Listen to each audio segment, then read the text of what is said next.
Make up the 3 overs from yesterday.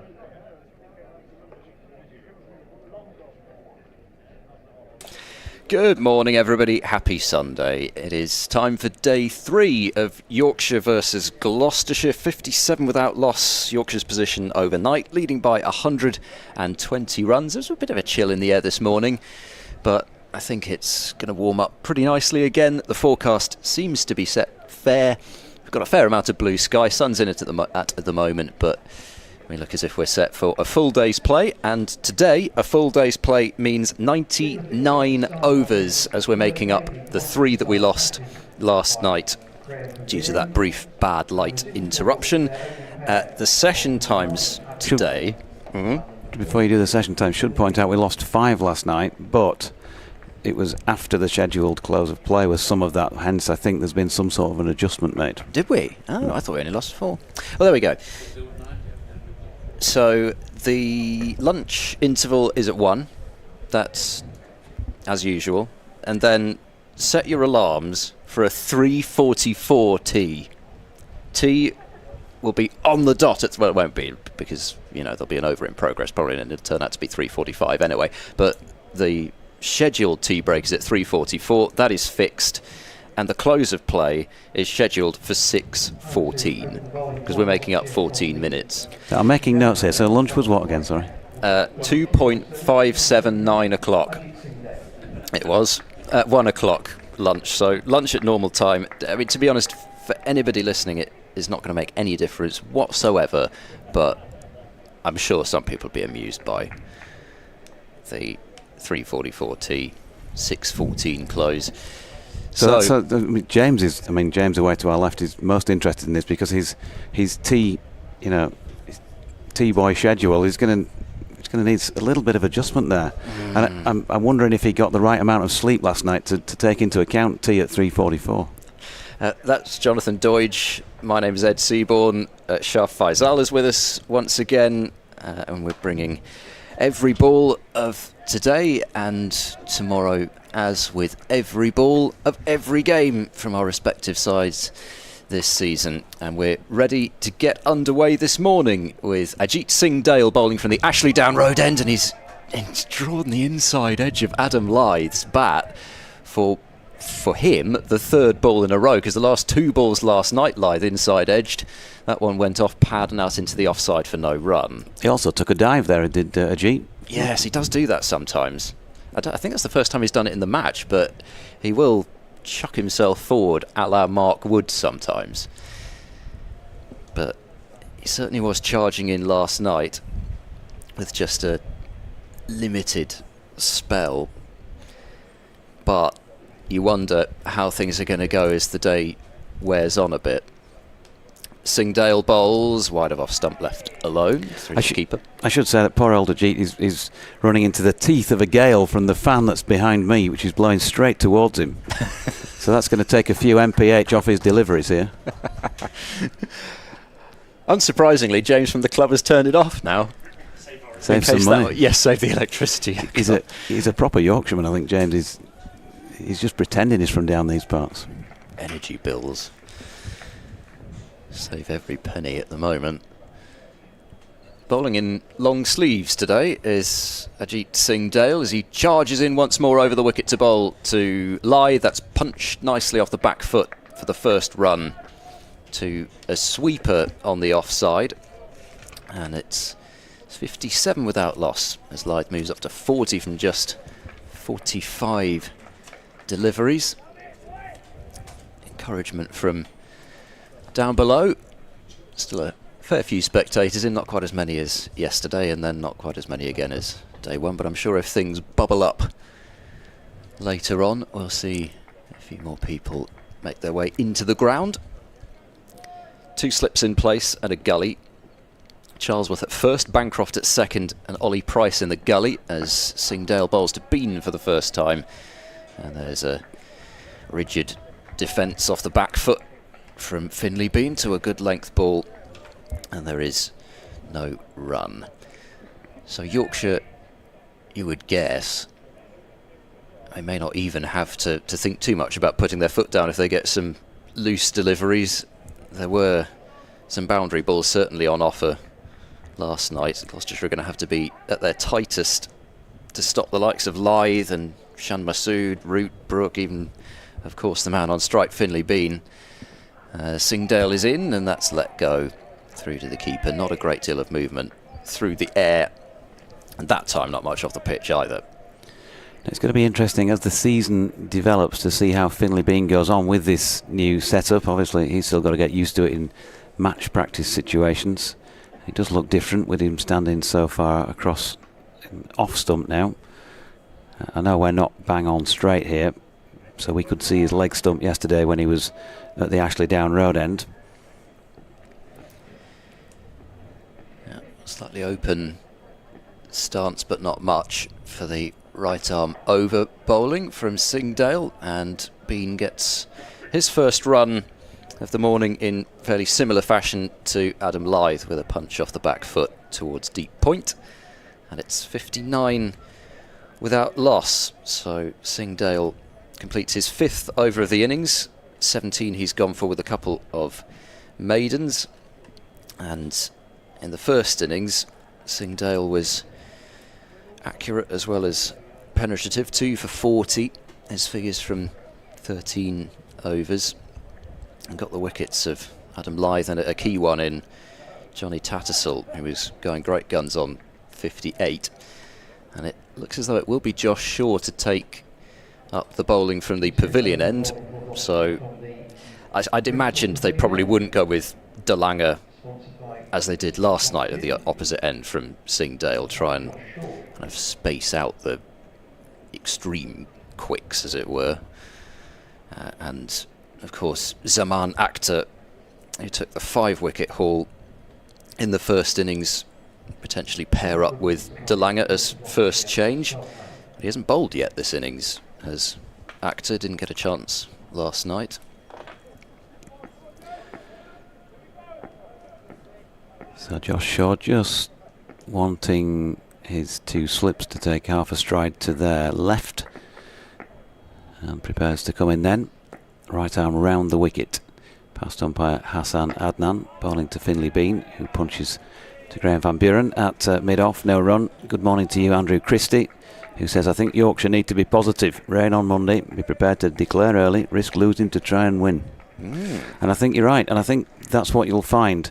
Although I haven't heard this directly from anybody in an official sense, I think the general rumblings appear to be that they will try and up the ante and try, if they're good enough, to get on towards a 400 lead, and then have a good go this evening, just in case the weather halts things tomorrow. Dot ball there wide of off stump that Finlay Bean left. So that's the sort of general ideal approach to the day.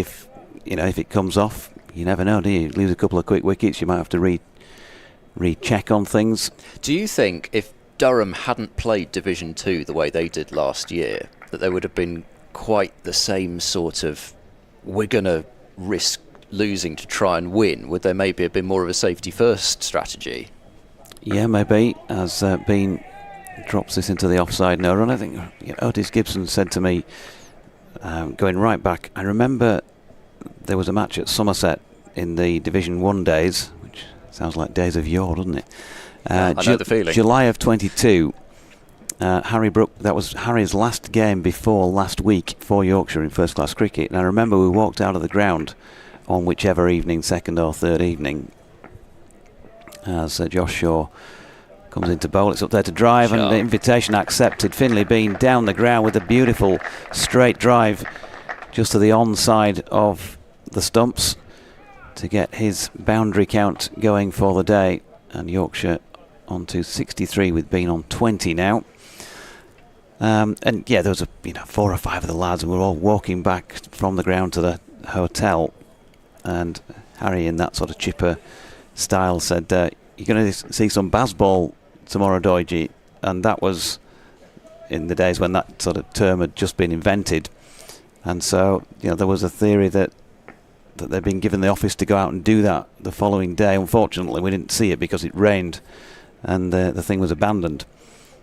And so right back to then is what I'm building towards. Right back to July of 22, there's been that feeling that if they've got that opportunity to try and take the game along with positivity, if you like, as Finlay Bean leaves another Shaw delivery, then they will look to do that. Last year, there was so much time taken out with the weather.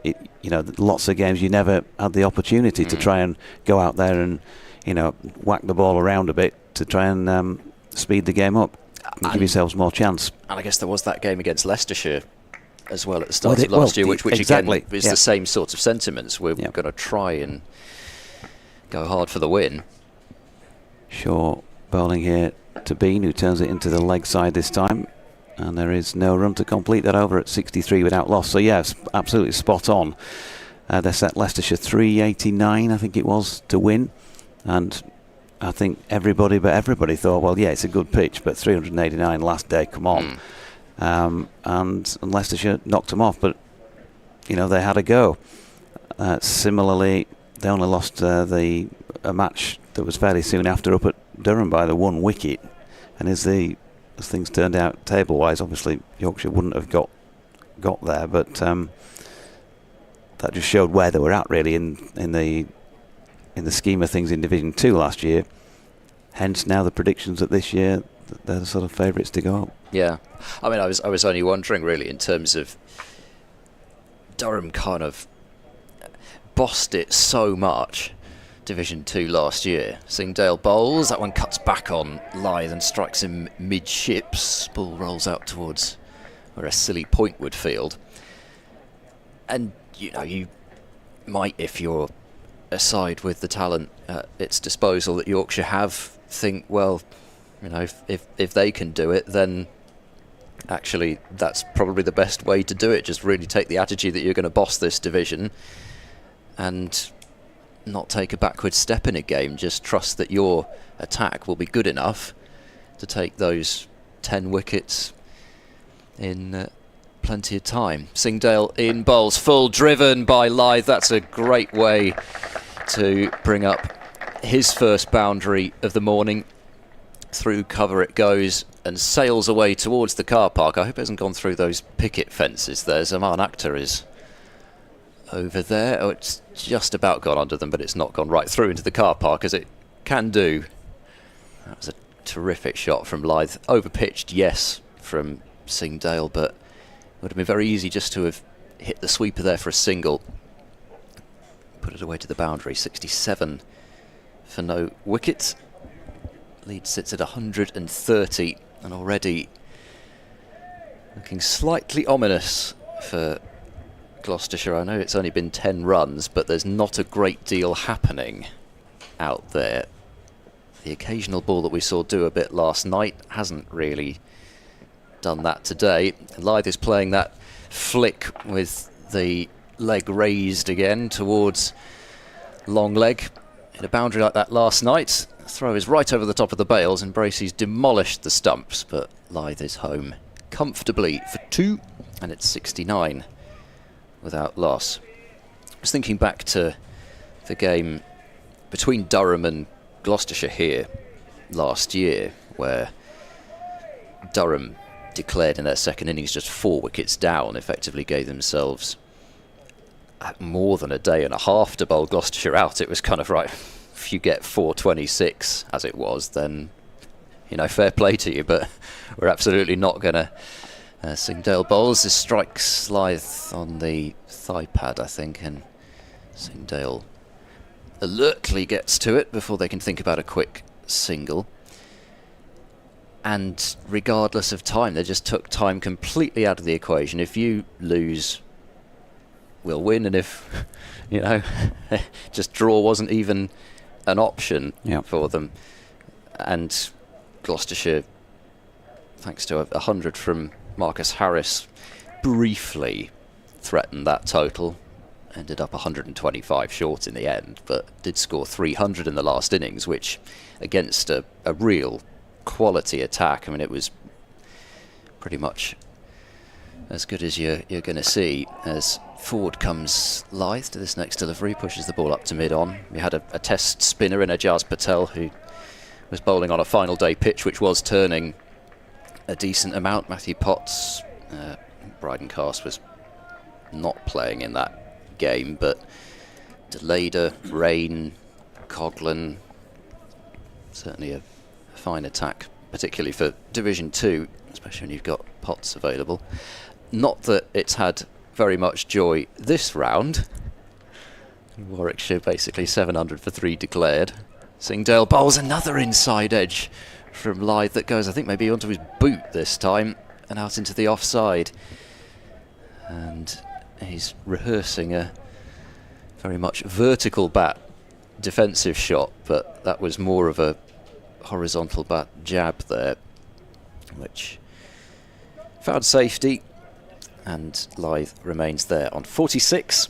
Bean has 20, and at this point, 13 minutes in, we get to the point where there are 96 overs left in the day. Jacob Wadsworth, good morning to you. Says should be a belter. Yorkshire need to keep the run rate high, which they will. Forecast looking a bit iffy tomorrow. Russ Walker as well says good morning, Jonathan. Day 3, bat 2 sessions, 2+ sessions, and then declare. Take 2 wickets and then tuck in to a late Sunday roast with all the trimmings. Satisfied at having a great day's play, please.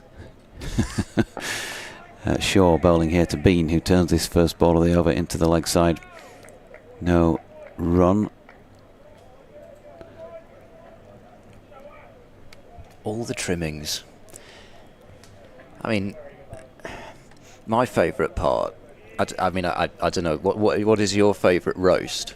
Because mine would be chicken, and the best part is the skin, and I will not have anybody tell me that it's not. Well, you can take on board some fat content, can't you? I think You are athletic of build, Ed Seaborn, as Shaw's latest delivery is pushed back down the pitch by Finley Bean. It's all deceptive. Some of us are more comfortably built. I don't think you can claim that, Toiji. My favourite roast, I tell you what, that's a tough one. All of them.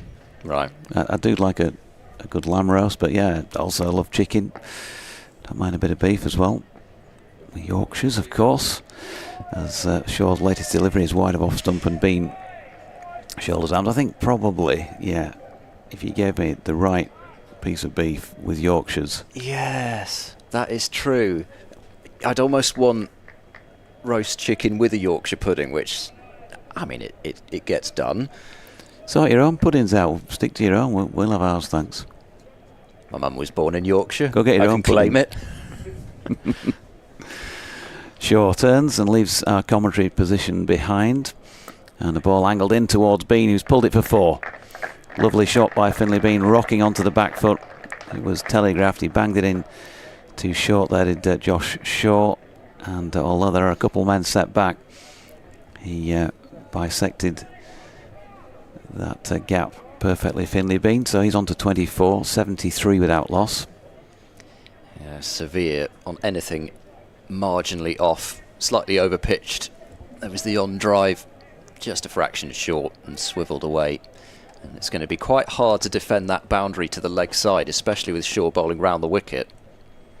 He's in again, this time straighter and a little fuller, and Bean content to play a defensive push. He will be happy, Finley Bean, this morning that he's got going. Couldn't see him facially from this distance yesterday, but there's just a feeling that it might be a little bit on the nervy side. Having got a duck in the first innings. And sorry. I was going to say, of course, growing up in Lincolnshire, we had plenty of pheasant and partridge. Really? The roasts, yeah. There is Shaw again, turned square around the corner this time by Bean. Actor is round there to do the sweeping up and keeps them to 2. Nicely played by Finley. 26 now to him, 75 without loss at the end of the over. A lead of 138. Yeah, two different kinds of partridge. Yeah. You get in Lincolnshire as well. You get the grey partridge, which I think is fairly uncommon outside of Lincolnshire, and then the red-legged ones that you get elsewhere. It's quite tender if you can do it right. Okay. Plenty of pigeon.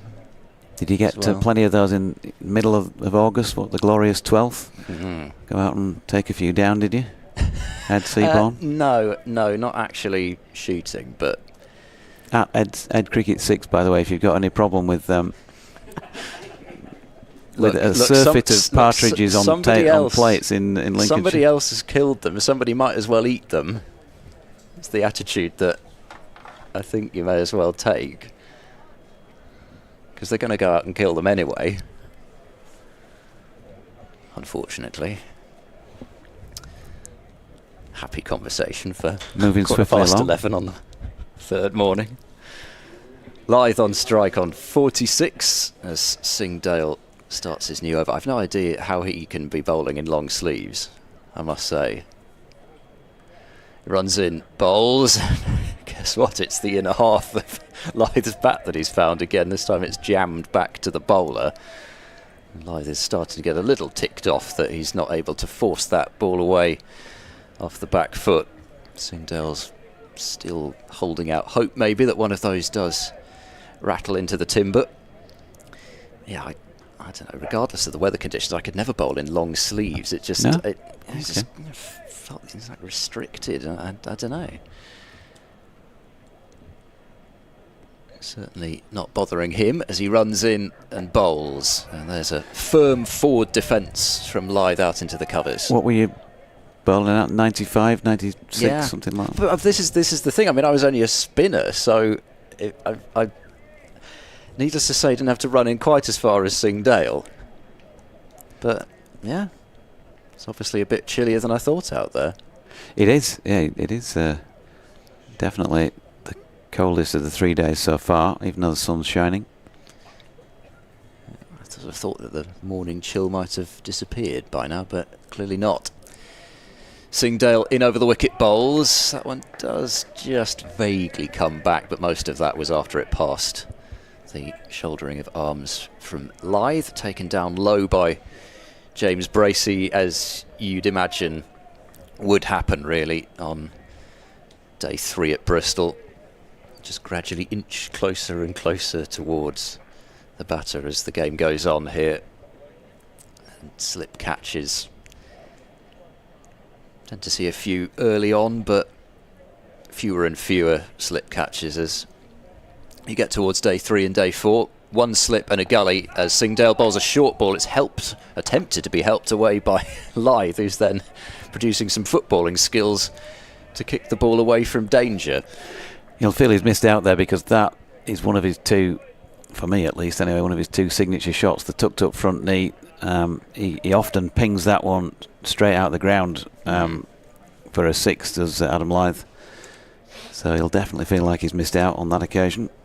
Well, I was looking towards the mound stand when he played the shot, and the ball had gone all of 2 feet away as he got cramped up. Here's Ajit Singdale in bowls, tucked away off the hip by Lyth, just quietly this time for a single to square leg. When you commentate on so many balls over a period of time, they kind of, a lot of them merge into one, don't they? I can just tell you that Adam Lyth through extra cover and square on the leg side are shots that when he's playing well, he plays superbly. But there is one shot that I remember of him playing that pull at Somerset with his back to us in the commentary box, where he absolutely pinged it and it just caught the top of the roof on the pavilion, which is a fairly big hit. Yeah. That's how well he hit pavilion? Oh, yeah. Sorry to put you on the spot. One of the 20 they have there. This is a ballooning bumper from Singdale to Finley Bean, who ducks underneath it comfortably. And that is the end of the over. Yorkshire 76 without loss, but effectively 139 without loss. You've got room to talk. You've got, what is it, the Hammond roof or something like that down here? Yes, the Hammond roof down to our left, the Korev terrace, which is, I think, probably my favourite place to watch. The Seaborn Burger here. Bar, no doubt, soon. Careful, they'll probably have got an official burger company. They've got an official hot dog partner. Oh, okay. Don't know if there's an official burger company though, but there's time, I'm sure.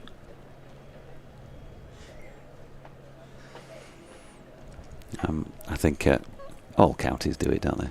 Yes, well, you have to. Remembering your heroes of yesteryear, here's Josh Shaw then. Could he be a hero for Gloucestershire today? He's bowling round the wicket to Adam Lyth, who's leaning into this one and gets it away out to a sweeper at point and picks up a single. 48 to him, 77 without loss. Well, you certainly know where you are when you come down here with, Grace, Hammond, etc. And you certainly know you're at Headingley when you're there, because everything is Yorkshire's finest bread, Yorkshire's finest tea, that sort of thing. I'm not going to try and name companies, but, that sort of sentiment. Look, we just tell you the truth in Yorkshire. We're honest. Here's Shaw bowling to Bean, who drops that out into the offside. And there is no run.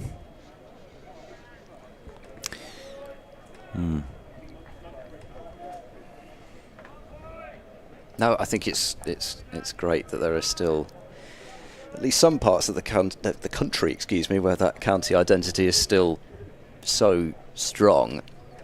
And then it has been a shame for some counties that the local population seems to have lost some of the identity of that particular county. Yeah, that's true. As Shaw feels of a fashion off his own bowling there. Finley Bean just blocking that delivery solidly. On the roast dinner front, Russell Walker says, for the record, Jonathan, today's roast is chicken accompanied by a beautiful fleury red wine and apple pie to follow. It just had to be done. You're welcome. I assume there's custard as well. We'll see. Might get a response on that. Here's Shaw once again. It's wide of off stump and Bean leaves. It's at Sporting Lives 1, at Ed Cricket 6. I still can't remember Faisal specifically, but we might get it if I click on that bit there. At Shah Faisal Creek 1. There we go. I've even managed to do it myself today. I just like to, you know, if we're improving every day, then we're not doing badly, are we? I'm not sure that's for us to say. As Frank Spencer said on Some Others Do Have 'Em, in every day, in every way, yes, getting better and better. And better. See, I pictured Dreyfus from Pink Panther saying that with his eye twitching winking, away. Yeah. One slip in place now on a gully as Shaw comes into bowl to Bean again. Wants to drive this. Josh Shaw threatens to throw aggressively back down towards the batter's end and then either deliberately or not loses control of the ball. Herbert Lom. Yes. Actor. What a set of films. One of the greatest. There is a bim. A berm. I shouldn't be saying that around here. Shaw round the wicket again, wide of off stump, and Bean leaves that final ball of the over to leave Yorkshire on 77 without loss. Of course, now what you need, and I'm sure you'd agree with this, and every Yorkshire listener as well, is for Singh Dale to send down a berm, and then we can say, special delivery, a berm. Were you expecting one? Peter Sellers. Anyway, I think that's probably enough of that for now. We'll get Shah Faisal on in a moment to talk some sense. It is Singh Dale to continue. And you wonder, sure, so far 5 overs for 28. Hasn't got the ball to move as he did with the new ball early. Whether they might think about a change from this end as Singh Dale bowls to Lyth, who hops into line and plays a block out towards Van Buren, who fields at mid-off. That's him with the decisions on his shoulders. He's got plenty of options this early in the day, but he does have to be mindful of the fact that Gloucestershire bowled for most of day one. Yes, it wasn't very long last night, and Zaman Akhtar was able at least to stay out of the bowling.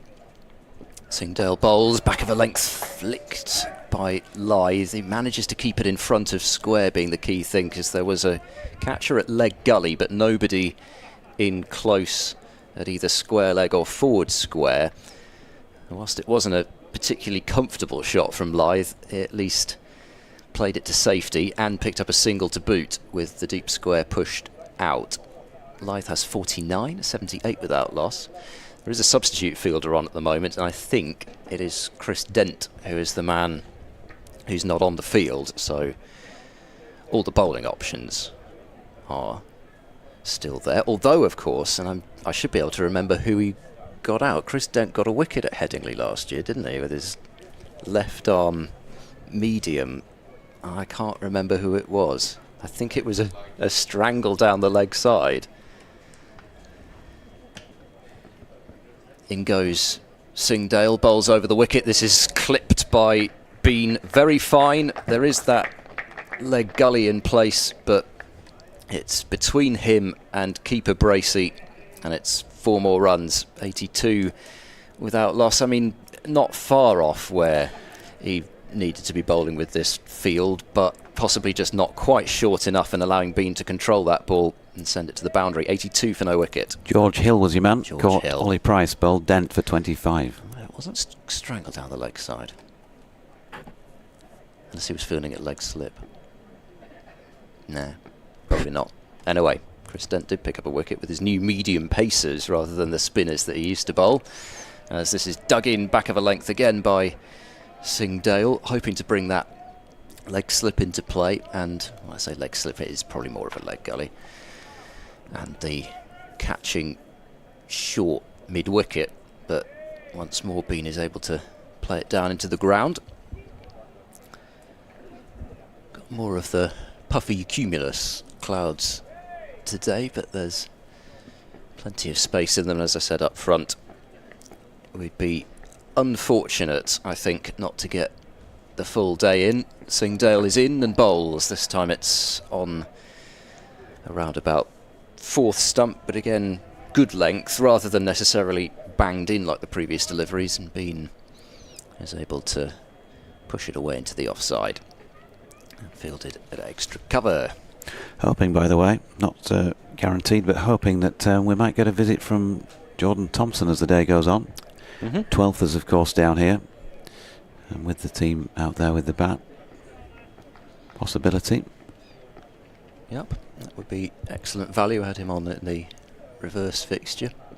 Singdale bowls, that's a good bouncer, and had to be evaded by Finley Bean, but he got underneath it into the squat, and 82 without loss is the score, as Yorkshire have already added 25 runs in the first half hour, and possibly might even think about accelerating even further now that they've got that first half hour out of the way.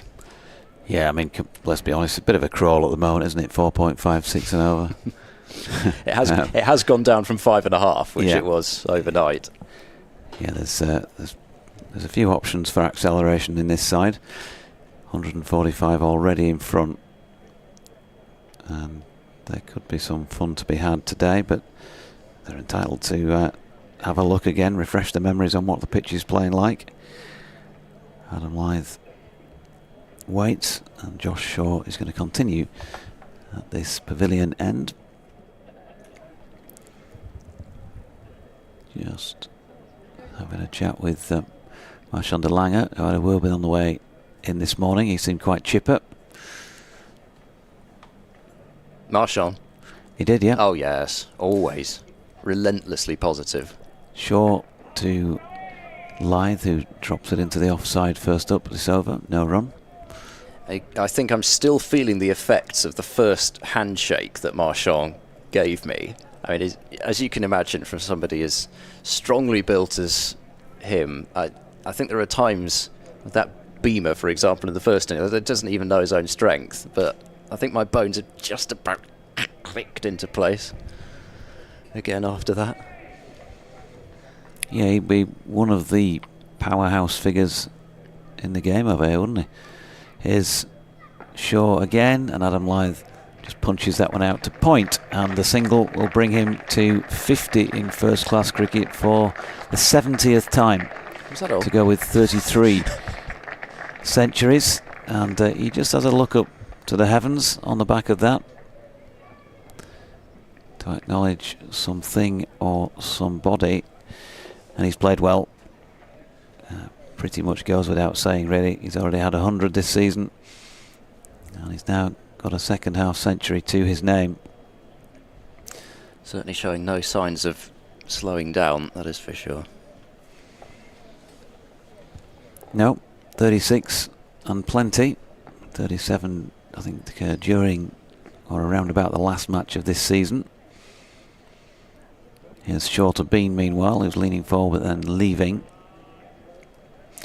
I mean, the thing about Adam Lyth is that his game never seems to change much from one year to the next. He knows it really well.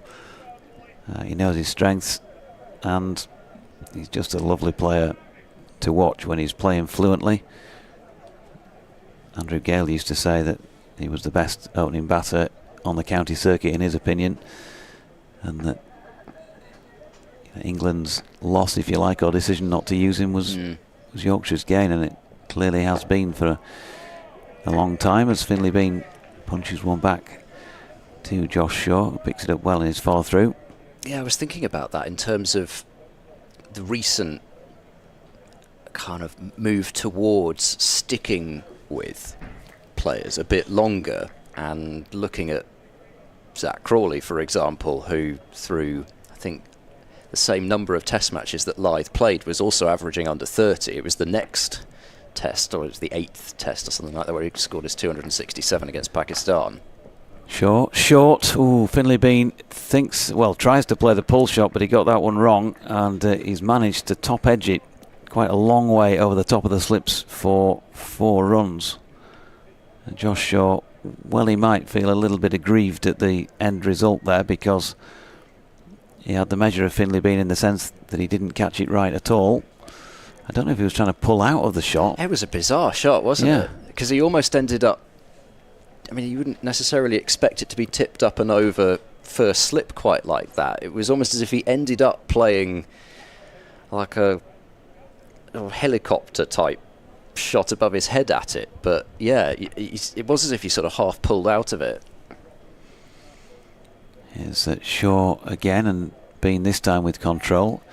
Just cuts that one away to the incoming backward point for a single. I'd asked James for a replay of that shot, but I think he's just having he's got his feet up over there. He's having a kip. Wouldn't want to disturb that, would we? I don't think, chaps. Right, I think it's time for a change. Time for me to go. I'm being sent off here. See you shortly. I'll get Shah Faisal in for the first time this morning as we see the first change of bowling. Yeah, I mean, we're getting another look at it now. It's just, yeah, he has half pulled out of it. It's as if he's ended up trying to drop the hands on it, and he's played the pull shot, but the connection is almost as though it were like a sort of an uppercut, but like a no-look uppercut. If you could do that deliberately, then flipping heck, you'd be a good player. Morning to you, Faisal. How are you? Did you manage to find a satisfactory eating establishment last night? Yeah, I did, and good morning all. Yeah, I find it very offensive. You guys talking about food so early in the morning. I know, it's not good, is it? Made me hungry already, so that I took great offense to that discussion about the roast and all that. So, yeah. It's far too early.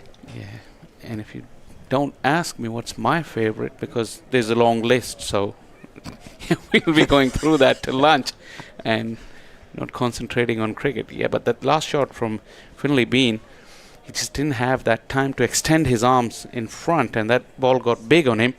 He was in no man's land when actually that ball hit the bat, but luckily it just ballooned over.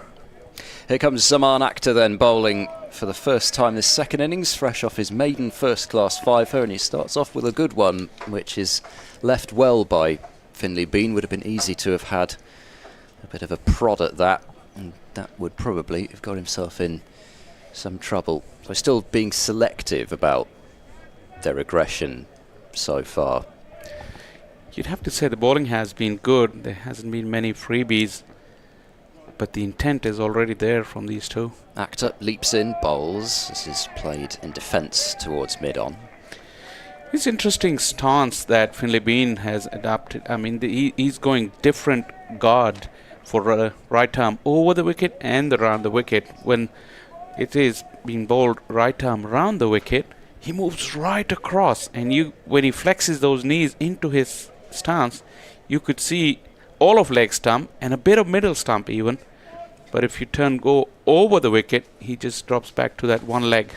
Akhtar bowls. This is a firm straight push, which Zaman Akhtar plucks out of the air with his left hand in his follow through, and there is no run.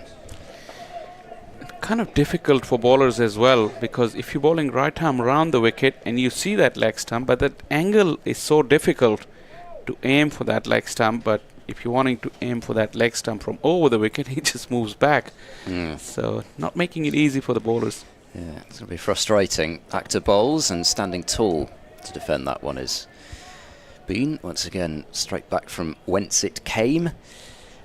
Yeah, I mean, if you really do back your eye a la Steve Smith, then how annoying to bowl just the delivery that you feel is the right one for most batters, especially on a surface like this where generally you are targeting the stumps and you just see it get clipped away through the leg side. So Akhtar now has to bowl almost a line which he can't get bowled an LBW for if he doesn't want to risk being clipped through the leg side. And again, that one, whilst Bean's actually rehearsed to leave there, he could have left that one as well, but he still managed to be head over the ball in his defence, even though it was outside the off stump. And standing that far over, he knows that he can leave most delivery that's outside his eye line. That's another feature that you can have. Actor in and bowls. This is tucked away towards mid-on. Quick single here, and it's not a clean pick-up from Marchand de Lange at mid-on. So that spoils what would have been a maiden over, but it was a very tidy start from Actor. Just that one run from the over. Finlay Bean will keep the strike. He's got 36, Lyth 50, and it's 89 without loss, which means the lead is 152. Good intense battle this morning, though the game situation meant that Gloucestershire were behind. But if you look at this morning's session in isolation, they've really bowled well, especially seeing Dale, the spell he bowled from that far end, troubled Adam Lyth with the short pitch delivery. We've seen Adam Lyth not going for those pull shots in a traditional back and across manner. It's just that Caribbean flair with picking up the left leg, and that couple of those bounces got big on him and he tried to ride them, just hopping. There's no fielder close in, but like I said, the battle has been intense this morning. Shaw, one slip and a gully, full length off the thick outside half of the bat for a single. Was that a slower ball from Shaw? Did he just float it up there a bit more? I'm not sure. I think he's... The way that he's having a bit of a smirk with Bean walking back, I'd suggest perhaps that he did try something a bit different there and see if he could get some sort of deviation maybe off the pitch that way. Amongst all the Gloucestershire bowlers, Shaw has kind of looked limited to a certain part of innings, which is with the new ball. This is where his strength is, and this is how he performed really nicely on that first morning. It's a big test for him here. Plays and a miss. Big booming flashing drive outside the off stump. The length wasn't there. There was the width that probably made Lyth go for that. Lucky he didn't get an edge.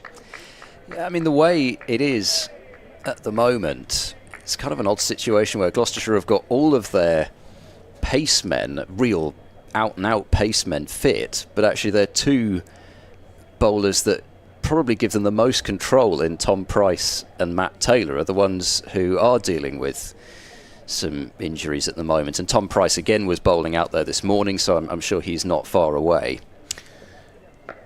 Shot to Lyth, pushes it quietly onto the offside.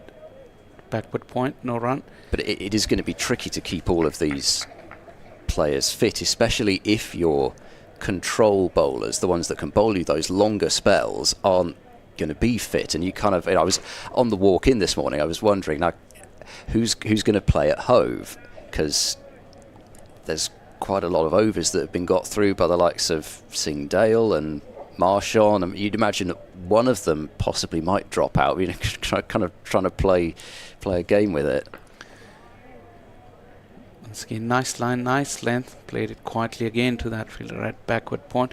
Yeah, that's the thing, and also not having a regular spinner available immediately. We don't know for sure what's the situation with Zafar Gohar at the moment. But for those all those quick bowlers, they need someone to hold an end, and then the faster men can rotate. But if they're the ones who are doing the bulk of the job, I mean, it's a long season. It's again driven on the up, beautifully timed, and that will run away to the boundary. That is probably the shot of the morning from Adam Lyth. That's a flowing, controlled drive from Lyth. Nothing like the slash that he had earlier on in the over. Just allowed the ball to come to him. Perfect contact point, and timing therefore was perfect. And even though there is that sweeper, who is actually Zafar Gohar, the substitute fielder out at deep point, even though they do have that fielder out there, and it's a long way out there, didn't get close to it. Just trying to see if there's... I think he is the only substitute. I think they've just rolled through them. But no, in fact, not. I think is that Ed Middleton at wide mid-on. So I think there'll be two substitutes on at the moment. Possibly one of the... No, in fact, no, Singh Dale is there, so somebody else has gone off. Another beautiful drive. Same result. Zafar Gohar diving, but it was out of his reach. Beautiful timing. Just leant into it. This time it was slightly fuller, but the flow was just beautiful to watch. Yeah, just the control of it.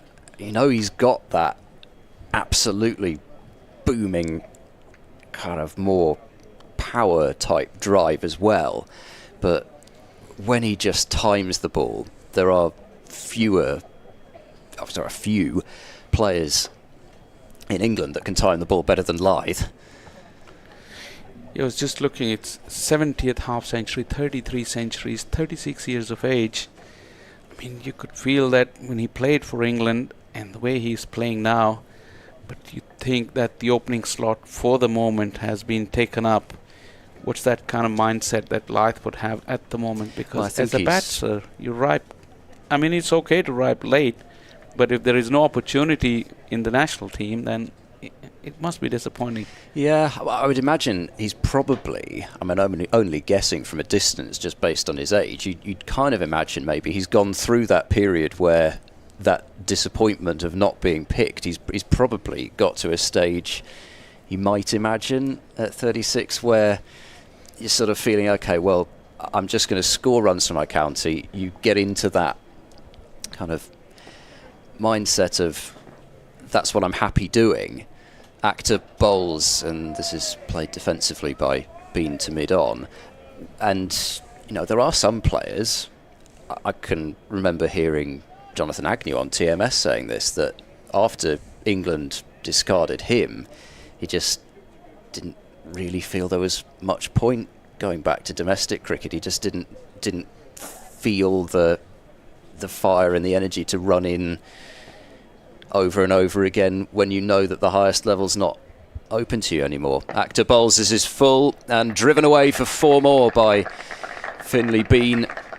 Not perhaps quite as well timed as the 2 drives in the previous over from Adam Lythe, but still more than good enough to bring a boundary and bring up the 100 for Yorkshire for the innings. 102 without loss. I'm thinking from bowler's point of view, it must be very annoying to bowl to Finlay Bean because the way he sets himself up so far over.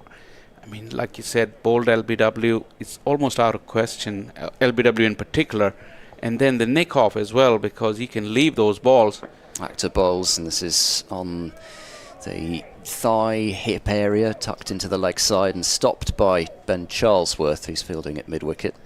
And that will allow bowlers to bowl at him, just like we saw that last delivery, into his body, comfortably seeing it all the way.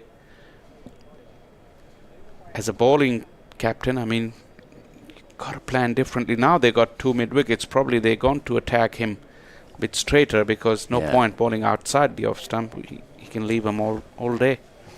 So 2 catches close on the leg side and 2 on the boundary, but that is a half volley outside off stump, and it's not quite going to be a boundary. Van Buren able to run it down, but not really the delivery that particular field suggested. Brings 2 more, 104 without loss. And you do feel that with this field they are probably going to have more to, like you say, target that sort of thigh hip sort of area. That's more like the sort of delivery, but it's pulled over the top of Charlesworth, who went to the floor and the ball seemed to go over where he would have been, and it's a single to deep mid-wicket, but that was exactly the plan. It wasn't timed and controlled by Finlay Bean, but Charlesworth collapsed to the floor, and it can be deceptive sometimes from this angle, but it looked as if it went basically where he would have been if he'd stood tall. Exactly, because when he saw that bat going up, he anticipated the big shots coming. The swing was there, but the ball didn't hit the middle of the bat, and it kind of floated in the direction of Charlesworth. Next delivery pushed back, and Charlesworth's evasive action was as if he was fielding at short leg. He must have seen that ball go over his head whilst he was down on the ground, because it wasn't timed properly. Over comes to an end. 105 for no wicket. Yeah, I mean, again, it's tricky to say absolutely 100% from my money, just calling it live, it looked as if it had gone over his head. Without having the perfect angle, you wouldn't be able to say for sure.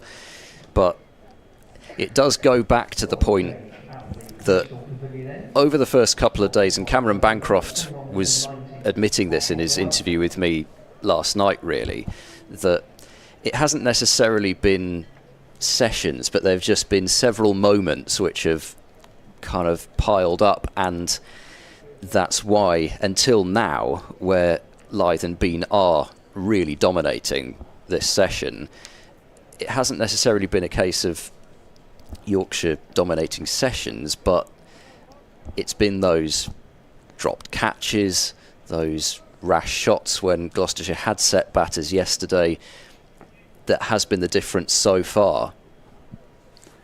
Delanga into the attack. Another quick delivery. Looking to uppercut was Bean. Made no contact. This is going to be another exciting passage of play because we know that Delanga is not going to hold back. Two set batters there. No, and I think another thing that means that Delanga's running in with added aggression and verve is the fact that his captain is his childhood friend Graham Van Buren. They go an awfully long way back, and I'm sure they would. Next delivery pushed into the offside. Looking for two is Bean, but I think Gohar in quickly to prevent that second run. But in cricketing senses, I'm sure they would climb mountains for each other, those two. You get that impression, and I'm sure huge reason why Delanga ended up signing that 3-year deal that he's in the second year of now with Gloucestershire was the fact that Van Buren was here and captain as well, and having that relationship between your captain and fast bowlers, a massive thing. You need to have that motivation as you're running in, putting your body on the line every ball. Short point in for Delanga. This one, Adam Lyth pushes it, punches it off the back foot to that sweeper at backward point. Another single.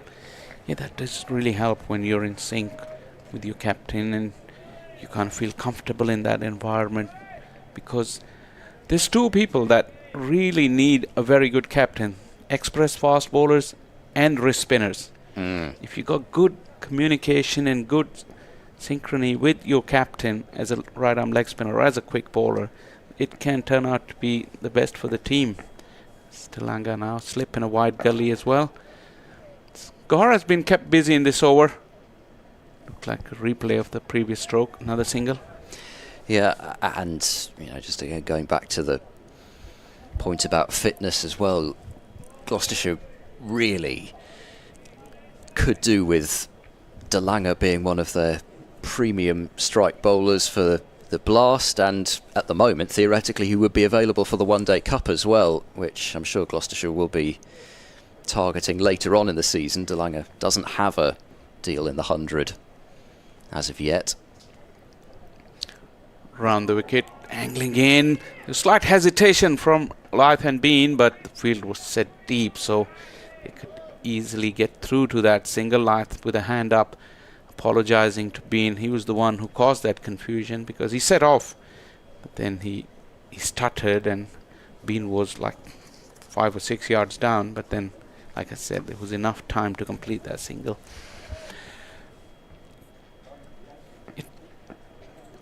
These express bowlers, like we were talking earlier, they need a support bowler on the other end, but ideally a spinner. The delivery into the gap on that offside. 5 singles off the over from Delanga's first effort this morning. 110 for none, Yorkshire. And I think it was before we went on air that you were saying, even if you set the field back, it's so hard to contain these modern day batters, and you can score at 5 and over just by hitting singles, and you're going to pick up boundaries. They're too good at targeting gaps. I mean, it's what you have to do with the white ball mentality. You know where your gap is, and you hit it over an infielder, or you do in many cases, and I'm sure Brooke will, if there's short pitch bowling, particularly from that Ashley Down Road end to him, where he will just think, I'm going to clear this boundary with ease, and he did it once. Here comes Zaman Akhtar with just the one slip in place, still those 2 catches on the leg side. It's full and straight and firmly push-driven by Bean and stopped by Zaman Akhtar, playing very straight a lot of the time is Bean, especially when it's full. And again, it just underlines the confidence that he seems to have this innings. He might have been feeling it a little bit when he was on the pair, but ever since the early stages, and of course the boundaries that Lyth was able to pick up early on last night would have helped settle those nerves as well. Akhtar bowls pulled by Bean towards the gap between long leg and deep backward square, but this time Zafar Gohar is able to cut it off, and it's just the single 111 without loss. So those superstitious among you know exactly what to do. And you're talking about the effect of Adam Lyth on Bean. That's what partnerships do. And if you see your other partner is quite comfortable, it gives you that confidence as well. Akhtar bowls, digs it in towards the hip area again of Lyth, who was looking for runs behind square on the leg side again, but gets it in front of square, and there's protection there, so no run. And it's funny, it sounds simple, like I said, but it's just the initial 5, 10 or 15 minutes that if you got a duck in the previous innings, you just carry it with you when you walk out second time around. But if you see confidence... Akhtar bowls, this is driven in the air, but it's in the gap between extra cover and mid-off. For a moment it looked as if it might have been heading straight into the hands of Charlesworth, but no, he picked the gap, and it goes away for another boundary, 115 without loss. Adam Lyth is in the mood. It wasn't quite a half volley, but he's seen them all right, and the game situation also demands. He went for it, slightly leaning back on that. That's why it went in the air. Not one of his exquisite classical cover drives, but like I said, he's in the mood, and he wants to press the accelerator. Yeah, heading towards the second hour of the morning. Lead 178, and still an awful lot of quality batting left in the hutch for Yorkshire. Akhtar bowls. This is worked to forward square leg by Lyth for no run, and Van Buren's again got to get his thinking cap on, because with Lyth playing that, in particular playing that drive with such freedom, even though the ball's angling in towards him, at the moment he's got more of a field set for straighter bowling, maybe dug in a little bit. Still those fielders on the leg side, but only 2 fielders in front of square on the offside. Akhtar bowls, and again that's sort of area where they'd be looking for, but flicked away fine for a single. That was signalled a run, wasn't it? No, it wasn't. It was a leg by. 116 without loss. Apologies, I should have been looking at the umpire and I was looking at the scoreboard. 116 is the score. The lead is 179. Reminder of the session times in case you missed those. And really, who would have wanted to miss them? 1 o'clock lunch, but a 3:44 tea. Cricket, eh? Yeah, that's the first thing you told me when I arrived. Well, it's just very exciting. It's very exciting. Get very excited about non-round number times for sessions. I think it's great that we can do that. Obsession with round numbers in cricket. I know back in the day in TV and radio, certain programs used to start like 3 minutes on the hour, like 7:03, 9:03. I don't see that happening anymore, but I do remember that used to happen. Yeah, well, I think with with news bulletins, often that's the actual start time, but the listings will have them on the hour. Tilanga, offside field is quite packed, square of the wicket, a wide gully and a man in front, but Adam Lyth still finds that gap between the two to find the sweeper for another single. That's what we saw in the previous over. A pattern continues. Tilanga went for 5 singles. Earlier on, we're talking about field placings and plans. As a batter, it gives you so much confidence when you know that the opposition team is only concerned about saving runs or just controlling the run rate. That frees you up a bit. Bean pushes it back to that fielder in front of point. still pretty short, maybe about 20 yards away from the bat. No run. Yeah, and that's exactly what you were saying, rightfully so. Yesterday evening, yesterday evening, it was in the evening session, wasn't it, when Charlesworth and Singdale were going, and there was a well-established partnership there for a while. Tlanga again, this time wraps him on the pad, sliding down. Bracey's the one who's appealing more vociferously. Tlanga really aborted his appeal. Yeah, he bowled it nice and full to Delanga, but yeah, pitching outside leg stump. The problem is you've almost got to get it to come back a fraction, and on the angle there, even if it goes on to hit the stumps, the left-hander's always got that out of pitching outside leg stump. Tlanga again, that fuller length. This time the line was slightly towards the off stump, pushed it into mid-off. Van Buren is the fielder, no run. Do you have strong feelings on the LBW law? Should there be sort of changes along the lines of getting rid of pitching outside leg, striking outside the line of off? More so striking outside the line of off stump. Because, personally, I don't see anything wrong with that pitching outside leg. I think it should be in favour of the batter. This one has been pulled top edge though, and it has gone all the way. Delanga's pace has helped Bean here, and he will raise the bat for his 50. Really fought hard after getting a duck in the first innings, and part of a wonderful partnership. Well played. Yeah, it's sort of a crouching pull shot round the corner there, but you always know you've got that short boundary to help it round the corner with, you've got to hit it very badly, I think, to be caught at fine leg with just a chip shot, really. And for Bean, very well batted for his 50. And he's looking in ominous touch. Here comes Delanga bowling to Bean, who plays defensively. It's picked up at mid-on, and there is no run. Ends over number 25. Yorkshire 123 without loss. The lead is 186. Jonathan Doidge is back, and then I'll hand over to Shah Faisal.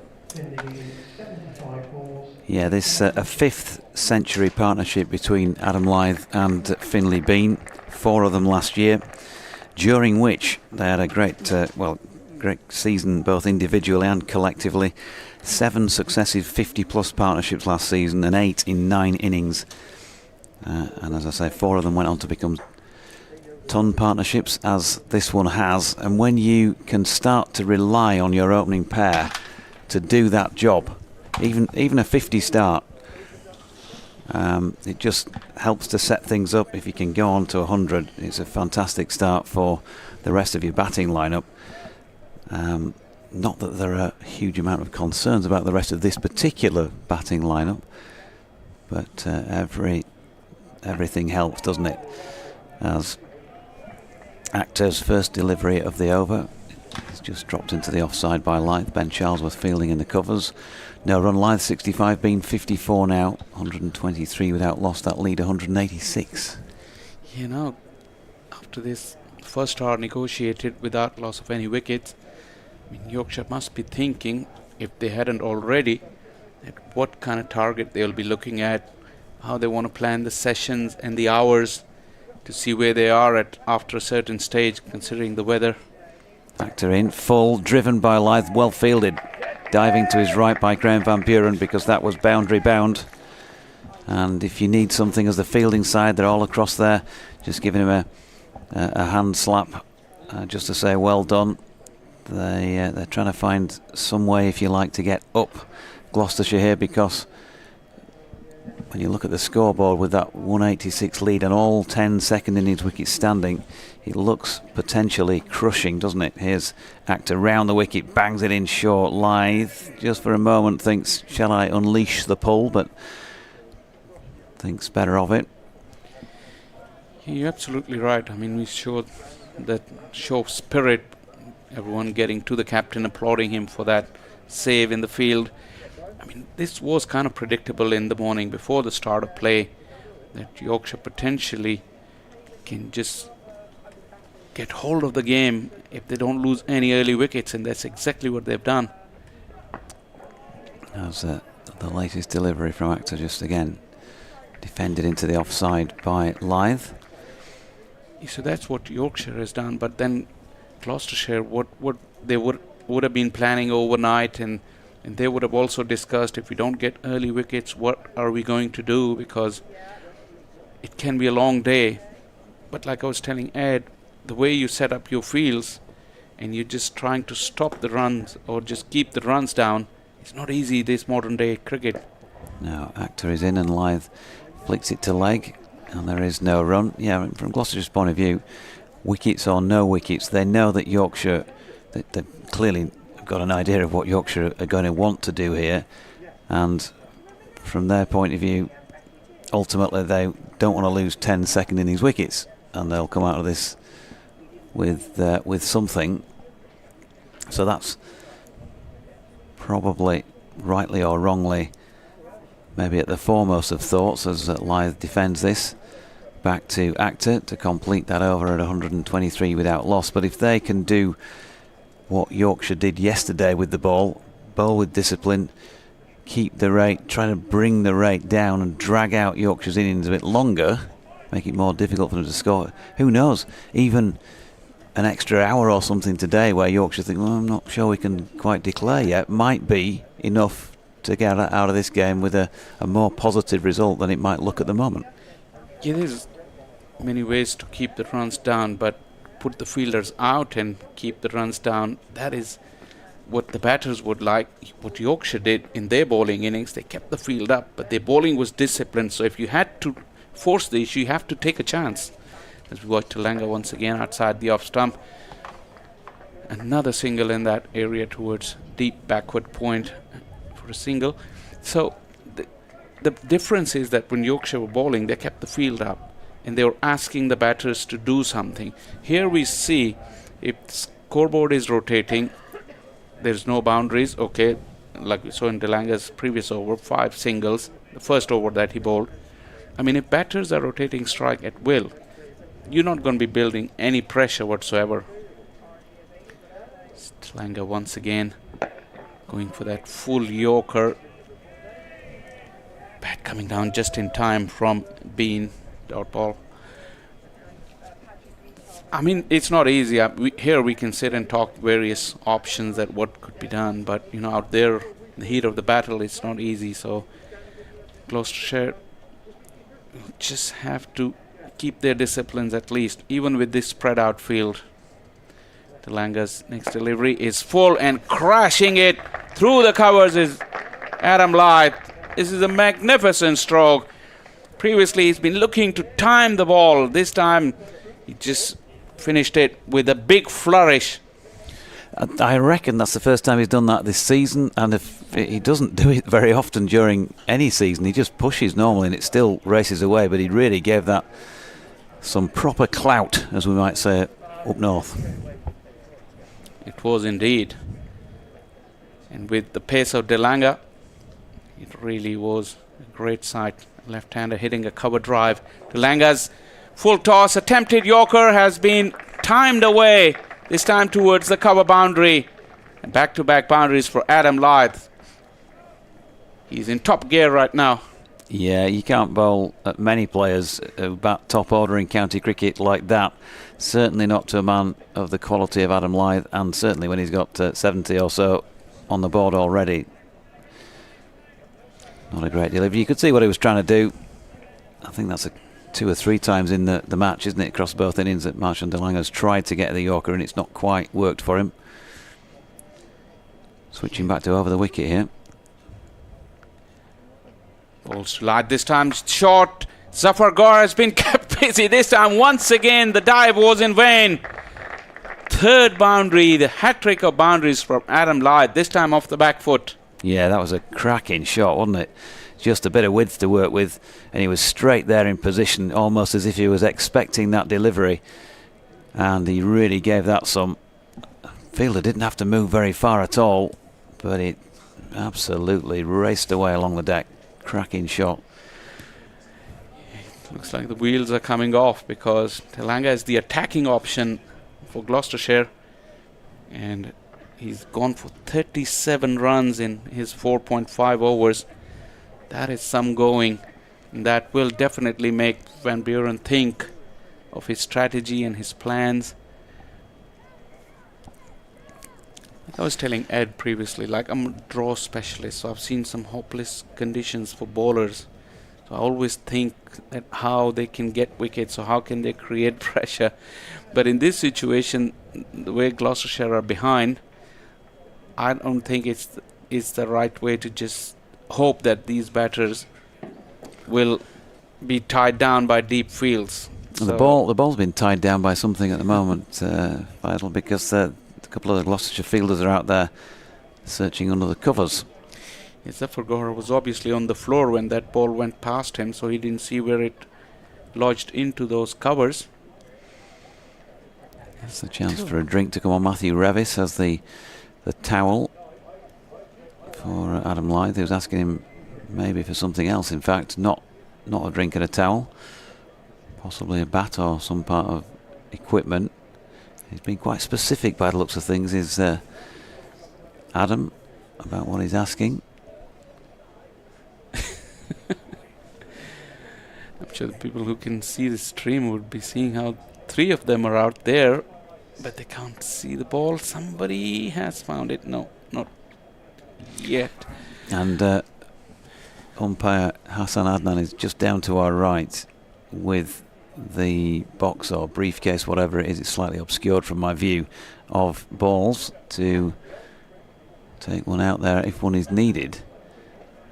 But there you go. Send out a search party for the ball in Bristol, because despite the fact that it's red and it's somewhere within a white cover, it cannot be found. Inspector Clouseau, Ed would have a field day with that. How many more people would it take? There's 5 of them looking for it. How many people does it take in Bristol to find a ball? 5 are not enough. It looks like it. So 136 without loss means a lead of 199 runs. They're really setting things up here, Yorkshire, and I think we've just seen, whether consciously or not, Adam Lyth, he's been fed a couple there, hasn't he, as well, but maybe that's just the thing that tips those scales into, let's really now open the shoulders here. Well, how many times we've seen a change of ball result in a wicket as well, because Hassan Adnan has just handed a different ball now to Marshad Delanga, and we'll have to see if that ball has the magic effect that we've seen many times before. The kind of mood that Adam Lyth is in, I don't think he will really mind. Normally the batters would like to have a look at the ball that has been changed, but Adam Lyth didn't really bother as he firmly pushes it to mid-off. The next delivery from Delanga, that will close out his over. A very expensive one, 13 coming off it.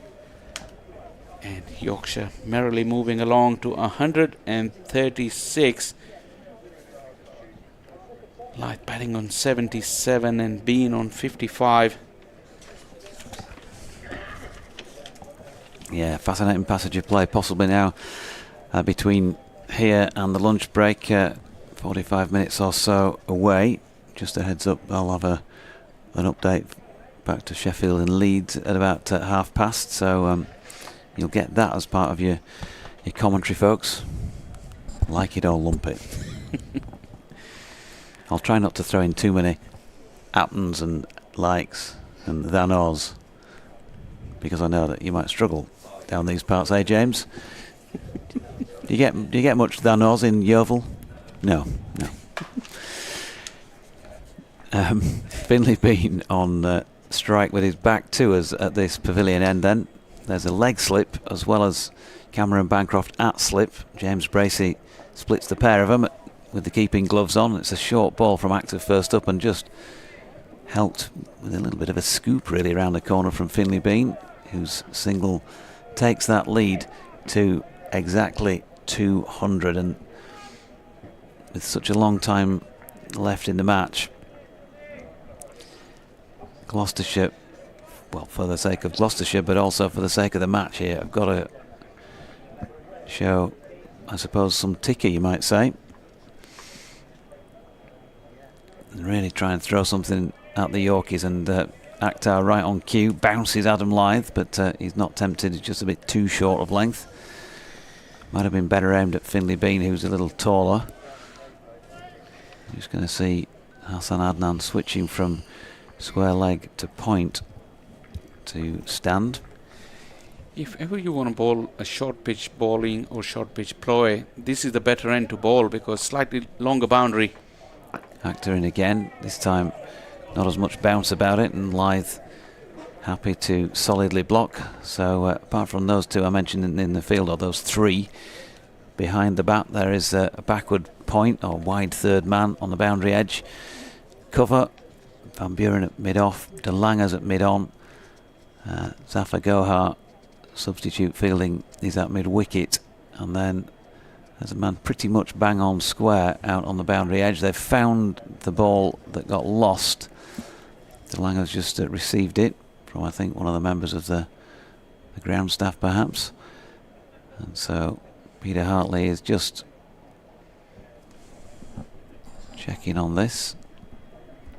He just kept it. Yeah, he just kept it. So here's Akhtar again, goes full this time. Lyth checking his bat, having dropped it on the ball to keep it out. Just the bat twisted in his hand, hit the bottom of the bat. It was quite full. Not many balls that hasn't hit the middle of the bat of Adam Lyth this morning. Now 77 he's got against his name from 88 balls. 15 fours he's struck so far. Here's Akhtar over the wicket. Lyth off his legs this time, just flicking along the ground. And Ajit Singh Dale coming round from fine leg to field. 1 run. It looks like century number 34 loading for Adam Lyth, the way he's played this morning. Actually last evening as well, when he started. From the very first over, he just looked in supreme touch. He found that rhythm again this morning. Just so fluent and so beautiful to watch. Round the wicket for Akhtar to Bean, who punches straight back to the bowler to complete the over. He's 56, so Lyth 78 now. Partnership unbroken for this first wicket for Yorkshire in their second innings of 138, a lead of 201 still to come. Next up, the man who got 140 in the first innings, Shan Masood. Joe Root, he's scored an odd run in his time. Harry Brook, Jonathan Tattersall, 50 in the first innings. George Hill, several first-class tons to his name. Matt Milnes can bat, Matthew Fisher, Ben Coe, Dan Moriarty. You don't imagine that many of the bowlers are going to be used unless it is absolutely necessary here. Keep your feet up, keep your powder dry, keep those energy levels in the tank for what could be still a long slog with the ball. Change of bowling at this pavilion end. Ollie Price coming into the attack. You went through that batting lineup. Would you be tempted to change anything? I know Root doesn't like to bat at 3. He's made it pretty public, but that's an international level. You mean sort of shunt Joe and Harry down to 8, 9 and 10 maybe, and bring Ben Coe up and Matthew Fisher 4 and 5? I think Ed would like that, because that'll give Gloucestershire something to bowl at. But no, it's Price. Well, first delivery onto the pads, and Lyth gets a single. We know there was a lot of talk in England terms of Joe not wanting to bat 3, wasn't there? Yeah. He's obviously previously opened for Yorkshire, but the preferred number being 4. And when I asked Shan before the match started, where will Joe bat, he said where Joe wants to bat, and so Joe clearly wants to bat 4. Next delivery inside half of the bat, hands on head from Price, but nothing doing. Another single. Field is well spread out, so there's plenty of runs available. You can't hit a boundary. There are singles. There's deep mid-wicket on the onside. Zafar Gohar is moving from offside onto that onside to plug that gap, because 45 and mid-off. There was a huge gap. He's plugged that, came right in the middle of that gap as we watch Price. A full toss, almost a freebie. Bean would think that he'll get a boundary, and he does. Probably not where he intended to go, but still the result is the same. Beg your pardon, it was Adam Lyth. Not the usual fluent Adam Lyth. That was a full pitch. It was really a freebie. Not good piece of cricket all round, although Lyth will be happy with the result. Like I said, this time beautifully played. Roll of the wrist. We'll get a couple runs. That was again onto the pads, all along the carpet. Beautifully timed again. Yeah, lovely. Controlled flick. Thought it was 4 actually from the moment he left the bat, but Josh Shaw did well to make the ground round and field it.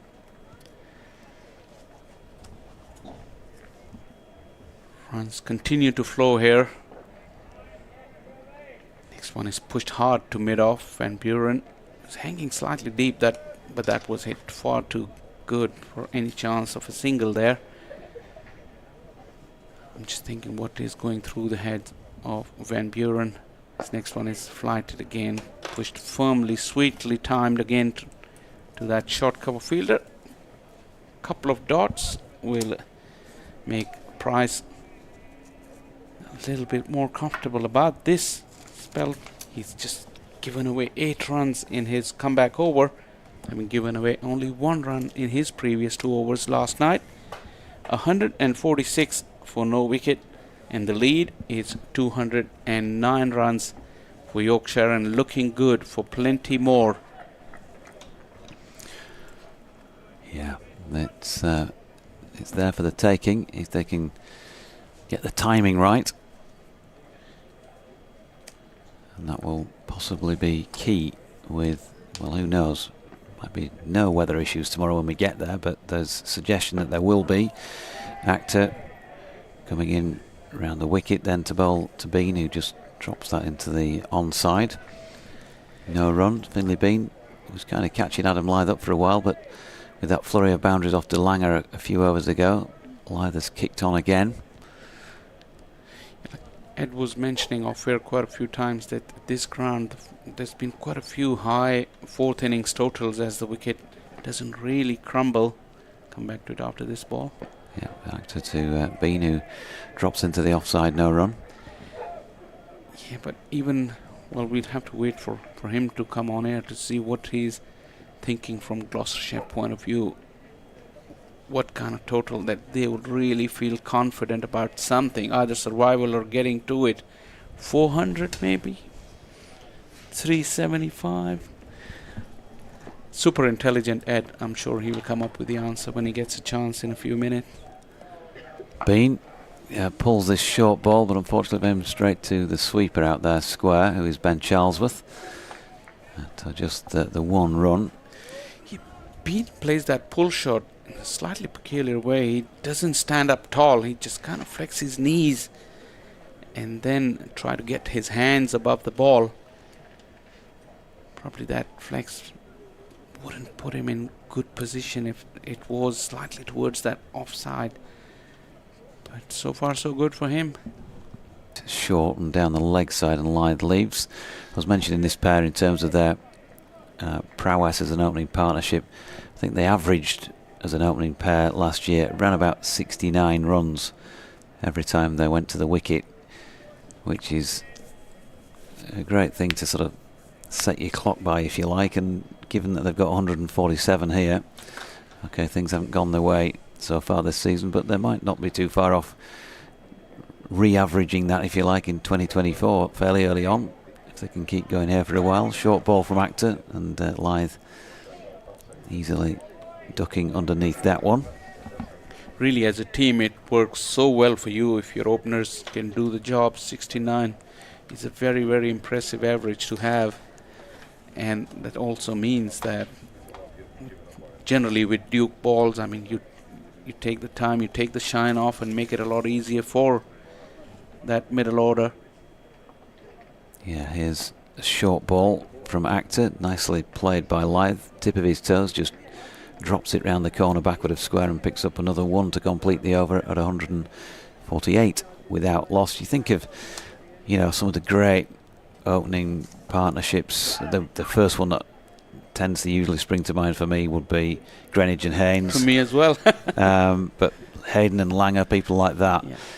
And they're both huge wickets because they go out so often and score big runs. And it's just such a disappointment as a supporter when you're playing against their teams if they go out and get those big runs, and it must be as a player, because then you still know that their team is loaded with great players to follow, and so you've let them get off to a good start, and then they've got this packed lineup as Price to Lyth was a dot ball. Yeah, and you think of Hayden and Langer, I mean, the way they walked out to the middle was so imposing. They would just literally run into the field, as this one has been swept towards that short boundary, and it will go away for a boundary. Adam Lyth continues to find boundaries with ease, and that will bring up 150 as well for Yorkshire. I thought that was a beautiful shot, and in a different way, as good as we've seen all day. He got down to it, he waited, and really he's just done nothing more than help it on its way around the corner. He didn't try and hit the ball, might have got underneath it, made a mistake, something like that. It was just a lovely controlled sweep, wasn't it? Exactly the term that we use, in complete control. Couldn't be illustrated better than this previous stroke. Once again he gets a little bit inside out. He's eyeing that extra cover fence. He's found that fielder a couple of times inside the 30-yard ring that would have been in white ball cricket. This time he's just placed it. Price was appealing, but I think it hit the bat. We'll have to wait for Hassan Adnan's signal as Lyth collects 2 runs. Yeah, he did hit it. So a couple more runs to the total of Adam Lyth. Now he moves to 92.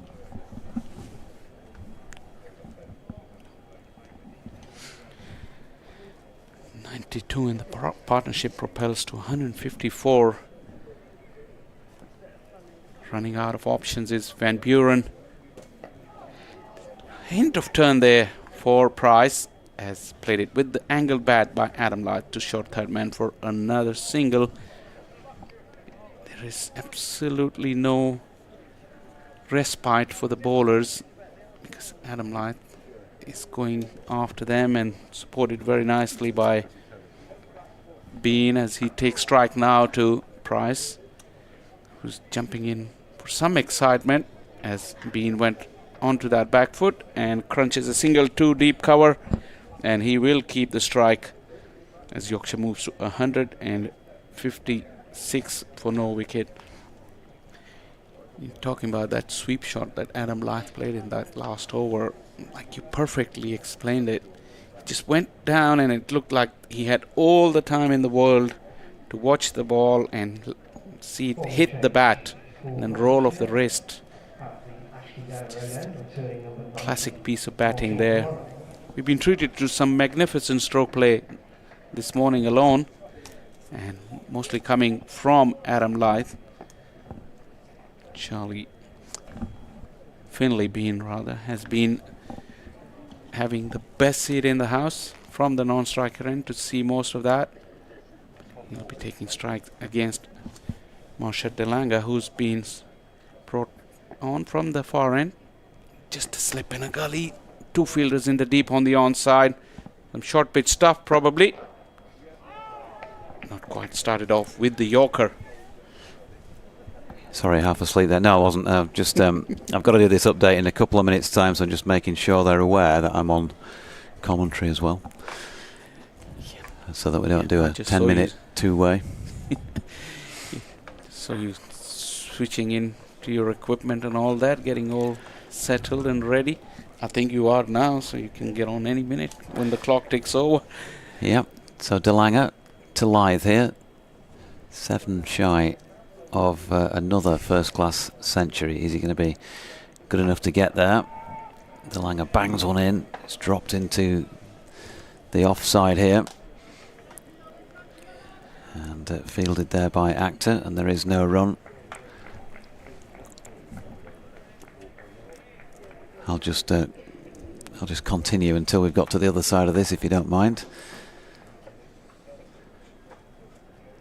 So De Lange, glorious sunshine here at Bristol this third morning. Oh, and he's got Lyth, has he here? He's standing still, Adam Lyth. De Lange down on one knee, imploring Peter Hartley to raise the finger, but he doesn't do so. Lyth unmoved as well. Most of the Gloucestershire team up, as you might imagine they would be at this point. Marchant is backing away, which suggests a little bit like in the first innings, there might be a little verbal jousting going on. Don't think that will bother Adam Lyth, who survives it.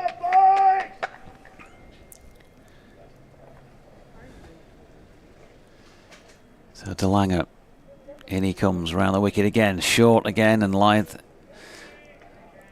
just swaying out of this one again.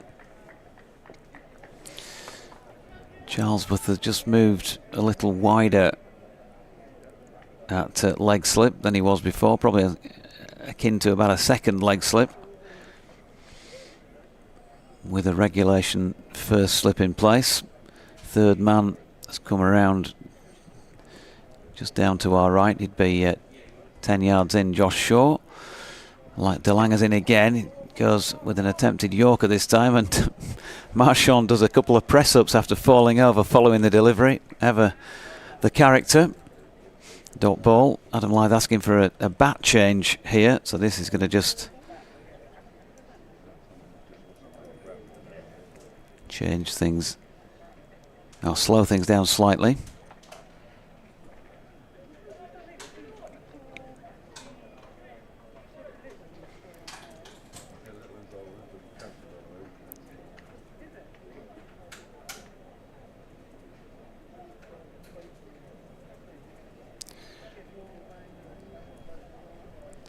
Just have a word for a sec, Ed, if you don't mind, because I'm just struggling to get this link up going. Sure. Sorry, I wasn't quite sure whether you were imminent with your update or not. Yeah, well, it's always exciting when Marchand de Lange's bowling, but I mean, that word control again that comes up a lot. They've got it more or less from Zaman Akhtar, 6 overs for 17. But the big problem is that the over rate's -2, and spin hasn't really given Gloucestershire much control. Here's De Lange, short, and a bit of limbo from Adam Lyth gets him underneath that one. End of the over then, 157 without loss, a lead of 220. I'll give you the I'll give you the signal. You're dead. No, not that one. Moriarty and Root. I think that not only the fact that Moriarty was able to pick up a couple of crucial wickets in that Gloucestershire innings, but the fact that they were able to do a dual role, really, of keeping the overs ticking along, but also Milnes has only bowled 12 overs, George Hill's only bowled 7. Yes, Code and Fisher have got through quite a lot of work, but I don't think that's going to bother Ben Code, especially. And so Gloucestershire, without that really specialist spin option, are kind of forced to go with a lot of quick stuff as Ollie Price starts a new over and Bean leans forward to defend.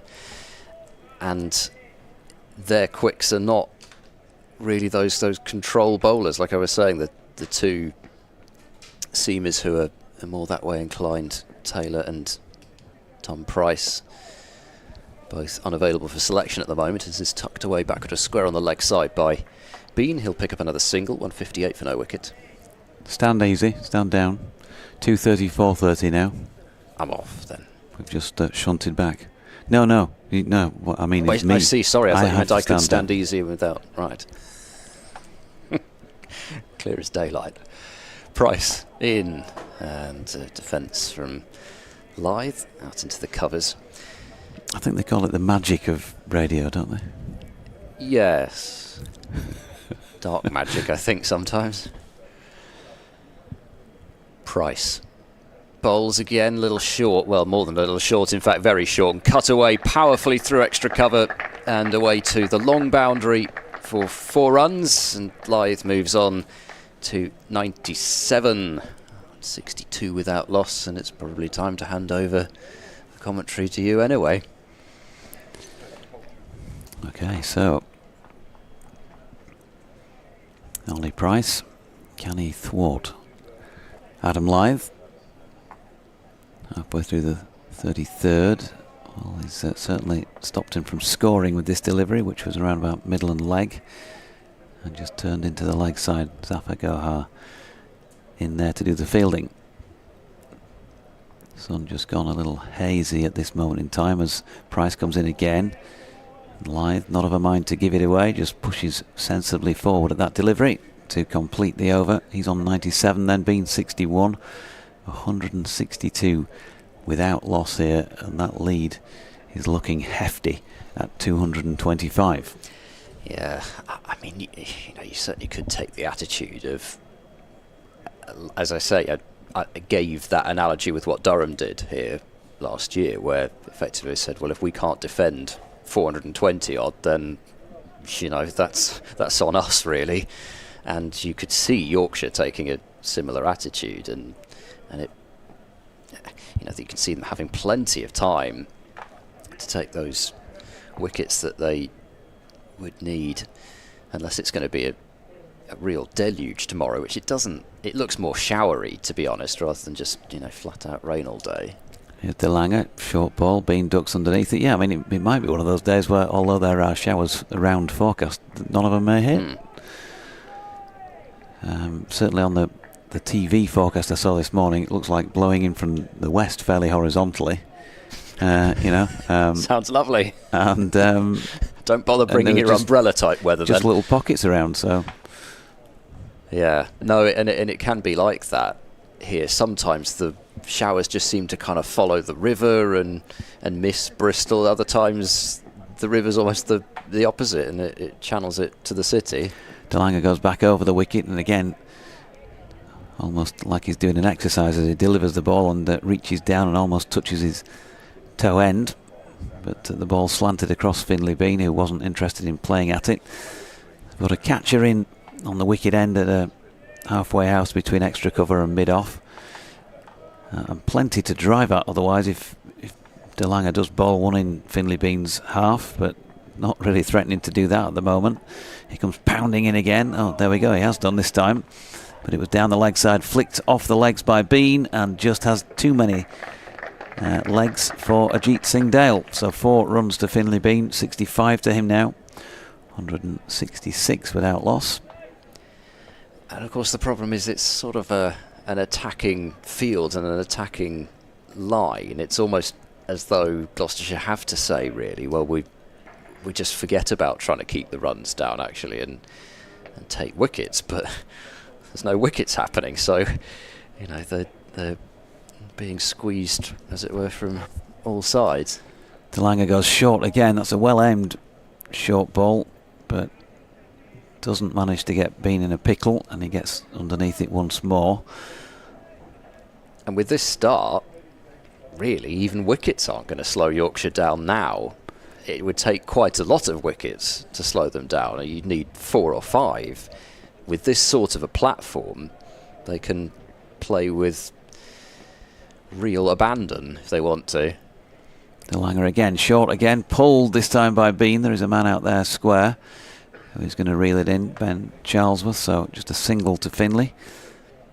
Brings Adam Lyth back on strike.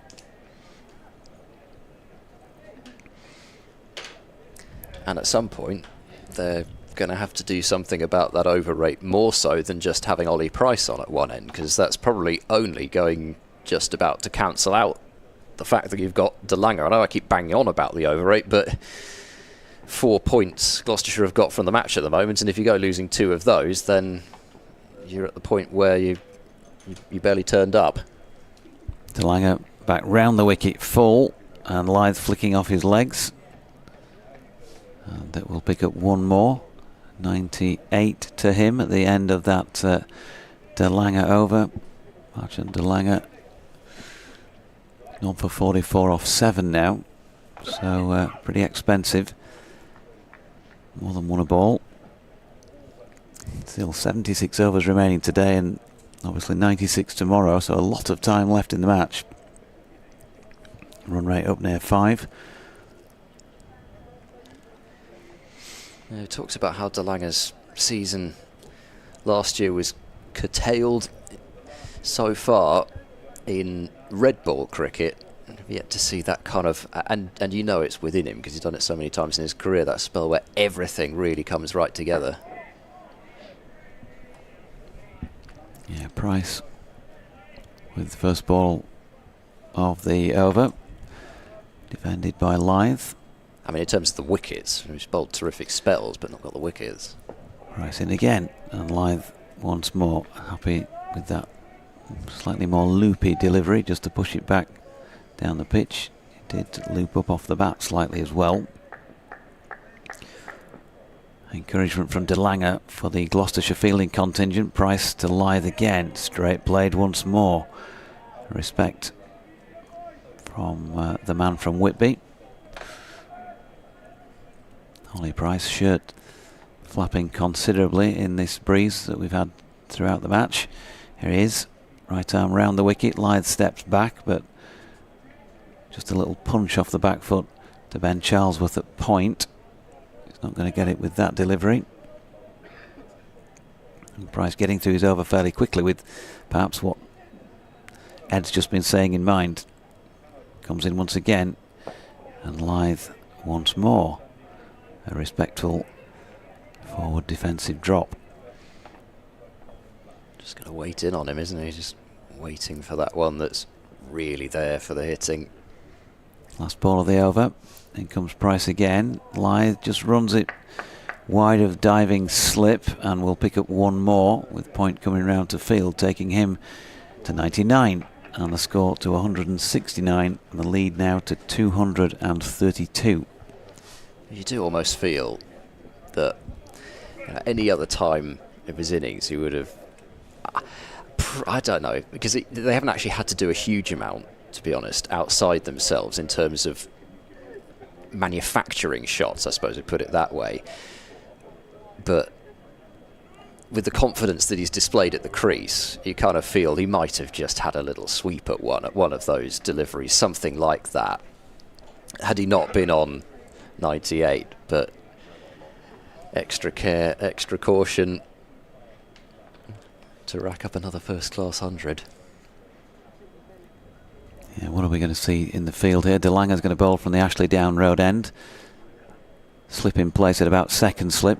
Third man's fairly fine. Point, cover, mid-off, mid-on, straight mid-wicket, deep backward square, and long leg as De Lange round the wicket to Lyth, who was thinking, yeah, he's just shown us his hand there that with the field set back behind square. He might have just flicked it round the corner for an easy single, but De Lange kept him honest there with the ball probably about off stump, possibly even outside it, and he wasn't the Yorkshire batter able to get it away. So De Lange turns again, comes pounding in past umpire Peter Hartley. Lyth has one to drive at, pushes it into the gap in the offside. It might have the legs for 4. Actor is going to reel it in, but they get back for 2, and Adam Lyth punches the air yet again. 101 on the board, centuries in successive Division 2 County Championship matches at the start of this season, and a 34th time he's achieved the feat in his first class career. Takes a well-deserved round of applause. It's been full of Adam Lyth, really, hasn't it? Lovely fluent extra cover drives, the odd pull shot, and a lovely sweep as well that we've seen this morning. Congratulations from his partner out there, Finlay Bean. It's 171 without loss, and Adam Lyth 120 deliveries, 18 fours, and he's done it at a strike rate that's very healthy as well, 84.17. Here comes De Lange then to bowl to Lyth. Oh, that's a searing Yorker, and it's well dug out by Lyth. If he was still thinking at all about the century that he just made and raising that bat up, then De Lange made sure that thoughts were swiftly turned back to keeping the ball out. You could not bowl that Yorker any better with a machine, but Lyth has dug it out. Might need a third bat for a moment there, but this one seems to be okay. Here is De Lange around the wicket bowling to him. Oh, it's another Yorker, and it's been nicked by Lyth, but it travels swiftly on a bounce to Bancroft at slip, who has dived to his right and done extremely well. He's got wide slip there as Bancroft, at least second slip, and it was more toe end, I think, than anything from Lyth as it squirted down there, but doesn't get runs. But you have to say, it's easy to say these things with hindsight, but from the moment he walked out there and crashed 3 boundaries in an over off Josh Shaw early on in his innings, as his dug out into the offside, De Lange this time takes a tumble to the floor, and there's no run. Seismometers everywhere register a slight tremor, but you know, he wouldn't quite say with such confidence the 100 seemed inevitable, but there's been very little other than that appeal on 93 that has even minorly blemished his innings. This is driven by Lyth, but he can't beat the dive of mid-off, and that is the end of that De Lange over. So just 2 runs from that one. Good stop by Zaman Akhtar to end it, and it's 171 for no wickets, which means a lead of 2-3-4. But he has, I mean, I've watched, I guess I've got to watch Lyth a fair few times, either just in general or be it with the mic in front of my face, but this has to be the best I've seen him time the ball live. I'm sure he's done it other times. Yeah, Price bowling here to Bean, who turns it square onto the leg side. There's no run. And he's done it on a surface which most batters have struggled to time the ball on as well. Yeah, might be just drying up and getting a tad easier. Who knows? Price is in. He'd be a good person to talk to about that, Adam Lyth, having been out there on the first morning. Bean helps himself to a single. It was slightly aerial out towards the sweeping deep backward square. Not actually backward, but deep square. Mark Woods has emailed, "Hi JD, with 81 overs to go, using 40 of them at the current rate gets us to 400 plus. Would you agree? Declaring around tea time." That's Mark in Suffolk. Yes, basically, which is what I was saying earlier in the piece, is Lyth gets a single round the corner. And I think you two boys were talking when I was off about Adam Lyth and his abilities and all of that.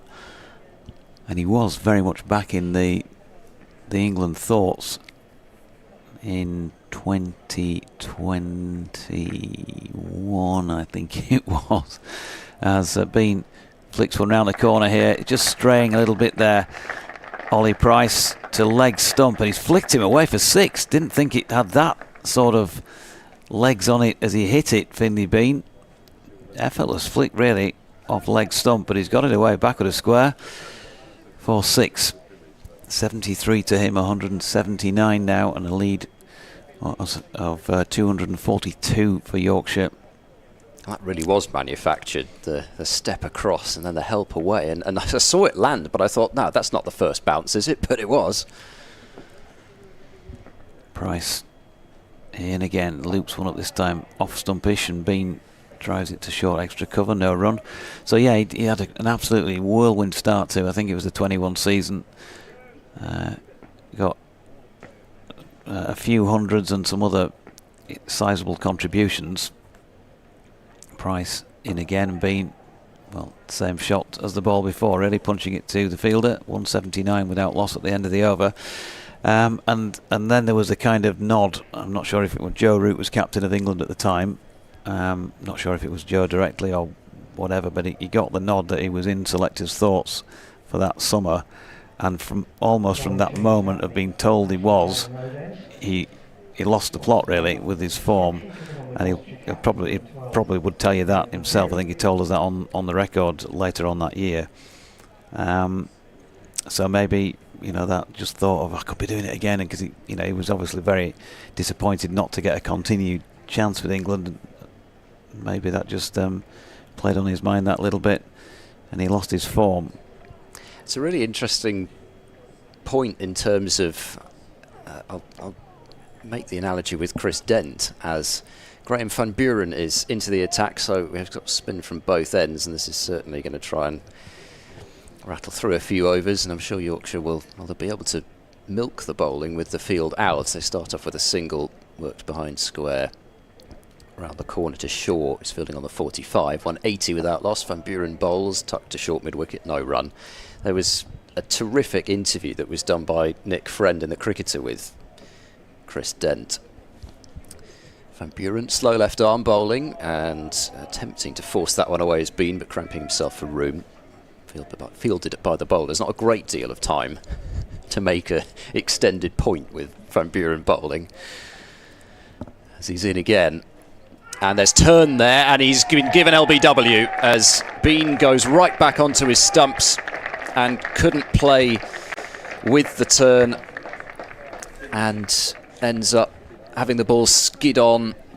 And yeah, if that strikes him in line, which I think it does, that is stone dead because of how far back he'd gone towards his stumps. But done in by a little bit of turn. Dan Moriarty in particular certainly won't mind seeing that. But Graham van Buren has got his first wicket of the season and Gloucestershire's first wicket of this second innings. Yorkshire 180 for 1. Finlay Bean batting beautifully for his 73. But he departs with Yorkshire's lead at 243. Yep, super knock from Finlay Bean. Good to see him back with some runs on the board after a slightly tricky start to the season. It was only a couple of innings, but they did feel like there were a few nerves yesterday when he was on naught for a fair while. And he's cashed in and come up with a score, and an excellent partnership once again between the pair of them. I think could be accused of exaggerating the point, I guess, but it is, isn't it? It's, if you have an opening pair that can go in, yes, it's not going to work every time. That's cricket, that's the game. But more often than not, if they're going to get you off to a good start, that just lifts everybody else in the team, eases the pressure on them. And my, have they done that here. 180 for the first wicket, 243 run lead. Yeah, it is a great thing to have as a first-class side, test side, that area of strength, your opening partnership. And Shan Masood is the man to replace Finlay Bean in the middle, so another left-hander.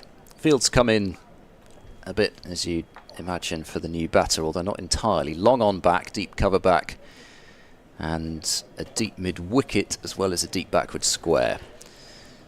So the Centurion from the first innings on strike. Van Buren bowls to him, and this is played into the onside, but having seen what Finlay Bean had just done, Gloucestershire were interested for a moment, as that was aerial for a fraction of a moment.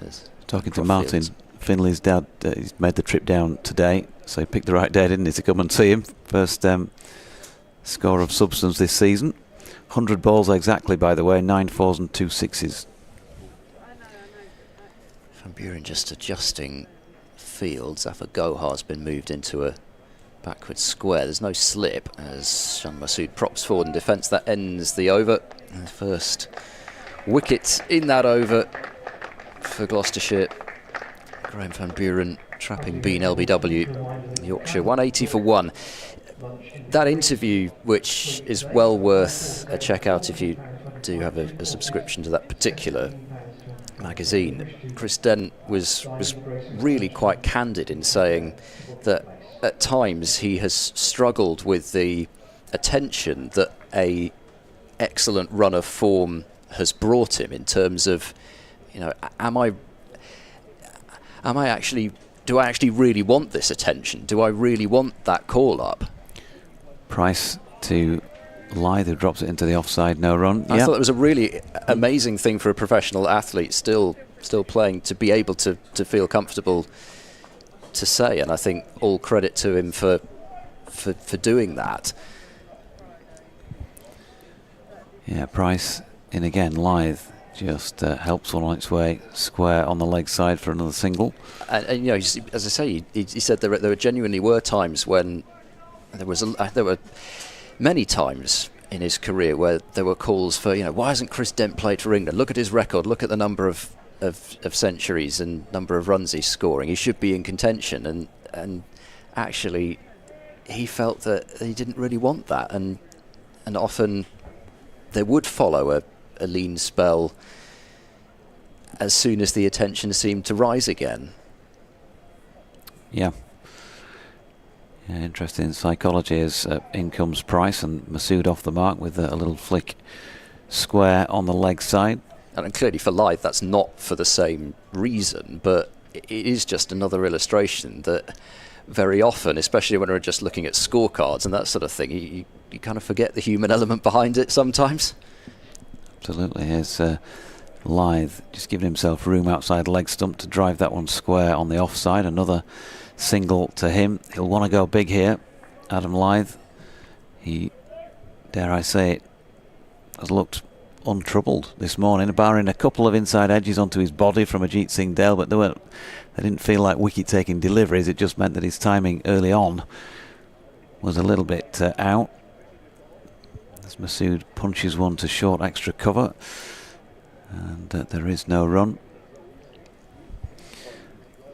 So they've got what this morning? They've gone from 57 without loss to 183 for one without really breaking sweat. And if they're looking for 400 in front or thereabouts, that's another 153 now, because Masood, I should say, has just cut another single out to the sweeper on the offside.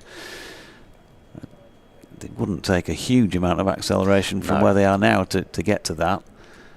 So maybe they just have a time in mind. They might say, let's give ourselves a half hour before tea, or might just say tea, whatever it might be, and let's just get as many as we can before that point. Pull out and give ourselves ample time to try and take the 10 wickets we need. That was going to be my next question, really. And would you almost say, actually, we could have a little burst before tea? Potentially. You don't play the forecast, of course. People tend to say that, even though I think you can point to examples in history where people have played the forecast. Van Buren bowls. This is guided with an open blade to backward point by Shan Masood. New over from Van Buren, his third over of the innings and second over of his spell. Comes in off about 3 paces and bowls, and guided away, and there won't be a run into the leg side as Bancroft is in a short straight mid-on position. So that classic kind of one-day work down to long on that you see a lot is slightly cut off, even though there is a long on in place, and it forces Masood to play finer than perhaps he might like, and there's a slight suspicion of more inside edge than genuine work round the corner there, but it still produces a single. 185 for one. The lead ticks up towards 250. They'll be able to rattle through one more over easily after this. I'm not sure they managed to get another one in, as this is punched through the offside by Lyth to deep cover, and another single is taken. They have managed, even if it's only been a brief period of, what is it, probably about a quarter of an hour, 20 minutes, just to arrest the scoring rate a little bit. And I think that's all Gloucestershire really, realistically, as this is played back with respect by Shan Masood to the bowler. It's really all they're looking for in this sort of situation. I know there's going to be a big total on the board for them to either chase or time to survive, as this is driven forcefully through extra cover by Shan Masood, and that is his first boundary, and in very pleasing fashion. It wasn't that overpitched from Van Buren, but being such a tall man, he got a big stride towards the ball and made it into a ball that he could drive comfortably, and it's a boundary to end the over. So in the end, still 6 runs from that one with the boundary off the last ball, and the lead has gone above 250 to 5-3. Yeah, it wasn't the best delivery, was it really? If you just got a bloke in who's got 140 in the first innings and you don't want him to get him in the second innings, then that's a nice invitation to offer him outside off stump to a shot that he always plays well. Lyth stepping back to the first ball of Ollie Price's current over and has cut a single out to the sweeper. He's on to 107, 191 for one.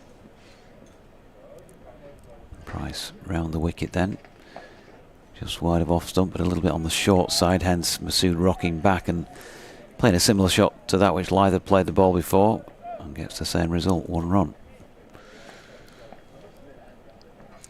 was kind of doing a bit of calculating in my head as to how many overs Yorkshire might need to get it above 400, the lead. Price to Lyth, turns that round the corner and will pick up a single. Well, I think Joe Root and Harry Brooks still to come, and particularly you think of in terms of scoring rate of Harry there, wouldn't you?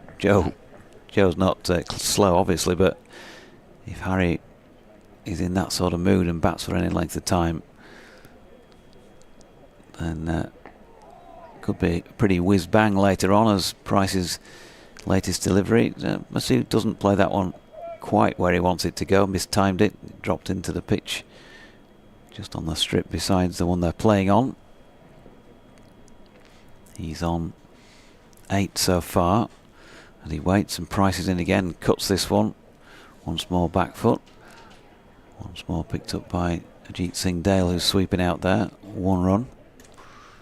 But yeah, you could be looking at a situation as sort of even, especially if Brook gets going, less than 20 overs to get to that sort of 400 mark by the time he's in. Bit of strategic gardening from Lyth there, just patted down the pitch with 1 ball to go. The clock ticks over to 1 o'clock, and the old boy, well, using all that experience, and he has done in this innings so far, a superb 108 not out from 133 deliveries for the 36-year-old Adam Lyth at the lunch break. Shan Masood, Yorkshire and Pakistan captain, not out on 9. 73 earlier on from Finlay Bean, sharing in that 180-run opening partnership, a 5th century partnership between Lyth and Bean for Yorkshire.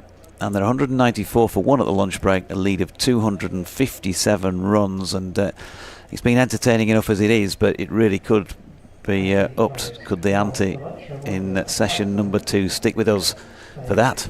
Yes, I think there was a certain amount of grim realism about what this day might bring from Gloucestershire supporters that I was speaking to this morning, and that has been borne out really by the cricket so far. Lyth and Bean playing with control, but controlled aggression, capitalising on anything slightly off line and length by the Gloucestershire bowlers, who haven't managed really to repeat what they did in the first innings in terms of the accuracy, and they're not an attack that's really particularly built in this incarnation for keeping the runs down. So if they're not taking wickets, then that does provide a problem. And the other problem is that 30 overs bowled in that morning session, they're going to have probably, you'd guess, to bowl a lot more of the likes of Ollie Price and Graham van Buren after the lunch break. So for Yorkshire, I guess it'll be discussions as to what sort of markers do we want to lay down in terms of time and overs. It's very much up to them to decide that after Lyth's 108 not out, Bean's 73 in particular, have given them the opportunity to decide their own fate effectively, at least as far as what they might set Gloucestershire. So the lead at 257, and we will be back after lunch at sunny Bristol to bring you the afternoon session. So in 40 minutes or so, hear from us again.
Welcome back to Seat Unique Stadium, Bristol. Yorkshire 194 for 1 in their second innings. That's a lead of 257, and Adam Lythe's eyes will be lighting up at the possibility of yet more runs to add to his 108, and Shan Masood likewise after his 140 in Yorkshire's first innings.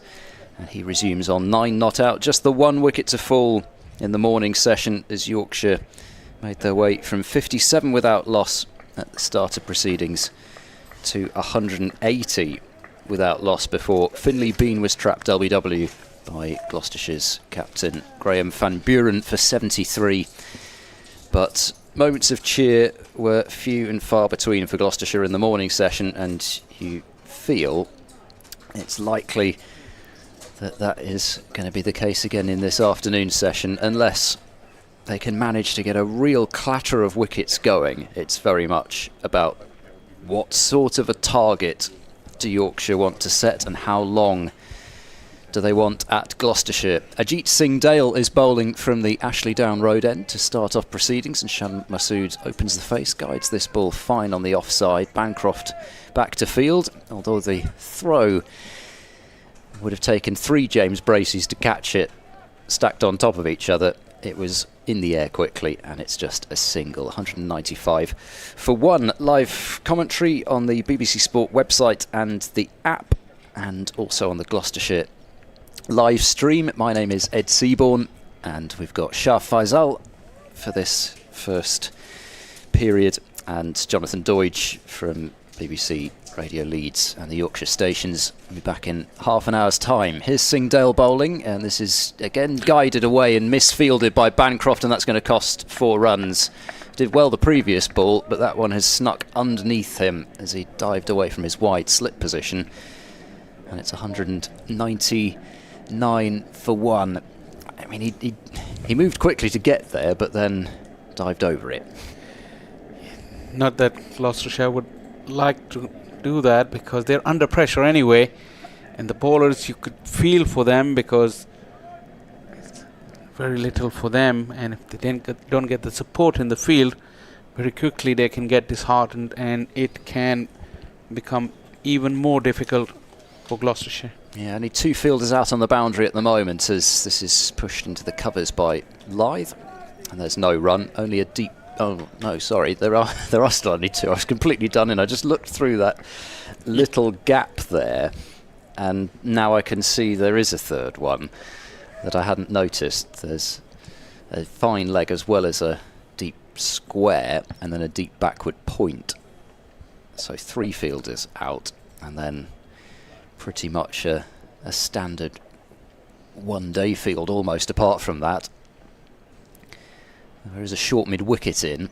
Singh Dale bowls, and Lythe has played a cover drive to mid-wicket as he doesn't time the ball for a change, and it has been for a change. 19 fours.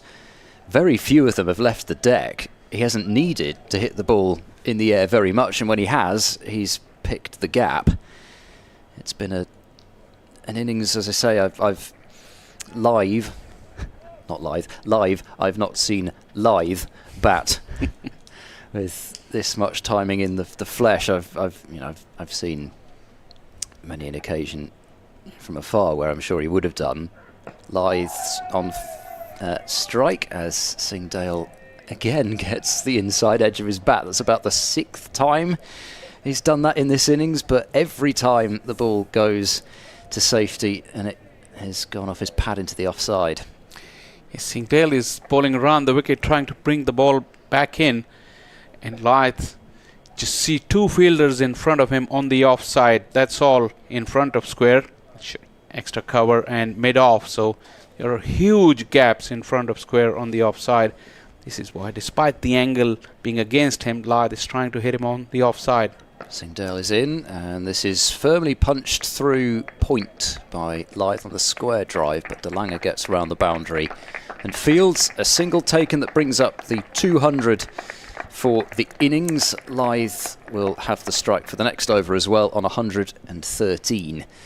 Still a fair few Yorkshire supporters here as you'd expect, with Yorkshire on top and the chance to see homegrown products Joe Root and Harry Brook for only a limited amount of time, limited number of games, 5 of the first 7 rounds I think they're being allowed to play, and this being the first fixture which they've both played.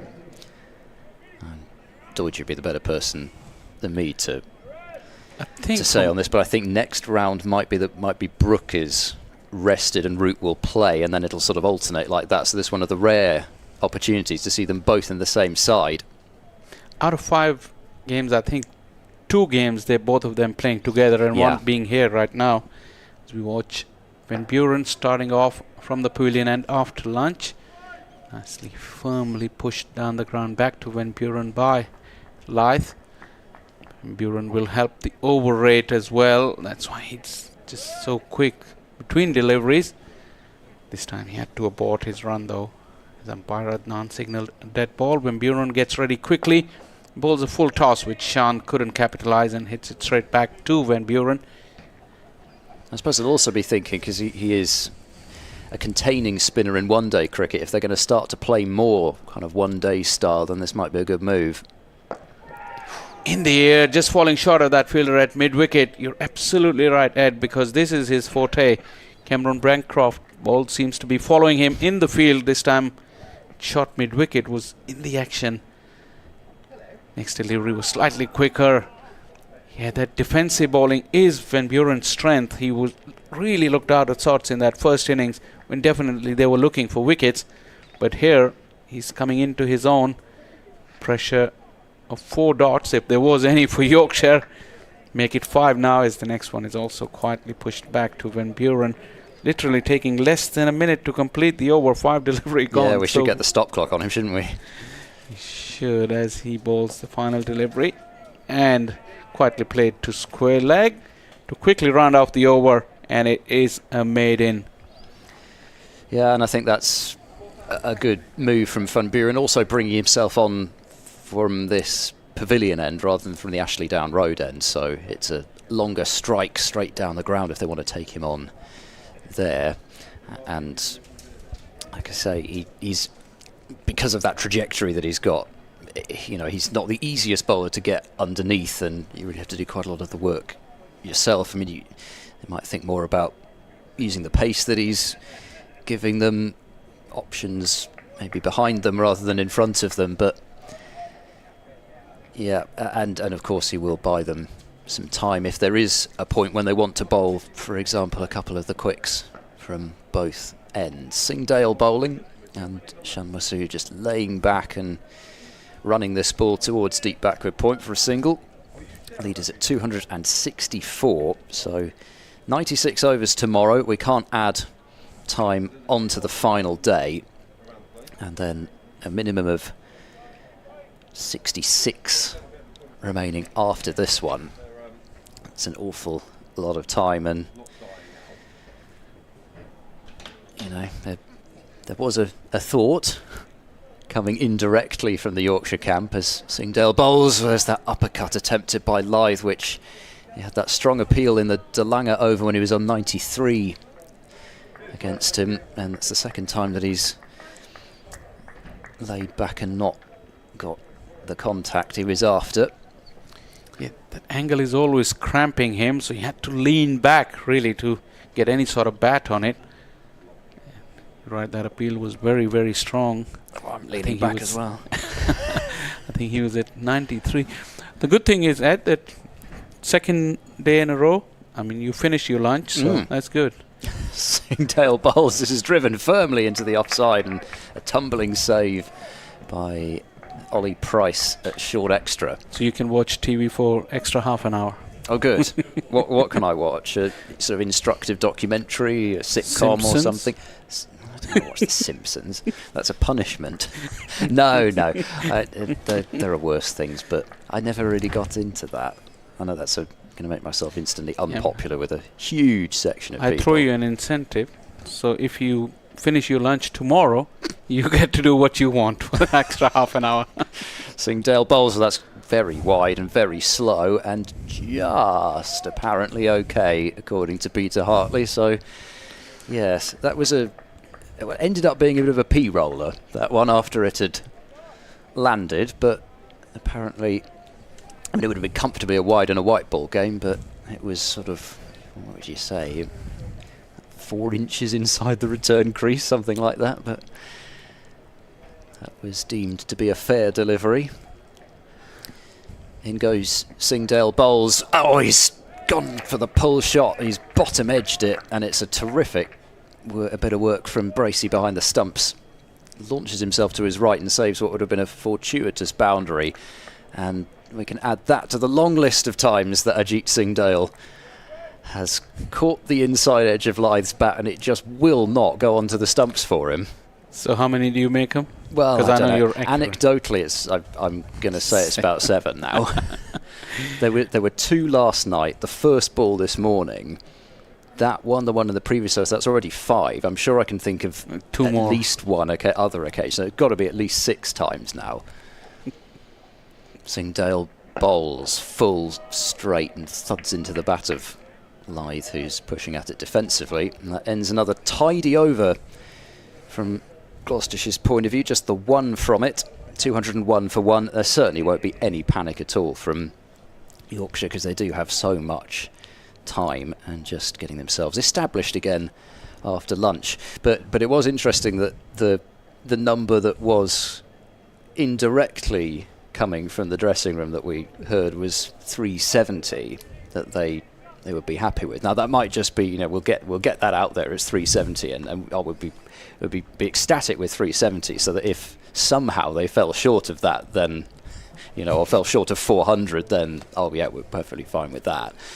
But you'd think if they got themselves in a situation where likes of Brooke, Root, even these two still there, were going great guns, then they might just think about a few extra runs, just for the sake of it. When Buren starts off with another delivery that's played into that mid-wicket fielder, Cameron Bancroft, dot ball for Shan Masood. Now we're Action timing replay. him. Sorry. Go ahead. I must let you actually call the ball first. Very impolite of me, sorry. No We are timing this over. Okay, so that's third delivery. This time goes past Cameron Bancroft, and Sean will just jog along for the single. You're talking about that 370 or 400. I mean, if it wasn't for weather, I don't think Yorkshire will be in any hurry to declare and just bat Gloucestershire out of the game. So reverse sweep comes out, and it goes straight to short third. And Adam Lyth cannot believe what he's done. Still standing there. And Dent was the fielder who took the catch. Took some time off in the morning session, but now he was there at the right time, at the right place, and ends the innings of Adam Lyth, which was full of quality. And finally, he's dragging himself off the field.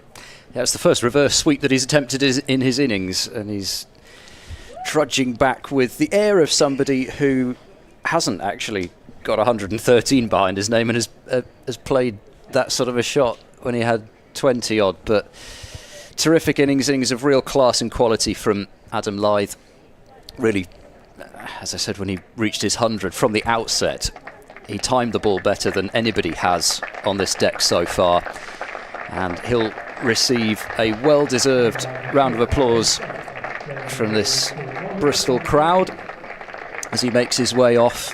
He still doesn't really particularly want to go. Eventually we get a little raise of the bat, but Graham van Buren has got his second wicket, and for Yorkshire that just means one test batter replaces another, and it is one of the greats in Joe Root walking to the middle with Shan Masood there to guide him, as it were. Not that he needs it. Absolutely, and the reason Adam Lyth was so disappointed, I mean, he would have known that he had Gloucestershire for the taking in this afternoon session, because all they were doing is trying to restrict the scoring, and Adam Lyth was seeing plenty more coming his way. That's why he just could not believe it, even when he was leaving the field, like he said. He didn't look like a man who scored a glorious 113. He was just disappointed at what he could have done in this afternoon session, but that allows the Sunday crowd here at Bristol to see one of the very best of the world and one of the very best that England has ever produced. Joe Root takes a strike, first delivery, full of respect for Van Buren, pushes it back down the ground to him. Well, our counter was disturbed by the fall of Wickets. I think James would be wanting to time more overs now after that seemed to work. Look at him. Slip in for Joe Root. Short cover, short mid-wicket catching. Slightly short, lays back, gloriously played by Joe Root. Behind square on the offside for a boundary. Off the mark in style and grace, Joe Root. Yeah, possibly more so off seam than spin. That back foot drive has been one of his absolute trademarks in his career. But, you know, he's just come off facing that Indian spin attack in their own conditions. And Graham Van Buren on a pitch which is not exactly ragging square. He's not going to get away with just dropping a fraction short like that. And what a way that is to get off the mark. So 206 for 2 with a lead of 269, and Singh Dale ready to resume his bowling. I think he's bowled pretty nicely in this innings so far as Singh Dale, and I was impressed with him in the first innings as well.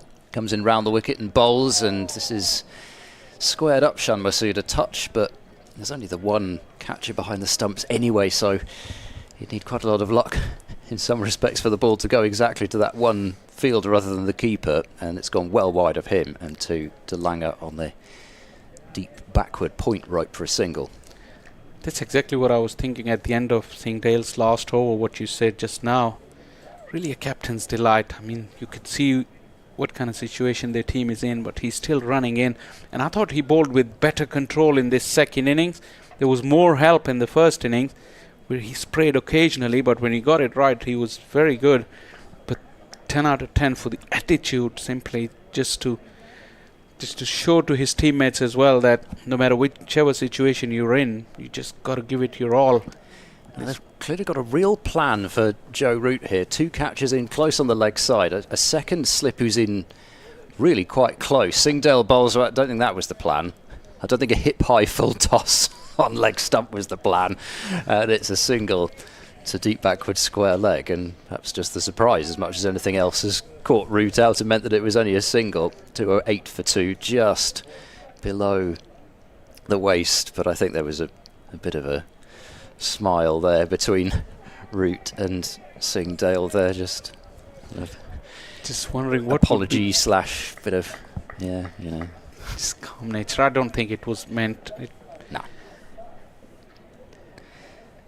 Masood then on strikers, in goes Singh Dale, bowls and beats him as he cuts over the top of the ball through to the keeper. More illustration of Singh Dale just running in and putting it in the right area, but not just putting in, there's a lot of effort behind it, cramping Shan Masood for space. Got lucky on that occasion.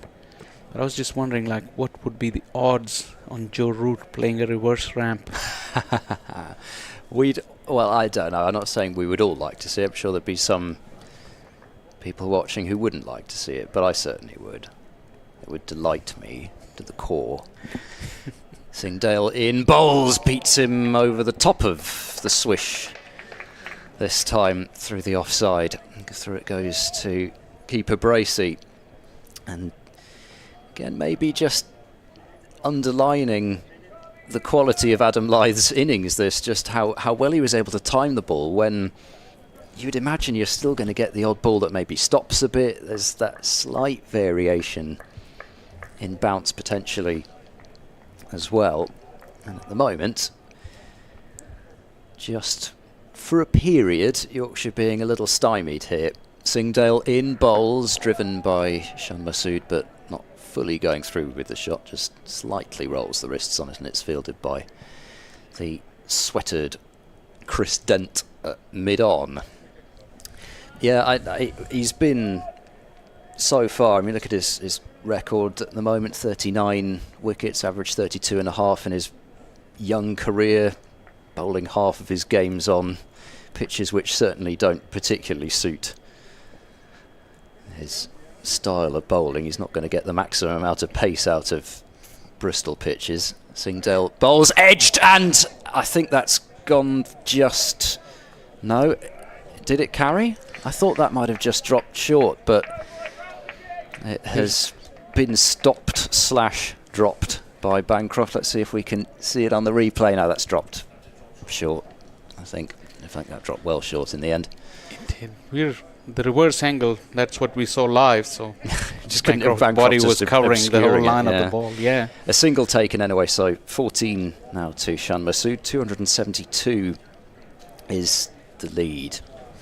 But again, more evidence of Singdale just running in and putting the ball in the right area with purpose, angling in and just a hint, probably just straightening down the line. And as it always seems to happen, as we watch Van Buren, next delivery, Shan Masood has clattered it over deep mid-wicket fence. It's a short boundary, but it went way over.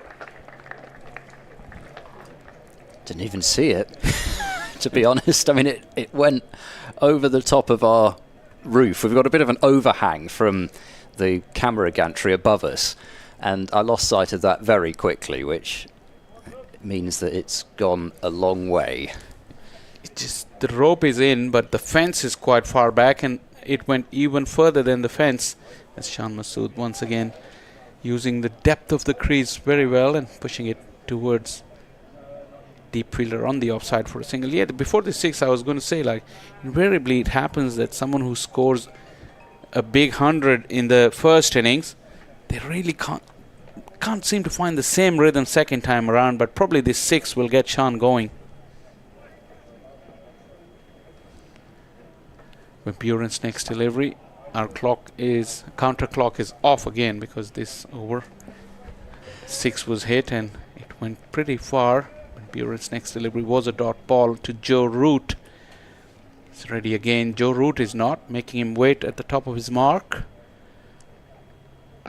Root pushes it into the gap on the offside for another single. Root moves to 5 and Yorkshire 216 for 2. Yeah, and at least in his early innings, Root might just want to pick up the singles, milk it a bit. Seeing that 6 from Shan Masood, he doesn't have to worry too much about the scoring rate himself at this moment. Buren's next delivery, dart within the stumps, which Shan pushes it back to Bancroft, who fields in the slip from the far end and fields it mid-wicket, so most of the deliveries are going to him. When Buren is bowling, once again Bancroft will be in action. Or not quite, ball picked up before him on that occasion, and that will bring to a close Van Buren's over. Other than the 6, it remained pretty quiet, but like I had said, once that 6 was achieved, 8 of the over is still great going for Yorkshire. 217 for 2, and the lead is 280. Let's have a look at what's happening in some of the other games around the country, and the usual reminder that you can listen to every ball of every game on the BBC Sport website and the app, and you will also find the cricket section there and the Sport website the live text service, which is up and running as ever, where you can get your wicket alerts and analysis from all round the ground, keep up to date with everything that is happening. It really is the best way to follow the action. And of course our commentary's on that page as well, so if you're listening to us via the medium of audio, then you're already there. Singdale bowling to Root, who's guiding the ball away towards a fine third position and scampering back for a quick second run, as there's a deep backward point rather than a deep third position. And Root, with a couple of runs, moves on to 8, 219 for 2. In the match at Cardiff, where the wickets have fallen aplenty so far, Glamorgan are 183 for 6, leading Derbyshire by 222. So that looks as if it could be bubbling up to quite an exciting finish. 237 in their first innings, Glamorgan, and Derbyshire 198 in reply. Singdale bowls to Root, who taps that one to where a backward point would be, but there's the gap, and there's the single. Lead up to 283. Alex Thompson, the off-spinner who took 7 for 65 in the first innings for Derbyshire, now has 4 for 78 in the second innings, so 4 of the 5 wickets to fall. Sam Connors the other one, and then a run out. Leicestershire and Sussex in action at Grace Road, and it's Sussex who are moving out in front now in that game.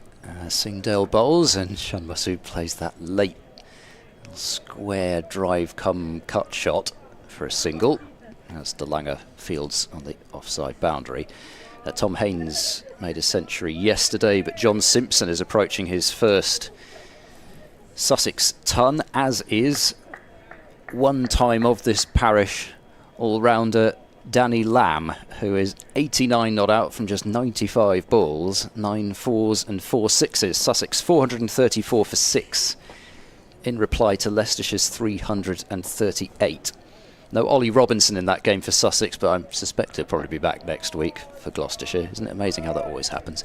This is defended. Next delivery tight to the stumps, and treats it with respect as it goes out into the offside. Middlesex and Northamptonshire, well, it's rinse and repeat really for Middlesex. They've been able to score runs themselves so far, which, to be honest, wasn't really the case last year in Division 1.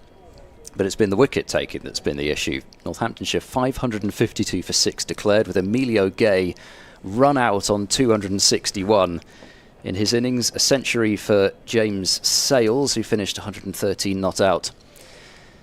Singdale bowls to Root, who's finding a gap again on the offside with such ease.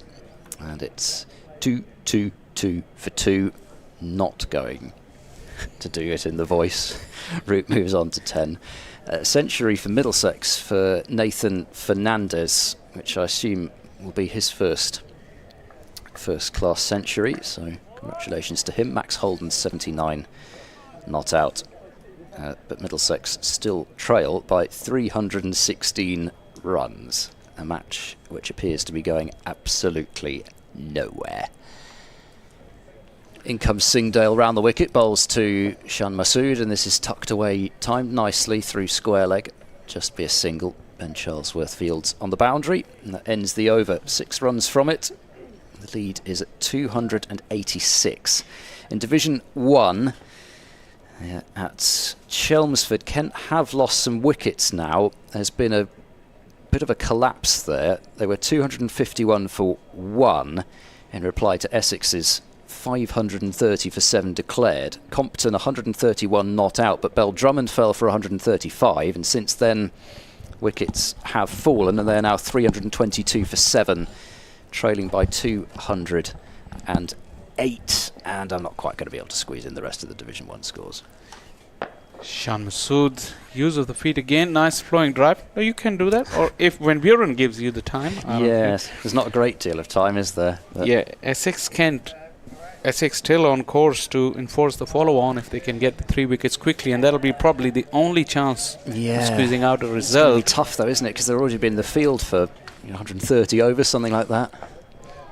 We never used to discuss this previously, like follow-on was a given back in the day. Well, they do anymore. have, you're right, they do have Harmer as well, who's bowled 42 overs, so the seamers should be relatively well rested. I think Harmer could bowl all 4 days if you asked him.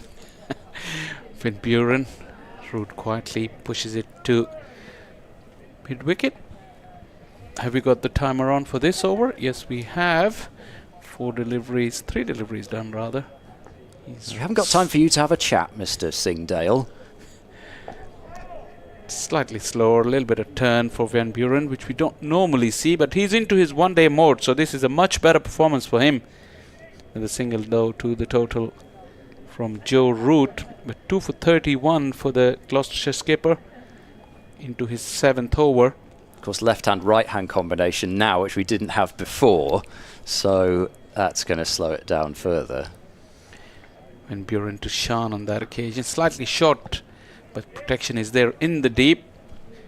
Milking it along, these two. Shan Masood has moved to 25 of just 31 deliveries, and for a moment I was thinking like he hasn't found his rhythm like he had in the first innings. But the scoring rate is not too bad at all, as Root has a look over his left shoulder. But is he planning a sweep shot? No, just a little nurdle into the onside. A single will close out Van Buren's over. 1 minute and 57 seconds it took. Yorkshire has moved to 227 for 2. Yeah, not too bad, I suppose. Left hand, right hand and 4 singles. We had 30 seconds going for the 3 balls before Adam Lyth was out. So it could easily have been a minute. Yeah. I was looking forward to a minute or 70 seconds, but yeah, this left-hand, right-hand combination, I don't like it. We'll go through the rest of these Div 1 scores then. Lancashire have almost got parity with Hampshire now at 362 for 4 in reply to the 367 of Hampshire. Keaton Jennings 165 not out. He'll continue to score those runs. He'll continue to be in the conversation as far as a recall. And until then, just have to settle for bucket loads of runs for Lancashire. Here's Singdale starting the over with a slower ball which loops and dips en route, and he guides it into the offside for no run. Fielded by Charlesworth at cover. So Jennings 165, George Bell is 59 not out. No Keith Barker still for Hampshire, whose time it feels is slightly running out on that core of seam bowlers. They've got the likes of John Turner, who's coming up through the ranks, and a couple of other youngsters worth keeping an eye on as well. Scott Curry, who's on loan to Leicestershire at the moment, being one, as that's a Yorker from Singdale. It's blocked by Joe Root up to mid-off. Dom Kelly, I think, another youngster who'd probably be making up that Hampshire attack sooner rather than later, but at the moment it's Lancashire who are on top there. Worcestershire 347 for 8 have rather frustrated Nottinghamshire's efforts to try and get a sizable first innings lead, so they trail by just 52 runs now, with Nathan Smith and Joe Leach putting on a big partnership for the 9th wicket. Singdale bowls clipped away by Root wide of mid-on, and he'll take a single and move on to 13. Lead is 291. So Nathan Smith 58 not out and Leach 46 not out. In fact, he's just been dismissed, Nathan Smith, by former Worcestershire man Dylan Pennington, who's got his 3rd wicket. Somerset are batting again at 32 for 1 in their second innings, trailing Surrey by 111 runs at the Oval. Casey Aldridge picked up 5 for 64 for Somerset, but they are staring down the barrel against the 2-time defending champions Renshaw and Lammonby, who scored pretty much all the runs for Somerset in the first innings, back together after Dixon was out, to Dan Lawrence, who opened the bowling and got Dixon out without scoring. It's just, they can do anything. It feels like if Surrey decided they wanted to open the bowling with Rory Burns and Dom Sibley every match, they'd still win the championship. That's just how it feels at the moment. Singdale bowls a bumper which balloons through to James Bracey, and Shan Masood gives Singdale a look as if to say, come on. And the final score to get to: Durham 317 for 5 in that captivating match at Edgbaston, in reply to Warwickshire's 698 for 3 declared. Lees was eventually dismissed for 145. So that is now 8 wickets that have fallen in roughly 220 overs. Singdale round the wicket bowls. Shan Masood plays a defensive shot to that one. It goes up towards mid-on. Will effect the double change at the end of the over. Jonathan Doidge is primed and ready to my right, and then we'll get Shah Faisal back in. Or in fact, you could even do this ball if you'd want. Looking forward to our tour of Pakistan, as invited by Shah Faisal. He's going to take us round the high spots of Lahore, he says. Very much looking forward to that world tour of Pakistan. Last ball of the over is dropped at the feet of Masood. who's on 25, and Root on 13, make Yorkshire 228 for 2, a lead of 291. And still 60 overs remaining today. The 96 set for tomorrow, of course. That may change with weather, but as things stand at the moment, we don't know that. It's not one of those forecasts that says it's absolutely certain that there's going to be a deluge. Welcome back. Good afternoon, Jonathan, and good afternoon all. You're talking about that tour of Pakistan later in the year. I mean, I'll be more than happy to provide the hospitality if you make the trip. Hospitality as well thrown in. It's getting better, is this? Flight pack, have you got your own airline as well? Well, I don't own an airline just yet. Who knows, you know? No, but it's a wonderful place and a different experience for fans and visitors to come out there and watch cricket in a completely different way. On the third voice commentary fees, I think an airline is imminent, don't you, Ed? I think Faisal Airways, I think, I've got a cabinet full of some airplanes there at the house. Cabinet, by the way, not magnificent. So, Ollie Price from the pavilion end then. To bowl here to Joe Root, who tries his reverse paddle sweep, and he's got it away nicely, and that will be 4, scattering the pigeons down there who were fielding just inside the boundary row, but they don't fancy it that much and have flown away. Joe Root flying on to 17. Yorkshire 232 for 2. Ollie Price put his hands on his head, but the best will in the world, Ollie. I think we've seen him get that one out of the locker just a time or two before. The batter, that is. He's an excitable spinner. I've seen that. Ollie Price, just a hint of misjudgment from the batter, and he just gets his hand up and all that. But Root was in full control of that shot. As he goes back and is in full control of this one, giving himself some room to play it out square on the leg side for the incoming Charlesworth to field. Maybe he put his hands on his head. He might have had 50 pence each way on whether or not he could bowl a delivery that scattered the pigeons, or that hit a pigeon, possibly. Oh, well, but like you said, we've seen Joe Root play this stroke many a times against more illustrious bowlers. But Ollie Price just having a little chat with Van Buren to see what they can come up against left-handed Sean. 2 fielders in the deep on the onside, deep fine and deep square leg just in front of square. The long on is also pushing back almost 2/3 of the way. Here's Price then, once again, to Masood, who finds a gap in the offside and pushes it towards the incoming Josh Shaw from long off, 1 run. Norman Eastwood, good afternoon to you. He says, hi Jonathan, so far this season Yorkshire's opening partnerships have been 45 against Leicester and 1 and 180 here, total 226 in 3 innings, averaging 75.33, not a bad start this year for Lytham Bean. That's to go with the 69 I think it was, or thereabouts, that they averaged together last year. They're not out there at the moment though. Joe Root and Shan Masood are, and it's the former who has just pushed a single once again up towards long on. It's kind of strange though, because Van Buren was doing a pretty tidy job from this end. He's brought in Price, who's in and bowling to Masood. That is pushed out into the offside. This time no run.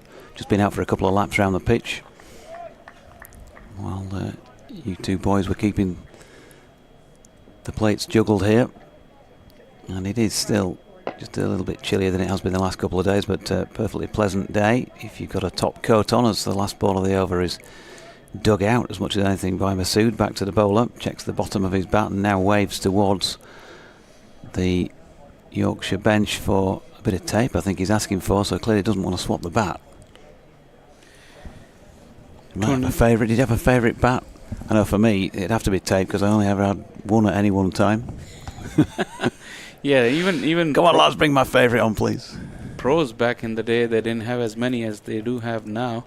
But I was going to go back to that tour of Pakistan and I was going to ask you, like, what is your favourite memory going back in years, anything? Don't mention the test match in the dark, but what else? What other than that about cricket in Pakistan, like Pakistan, England especially? The test match in the dark. Nasser Hussain has talked about it enough. I think none of us should need to talk about that anymore. I can talk about Moin Khan, who said on the third morning of the test match that the way test match is going, it's going to be a draw. And in the first session, being a wicket-keeper, he dropped 3 catches. So all that happened, I mean, I had no sympathy for him towards the end. But, all the praises we've heard about English team, I mean, something different. Come on, Jonathan. What's yours, Ed? Even Ed, the computer has gone silent as well. As Joe Root walks down the pitch, just advancing at Shaw. He's cutting down the length, but playing it quietly. Yeah. Do you not yeah, remember? that's right. We didn't see. We never saw any footage from Pakistan.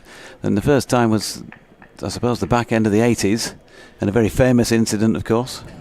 Oh yeah, I was going to get your attention to the other incident in that series in 2000, as we watch Shaw to Root, pushes it onto the onside and collects a single.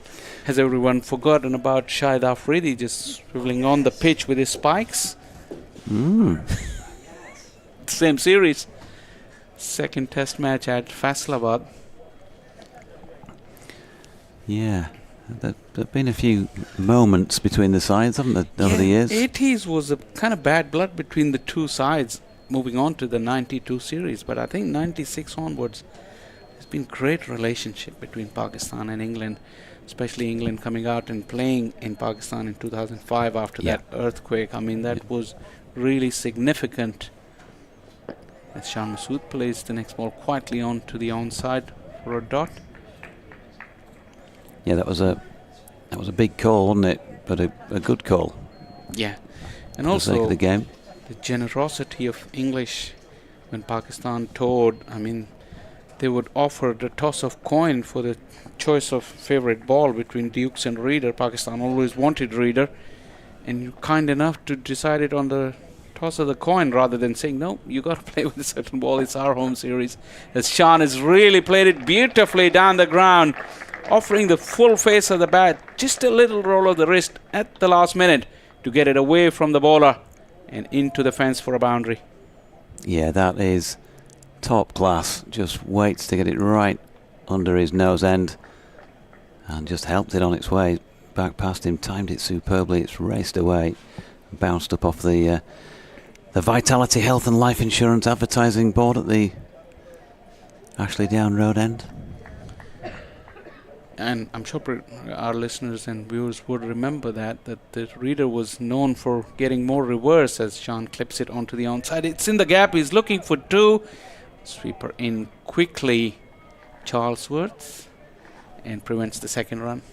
Yep. Yeah, that was another interesting moment between the sides. I mean, think about the play between the sides. Of course, you know, you can't think of any one person but the great Imran. You know, it lasted for so long at the top, and just what an inspirational cricket player. Not only for that nation, but, you know, one of those in that great generation of all-rounders. Yeah, those were the days for magnificent all-rounders playing at the same time. Root collects another single, pushing it off the back foot onto the onside. I mean, never ever in a cricketing history you had the same quality of all-rounders, 4 of them at the one given time. And definitely Imran Khan was one of them. And there's an incredible stat about his last, 50-odd test matches, where he's averaging 20-odd with the ball, 21 I think, and more than 50 with the bat. And to be the captain as well, and very good win ratio as well, because he was always known to play positive cricket. Yep. Incredible. Yeah, Imran, Kapil, IT Botham, Richard Hadley. I mean, you've got to throw in, although unfortunately, because we were robbed of watching him playing in world cricket, but a man from this venue, Mike Proctor, who I know he was going probably a little bit before them, maybe finished before one or two of them did, but it'd have been absolutely right there in the mix, wouldn't he, as well? Yeah, and if you add Clive Rice, yeah, Clive Rice, of he course. was every bit Two of the them same from South quality. Africa, yeah. It's just unfortunate that the international audiences didn't see, but English audience saw a lot of them because they were iconic county cricketers in that time. Just a couple of signposts from me. I'm 7 minutes away from the update that will take place at 2:30. And also, when I was doing my laps, I walked past Jordan Thompson, who said, "I'll be up in the next hour," which was probably 20 minutes ago. So. It's been a slight hold-up as well. Both the umpires came together and had a little chat. Bancroft was in the mix, and so is Ollie Price. I didn't quite make out what was it all about. His umpire Hassan Adnan is still talking to Price. But the scoreboard has moved to 242 for 2. The lead has gone past 300 in the last over, so 305. And going by Ed's information, is it 370, 380, something like that? Yeah, the talk about? Yeah, the talk is sort of 380 to 400, I think, depending upon when they get to that stage. And maybe having a go before tea and then having a full session after it as well. As Root steps back and flicks that one out through mid-wicket off the bowling of Price. 1 run.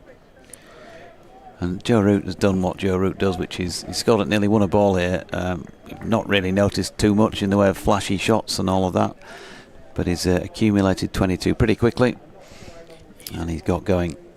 He made sure he's made use of every ball, literally. He has hardly broken a sweat. Almost run a ball, 22 of 23. Price having a word, I think, with Van Buren there. Root also a little word as Price's latest delivery then turned into the onside just past Van Buren by Masood. Brings in Akhtar, who comes in from deep mid-on. 1 run. There's a bit of jollification down below by the sound of things among the supporters. Good to hear, good atmosphere. Got a number in today as Price is into Root, who times this one very nicely, but unfortunately for him, Cameron Bancroft is quick around from just backward of square leg and cuts off the single which was aimed out towards the sweeping mid-wicket. Price in again, right arm round. Root once more goes back and flicks it into pretty much the same spot, which again draws Bancroft in to do the fielding. Still pretty brisk, that breeze or wind out there. Bit of movement among the clouds overhead. Price in again, and Root this time not looking to score unusually, just a bit more of a front foot defensive flick into the onside. Bancroft again round. You said you went round. When I went down, I found it pretty chilly actually. Yeah, down at ground level. Price in again. Root goes back foot this time. Opens the face of the bat up and just punches it out to De Lange coming in from the point boundary. And that one by Root at the end of the over will keep the strike for him. 245 for 2. He's 23. And it's the other way around. 32 for Shan Masood. The lead now 308. I think we'll probably just have time for you to get through the next over before I've got to do the update, Faisal. All of a sudden, these two batters, like Jonathan was mentioning, that they didn't really play any flashy strokes. Sean went down the wicket and hit a 6 off Van Buren, but otherwise it looked like it's been pretty quiet. But if you look at their strike rates, they've been able to rotate quite nicely, and that run rate that has been maintained around 4.6. That was the case when the opening partnership was going, because both were settled and Adam Lyth was in full flight.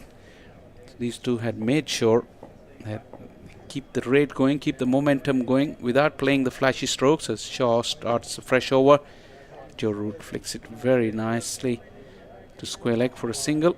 Everything so familiar with the way Joe Root plays, be it a single of a spinner going off to the back foot and just playing it towards square leg, or the last stroke that he did. He's just been phenomenal over the years. And from a neutral or from a perspective from outside of England, I mean, Joe Root's status is when he first burst onto the scene, like everyone internationally thought that, yep, this is something special. And the way his career has progressed, it is special really, and still going strong. Just a wide slip or a fine gully for Shan Masood as he brings out the flashing blade on the up. We've seen more and more of that as the game has progressed. Players have been able to hit it on the up. This time couldn't find the gap though. Jonathan preparing for his update. You can jump in anytime you wish to. The soothing sound of Bill Withers. Lovely day at the moment.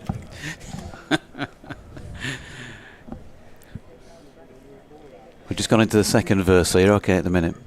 But I'm guessing that I'll be getting put into bat on the back of this song. Short mid wicket in place for Shan Masood, and he almost found that fielder. Just falling short. Leading edge, he was looking to place it onto the onside for a single. And just agonizingly close. Narrow escape for Shan Masood. It's the substitute fielder, Dom Goodman. He was in the game. He's just been brought in just before this ball. Almost a dismissal. Similar delivery, but this time Sean got his head right over it and waited on it for the ball to just arrive, and then the roll of the wrist. He mistimed the similar stroke on the previous delivery. 1 run to the total. 33 to Shan Masood now. Now similar sort of field on the other side now for the right-hander. Joe Root is on strike, and Cameron Bancroft, his left foot is almost on the cut strip, just about a foot away as Shaw runs in. Joe Root, his typical dab, looking to guide it towards the third man. That gully fielder comes into play. Just to pick up for the moment, and because it sounds like it is update time. 1 ball to come in this 57th over.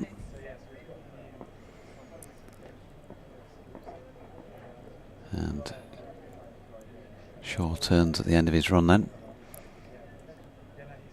In he comes to Root, who walks into it, flicks it off his legs, and will pick up a single out to Marshall de Lange,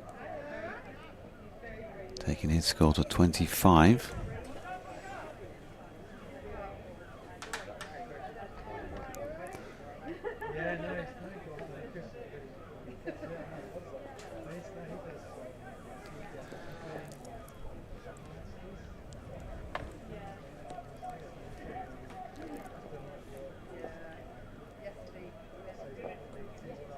Yeah, good afternoon from sunny Bristol, and Yorkshire with a sunny disposition as well, because they are 248 for 2.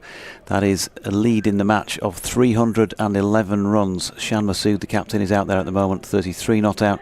Joe Root, the legendary Joe Root, is 25 from 30, having had a single figure score in the first innings, so he's starting to set about doing what Joe does, which is to accumulate his runs. Earlier in the day, well, Yorkshire resumed on 57 without loss in their second innings this morning, and we went on to see the 5th century opening partnership between Adam Lyth and Finlay Bean, a combination of youth and experience for Yorkshire. It was the end of Bean for 73 LBW to the Gloucestershire captain Graham Van Buren, which brought to an end that partnership on 180. Finlay 73 off 100 balls, 9 fours and 2 sixes.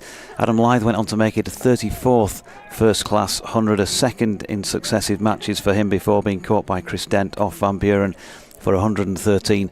And then this much vaunted pair together with international experience are continuing to take the match away from Gloucestershire. We've still got a good hour and more before the tea break, and the theory is that Yorkshire are going to try and get to sort of 380, 400 lead, and then probably declare on their second innings to give themselves enough time to bowl Gloucestershire out for a second time and try and win this match. There is a suggestion there's a threat of showers or possibly worse tomorrow, so that might take time out of the game. They're trying to allow themselves enough time to do the job properly. So another single from Joe Root, 249 for 2. They lead by 312.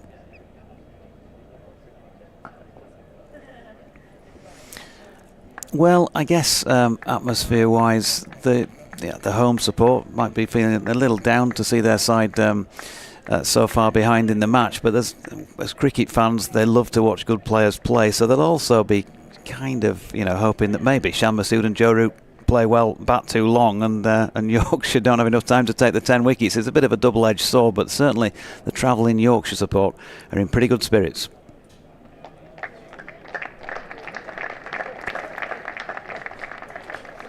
Will do, as Joe Root just pulls a 4 then, backward of square leg, to take his score onto 30. It's 254 for 2.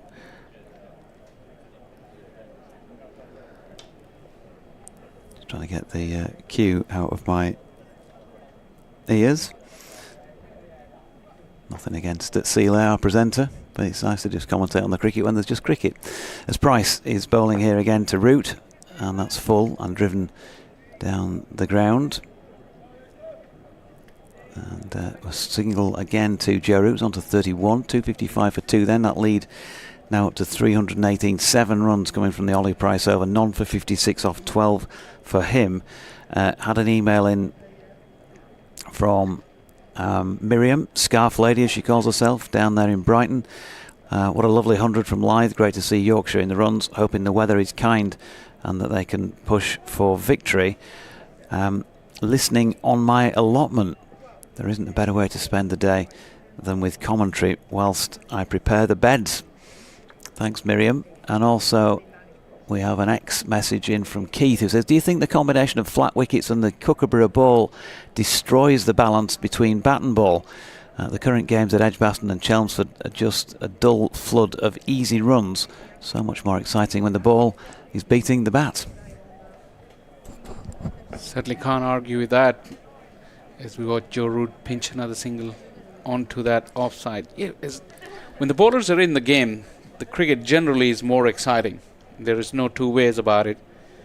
But then, like we've discussed previously in this game as well, there are merits and demerits of this decision as well. Sometimes you want to bring in difficult conditions for the bowlers, and some the bowlers with lesser ability, you don't want them to have inflated figures, and similar things can apply to the batters as well. You don't want to provide them too easy conditions, and those big runs at this level may never translate into any kind of international pedigree. Next delivery, Shan Masood is pushing it onto the onside. No run. 3 fielders converging on that from inside what would have been a 30-yard circle. I think I've heard Michael Atherton on his television commentaries before, even as an opening batter, say that the best cricket to watch is when the ball is slightly in charge of the bat, if you like. So it's a challenge for the batters. The bowlers have got some assistance, but it's not too easy either way. There's always search for that balance, as Shan Masood has clipped that one. A slight misfield on the fine leg fence will allow Root to come back for the 3rd run as well. There was just a single, although the batters were running hard, pushing the fielder under pressure, and he did make the mistake. And when we've got that balance that Atherton was talking about, it tends to be what we call a good cricket wicket, quote unquote, doesn't it? Yeah, always. Then you bring in Wicket, and then again we're looking for the perfect wicket that does something on the first day for the seamers, and then eases out for the batters, and then 4th day or 5th day the spinners come into play. That is an ideal wicket for a 4-day game, as we watch Root pushes quietly into the offside. I mean, finding that right balance for the ball and for the wicket. I mean, theoretically it may seem easy, but realistically it's very hard. Coming from Pakistan, this is the debate in Pakistan as well. Dead pitches, we play our domestic cricket with Kookaburra ball, and there's always a debate that Kookaburra ball is not made for those conditions. So then a few years back they switched to a locally made ball with a pronounced seam. As we watch again, Root looking to manufacture something onto the onside, couldn't find the gap. and then it went too far over towards the bowlers. And bowlers with limited ability could do things that, like I said, they could never do it at international level. So that balance, to find that balance for the ball, and then the kind of ball you're using, then you have to produce the pitches accordingly. So if it was Kookaburra here, you wouldn't mind a little bit more grass on the pitch just to make things even. But here, clearly, I mean, Shaw is one person who's really struggled in the match after that initial burst on the first morning. And he's clearly come up short with this ball in these conditions. He may prove me wrong just now by knocking Root over as he goes for the reverse ramp. Not quite off the middle of the bat, but it went right behind the wicket keeper. Will only collect a single. Yeah, he did. It was very full, wasn't it? It was almost so full that you can imagine he wasn't far off scooping it onto his stumps. But he did manage to get it somehow over his shoulder and picked up a run for it. So final ball of the over, Root onto 33, Masood 37. James Green says, "Hi Jonathan, with regard to the discussion of Pakistan cricket, I grew up watching John play at Sunday League on the BBC. Most teams had overseas players and it made you aware of them and how they approached the game. The likes of Asif Iqbal at Kent, of course, Sadiq Mohammed and Mushtaq Mohammed. That's one of two apparently, so there's more to come. We'll wait with interest, James, for the second one to be typed out and sent." Yeah, Mushtaq played for Northamptonshire, Asif Iqbal for Kent. Intikhab Alam played for Surrey for quite some time. I mean, back in the days, late 70s, early 80s, there used to be a lot of Pakistani cricketers playing in county cricket. Here's Ollie Price bowling to Root, who flicks it to Bancroft, much as he's done on a few occasions from this particular bowler. And no run.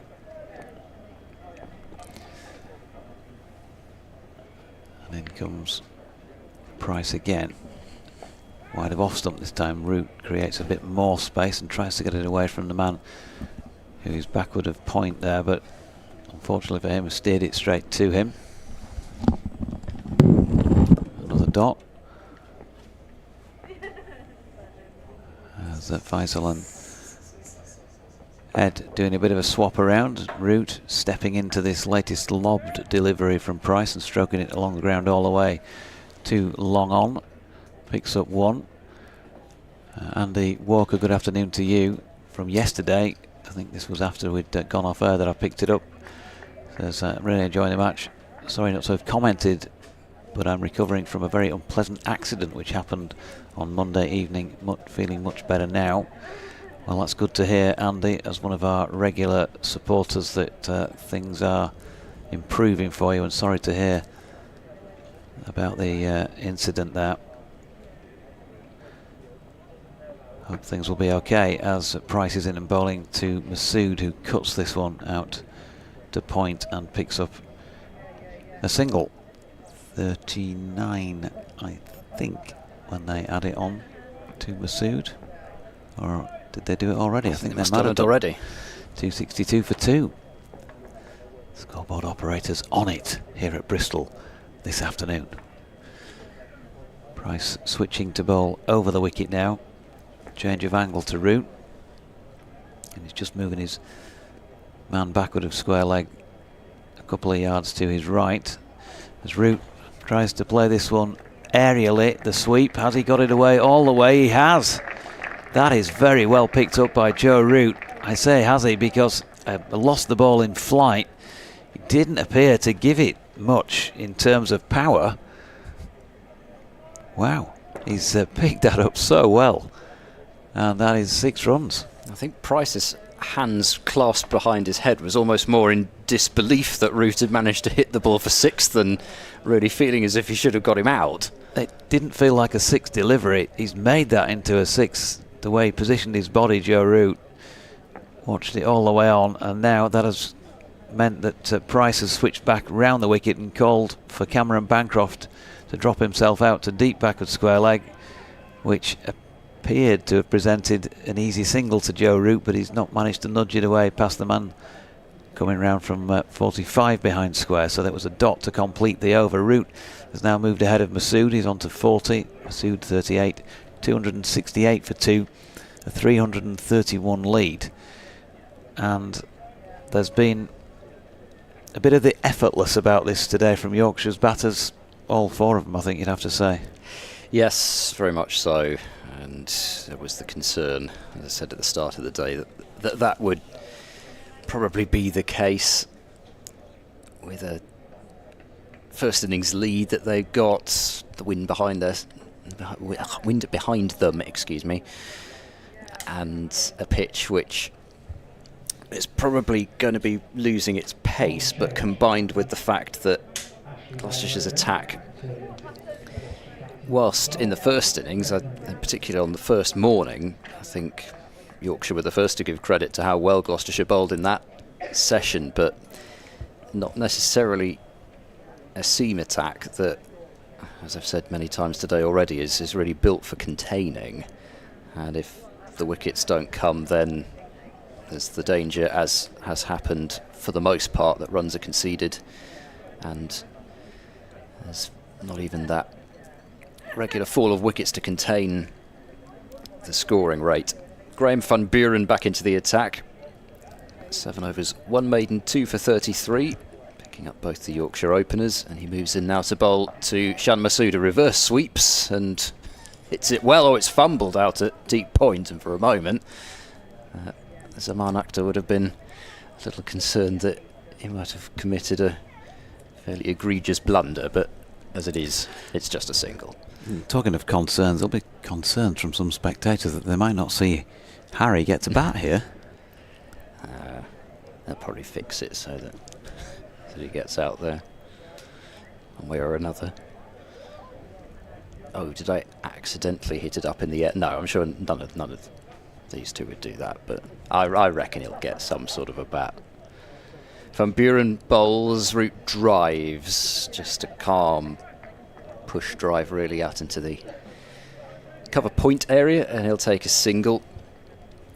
We're talking about Asif Iqbal, and last year was the 50th anniversary of Gloucestershire's first trophy win, the 1973 Gillette Cup, and before we know it, it'll be the anniversary of the 77 Benson and Hedges Cup win, which was as using his feet here is Shan Masood, and then plays a slightly unorthodox kind of cover drive despite being down the pitch and he on the floor. It's not too often, but he had so much time to play that shot. Another single is added, 271 for 2, which was Asif Iqbal's Kent pitted against Gloucestershire's Zahir Abbas and Sadiq Mohammed in that final, as that's an on drive from Root, which will get him another single, so runs off every ball that over. 70 for Zahir in that final. Andy Stovall top scoring with 71,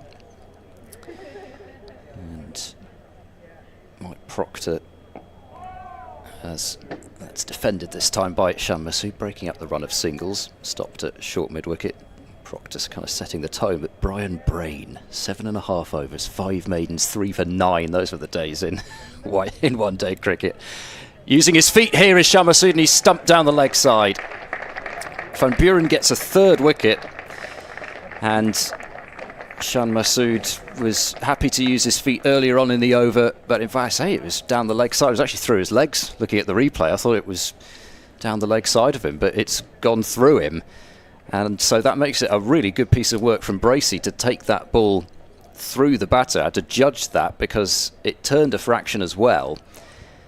And Bracey, the actual removal of the bails wasn't an issue because he was so far down, was Shan. But in terms of collecting it, excellent work behind the stumps. And the Yorkshire captain is removed for 40, so his match aggregate is 180. And the score 272 for 3. You wanted to go for it there, didn't you? I thought about it, but yeah, ended up going half-hearted. Yeah, it was a bit, wasn't it? My old pal Sid Waddell would have been disgusted with that attempt, I tell you. Absolutely disgusted. Throw yourself into it, lad. I did do last year with Mr. Bracegirdle next to me, the full-on George Noble impression, which he actually appreciated, I think. He does his darts commentary, doesn't he? So, yes, you can't pull it off every time. Well, if there were fears that the travelling support may not get to see Harry Brook bat, they have now been allayed with the demise of Shan Masood, because out walks number 88. We've got 88 and 66. It's a bit like a game of Yorkshire cricket bingo.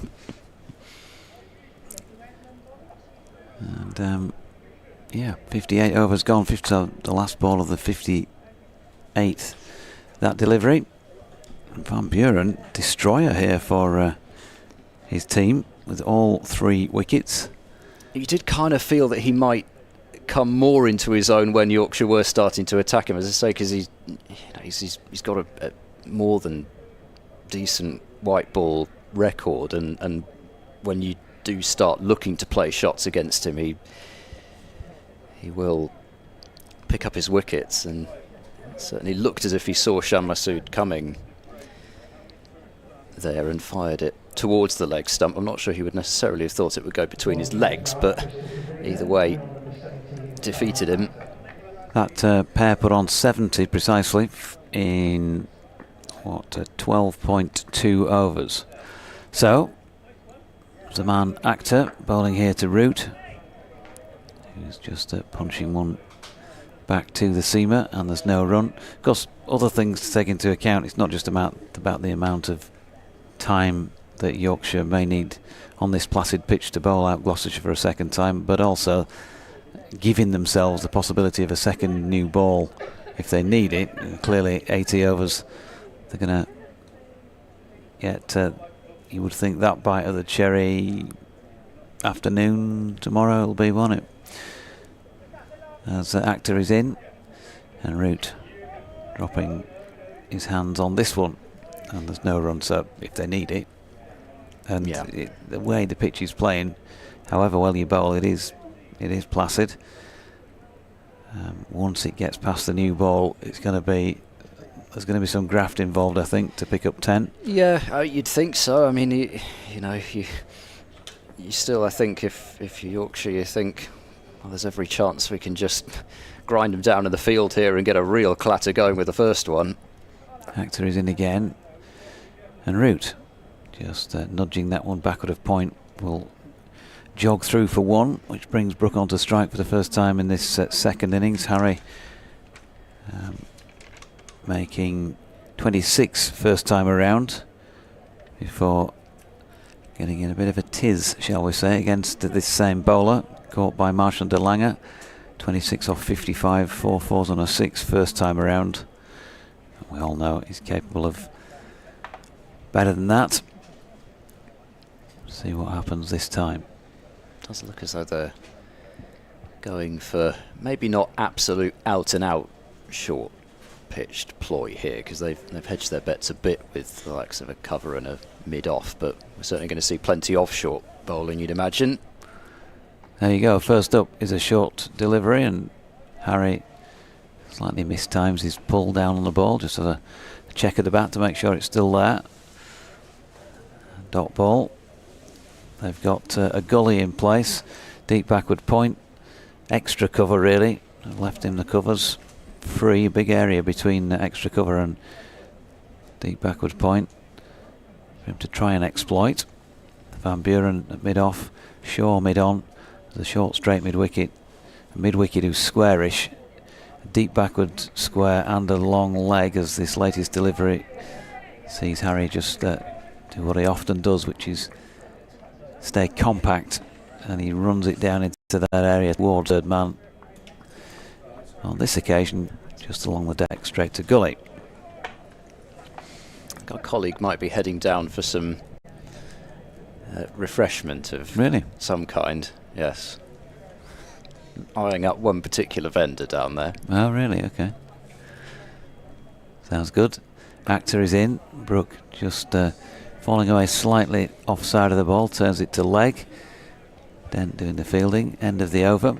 273 for 3 then. Harry Brook yet to get off the mark. and Joe Root not out on 43. And if you are a Yorkshire supporter, then you will be very happy with the match situation at the moment. If you are a Gloucestershire supporter, then there's an obvious concern here that you might lose this match.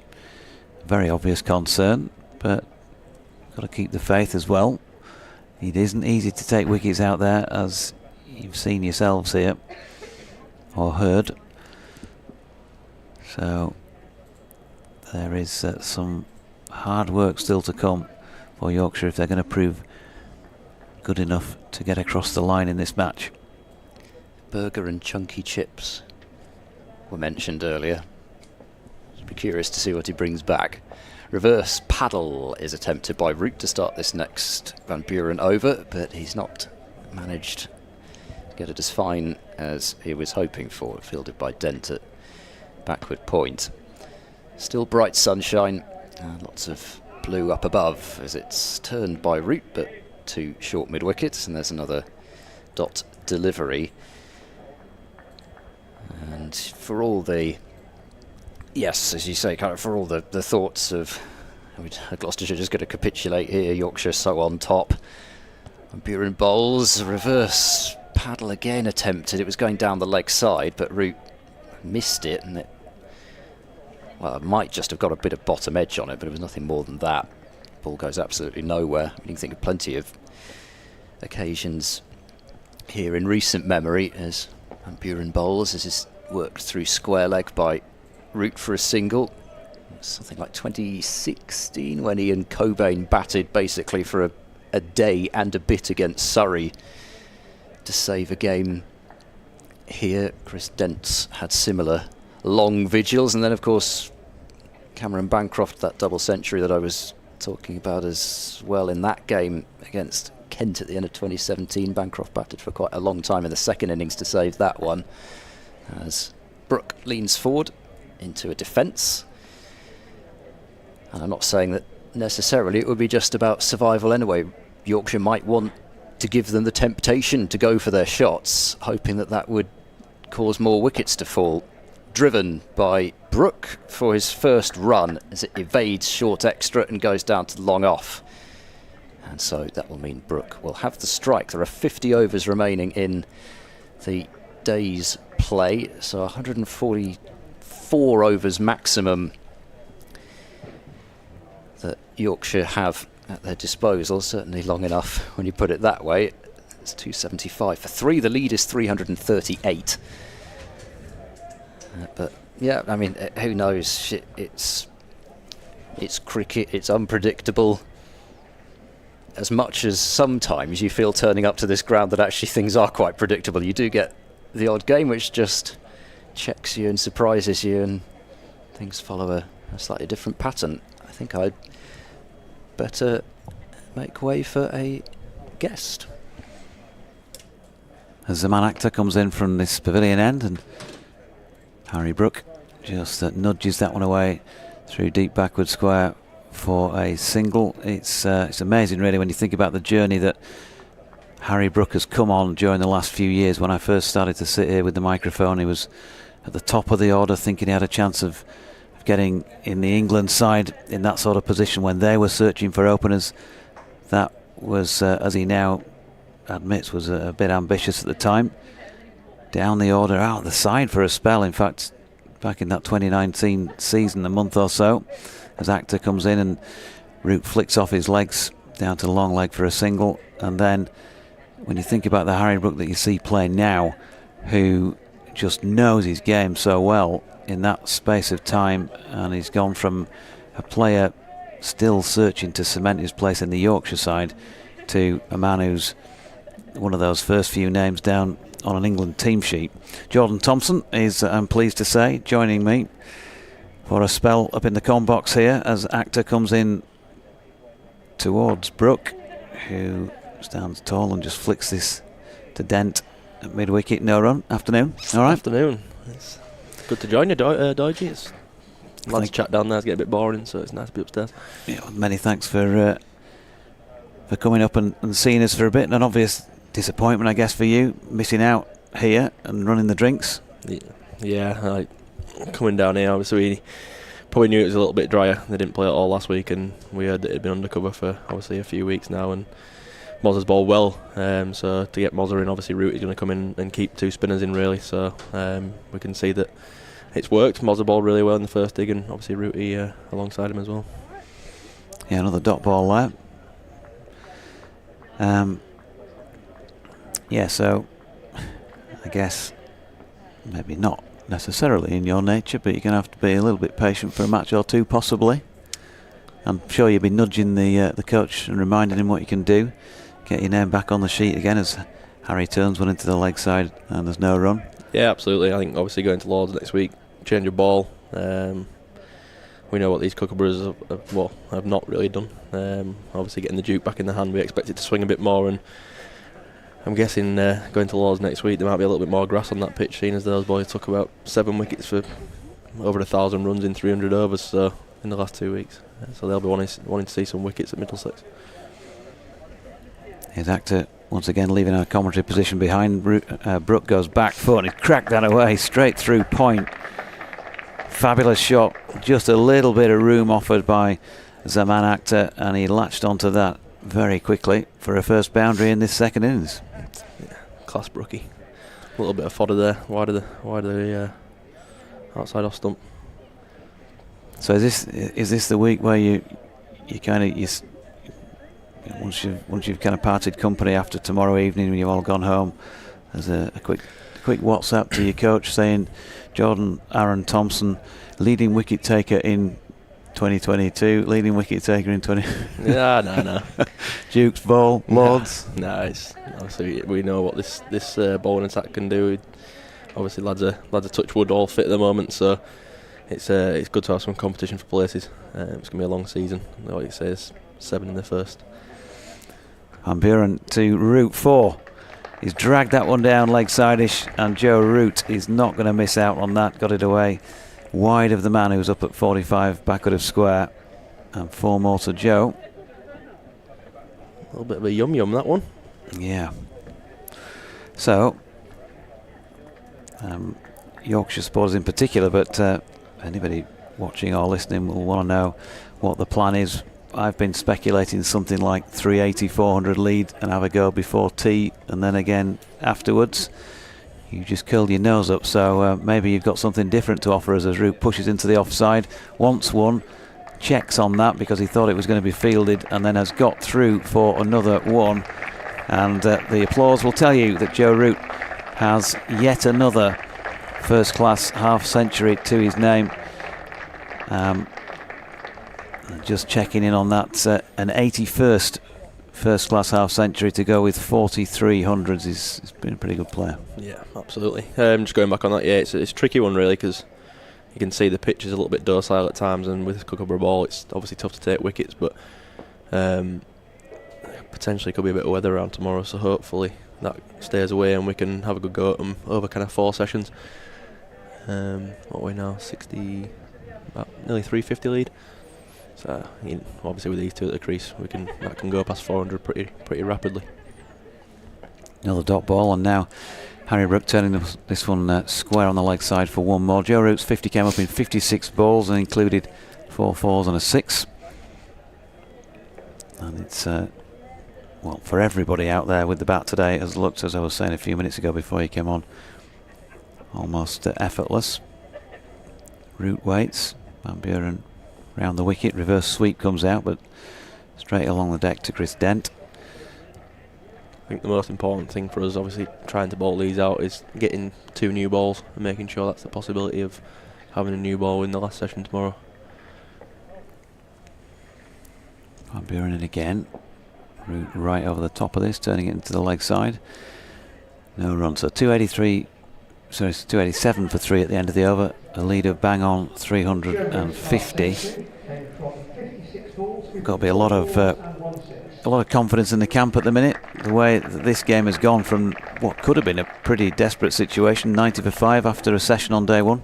Yeah, absolutely. I think, like I say, on a unused pitch, start of the season, even though it is a Kookaburra with that new ball, they took advantage in the ball pretty well, to be fair. So we know the quality of our batting lineup, and obviously we bat a long way down. So to get to to 3-2-6 was obviously a great feat, and then we came out and bowled very tightly, so lads were very happy to bowl them out at 60 behind. Obviously a little bit of a dart from Marsh on late on yesterday, but the boys dug in and bowled really well. And we saw one or two fun exchanges from up here. Yeah, well, if people know what Marshant's like, then you'll understand.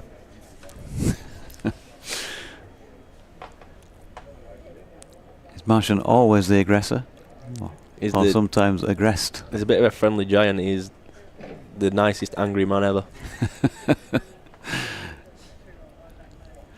Actor bowling here to Brook, who flicks into the leg side, and there's no run. I was just saying when he came on there about Harry and his game and knowing his game now. There was a period, I can remember that first season, where there was, what I can't do right for doing wrong. I want to play this way, but I'm kind of, the nudges are I need to play that way, and if I give my wicket away, there's going to be an element of criticism. Yeah, but no, it's just so clear on his game now. Obviously, he's Actor bowling to him now. Yeah, obviously England have this way of playing at the moment, but he knows that he has the ability to score so quickly. He actually said that this is probably one of the slowest pitches he's ever played on, and it's quite evident he's tried to play a few shots that have just not come off just because the ball's just sitting in the wicket. Yep. And yeah, so he's obviously having to change his game slightly, but we know how quick he scores, and we'll see. We saw that last week at Headingley. That was a Dalton Actor turning again. Leave it as behind. Comes in past umpire Hassan Adnan. It's a good length ball and pushed more than anything to Van Buren at mid-off. No run. Yeah, I mean, last week he had so much time to play those shots, and I can't remember exactly what it was now when he got to his 160 odd deliveries. Felt like he could have, if he really wanted to, done it in about 10 fewer than that. Yeah, absolutely. Yeah. No, like you say, he just gets in such good positions and hits the ball so hard. And even though obviously the field was very wet last week, the outfield was rapid, so just no stopping. And he's having to get down solidly behind this one. First one that looks like it might have not bounced as much as he'd thought, but he kept it out pretty well. There was a couple of them last week. I said to him just the other morning, well played last week, but I'm guessing you'd probably say to me that you didn't play as well as you can. And he pretty much said, yeah, in response, I could have gone up another gear or maybe two. Yeah. But it was just some of the shots that he played where he was clearly thinking it was going to go somewhere else the way it did, and that was, again, slow pitch, I think, wasn't it? It was round on him too quickly quite a bit as he punches this one up to Josh Shaw at mid-on, and again, there's no run. No, like you say, the pitch at Headingley was, as it is at the start of the season, obviously it's tricky trying to prepare it to a point where it helps the bowlers too much because it's going to be sat under covers for a long time, and obviously we were hoping that we could probably bowl them out a little bit cheaper, but we didn't manage to. But you could see how good the pitch was, but there were still instances of seeing how slow the pitch was at times, and it was really tough to get the ball up for bouncers and other variations. Actor is in again, and Harry Brook turns this one in front of square leg side, looks at Joe Root and says, how are we going? And Joe says, yeah, go on then.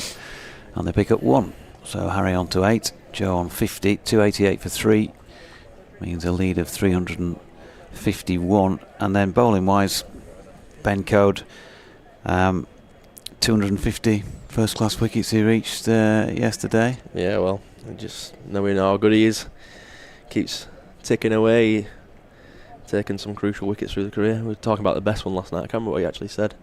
He likes his Ben Foakes wicket. I'm not sure when that was actually, it might be a few years ago now, but it's one of his favourites. But yeah, we know how good Cody is. He's been so good for us consistently over 5-6 years now, so 250 wickets, it's no surprise.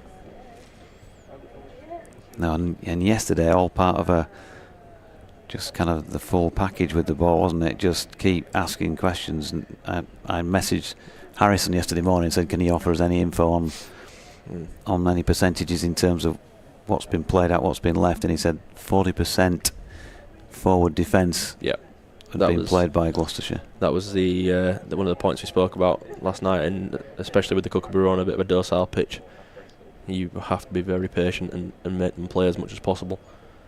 I think that's Van Buren. Oh, now then Harry Brook using his feet here, and he's picked a gap out in the offside and lofted that ball away. A couple of bounces, skips over the rope for 4, and that is the sort of thing he was doing last week, wasn't it? Started to pick his own gaps. Yeah, absolutely. Well, one thing last week against Rayan, he was hitting from the crease as well and hitting through extra cover so nicely, and like I say, he just looks like he has so much time to get his head over the ball and really hit it hard. And oh, fodder here. Oh dear me. Graham Van Buren has dragged that one down, and Harry Brook has dragged that one up somewhere way over the boundary and into the car park. That ball there, as soon as he let it go, and Harry just went, yeah, you can't bowl that at many people, let alone Harry Brook. And 6 was the result. He's on to 18, 298 for 3, lead of 361. We could be in for a bit of fun here, I'll wager. Yeah, as we just said there, these boys get going, we'll be up to 400 pretty quickly. Marchand de Lange has been sent to long on after that, and Van Buren has thrown a wide one in, not a wide, but wide delivery, and Harry just says, "Ball it straight at me. I'll have a go at it if you like." There you go, straighter, steps back, creates a lot of space outside off stump, and he's cut that away. It's going to be cut off just shy of the boundary rope by Ajit Singh Dale, and they're back for 2.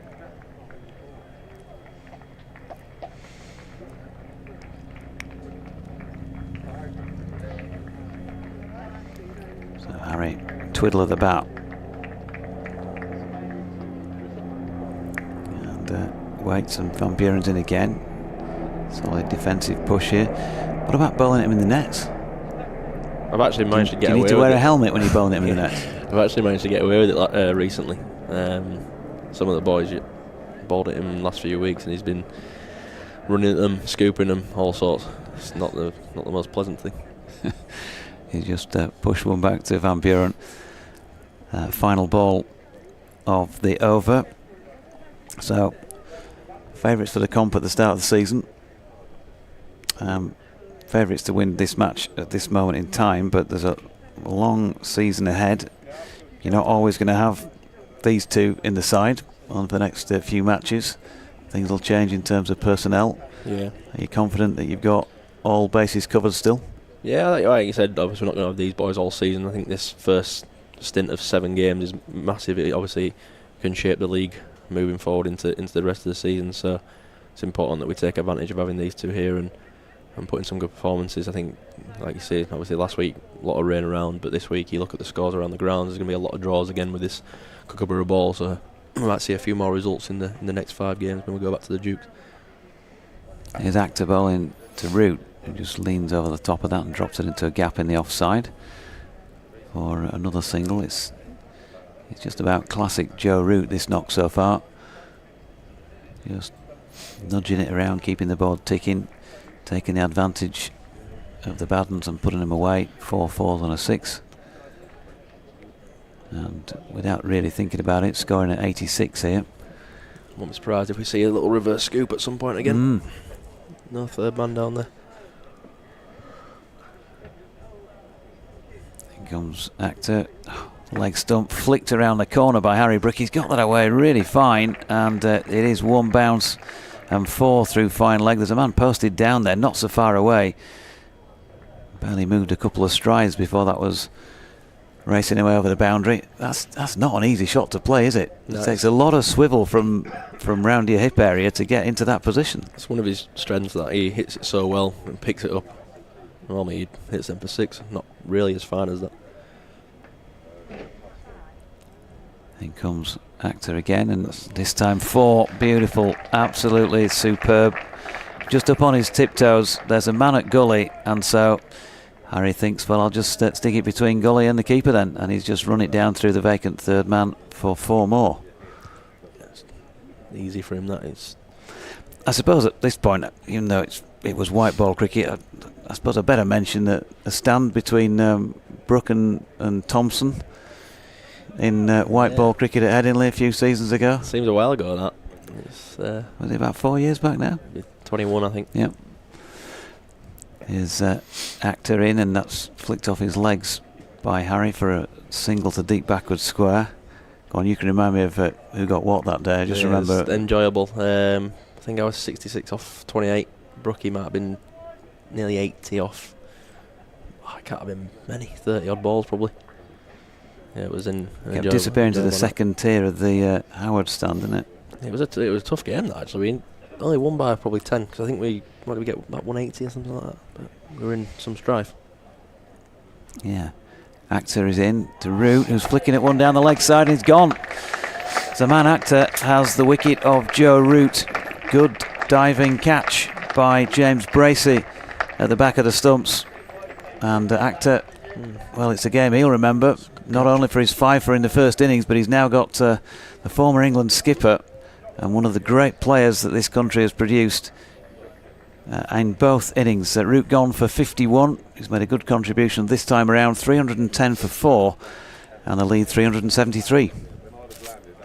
Always nice them, especially with these balls. A little tickle down the leg side. We were actually looking through the highlights last week and every little caught behind wicket we seemed to see was a strangle down the leg side. If only we could get them a bit more often.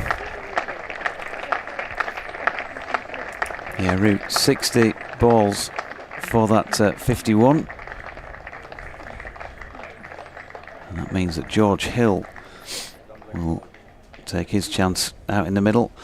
And George been talking to us before the season started, Jordan, about not giving it away once he's got to a 50. He's got to get there in the first place, if there's enough time for him to do that here. But talked about last season getting there, what, 8 or 9 times, something like that, going on to 100 once. Something that we'd seen him do a few times before that. And just more working on the mental side of his game. Yeah, absolutely. I think if you look back on a season and you've scored, I'm not sure how many it was exactly, but 7 or 8 50s and average 40 odd, then it's a good season. But it's always nice to obviously convert those 50s into 100s. But Hilly's been obviously a great performer for us in the last few years now, not only with the bat but with the ball as well. So he's become a key part of our team. See what he can produce here. He's got Harry Brook with him, which will clearly offset some of the pressure, given how well he's got going. 29 off 27.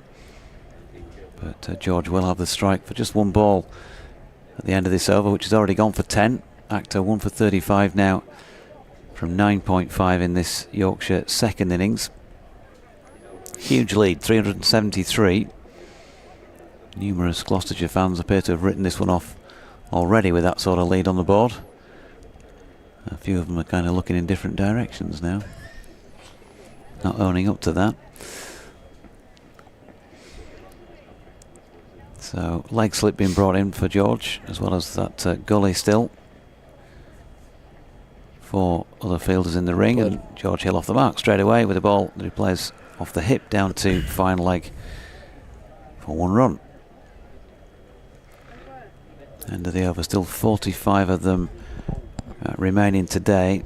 Be interested, and you might know what Adam Lythe's comments about this are, having batted first morning, batted yesterday evening, batted again for a long time today, in terms of how the pitch is playing, how it's dried out. What's the pace of it like by comparison to what it was earlier? Well, yeah, it's an interesting one really. Lads said that when the lads have gone kind of short bumpers, the odd one has actually gone through pretty well with a bit of pace, but then it's just so inconsistent.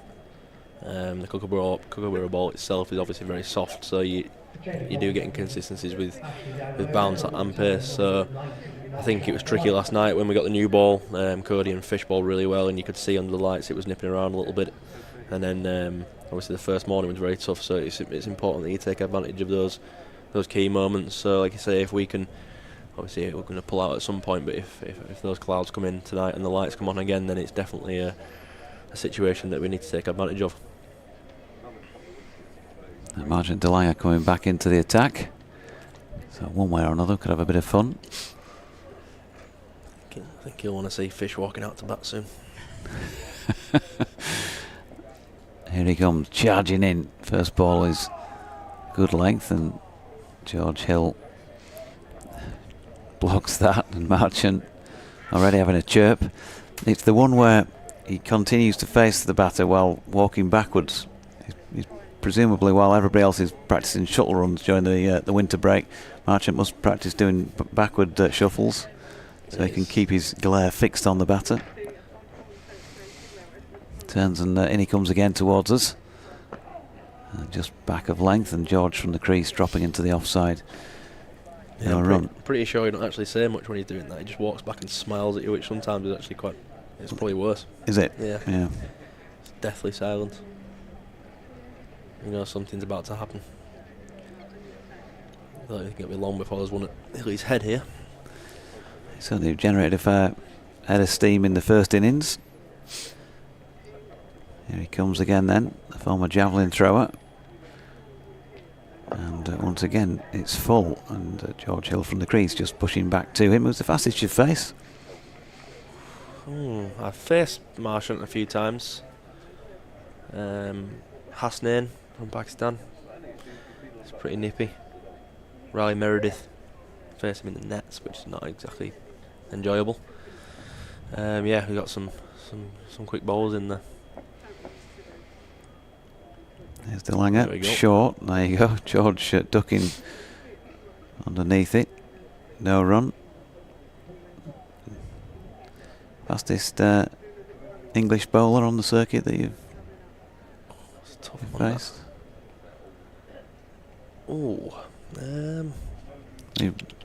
Jamie Overton's up there, definitely. Yep. He's got the, that was, do you remember the match against Surrey at Scarborough?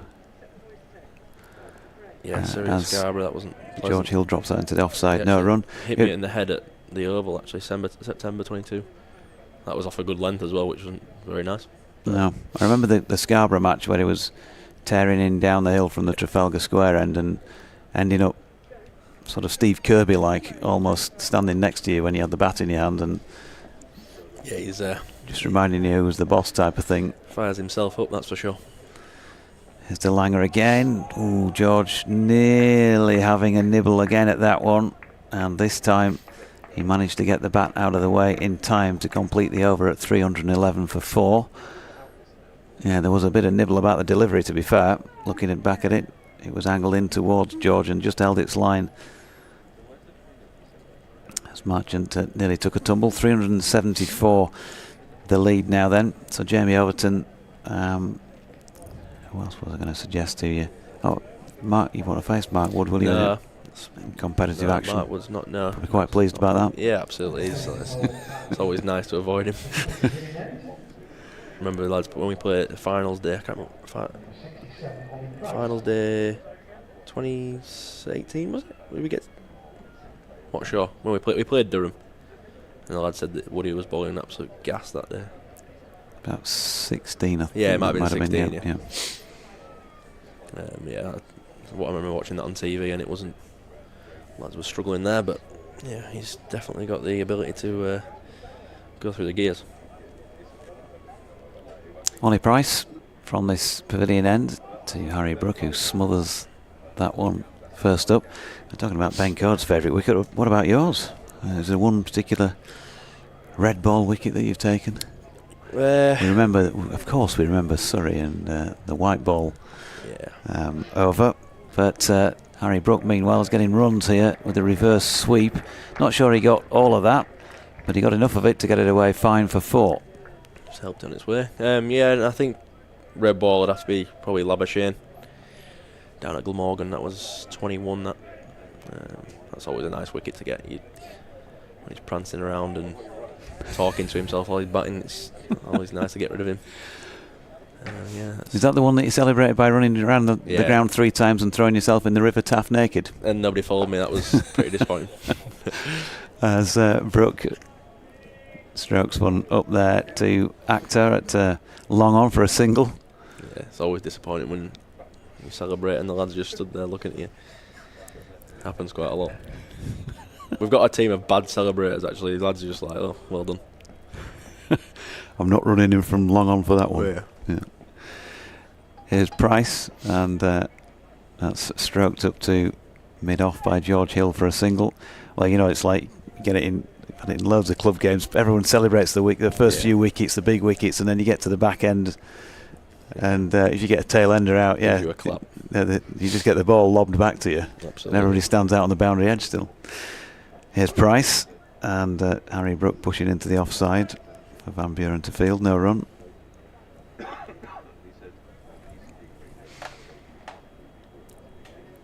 Brook on 34.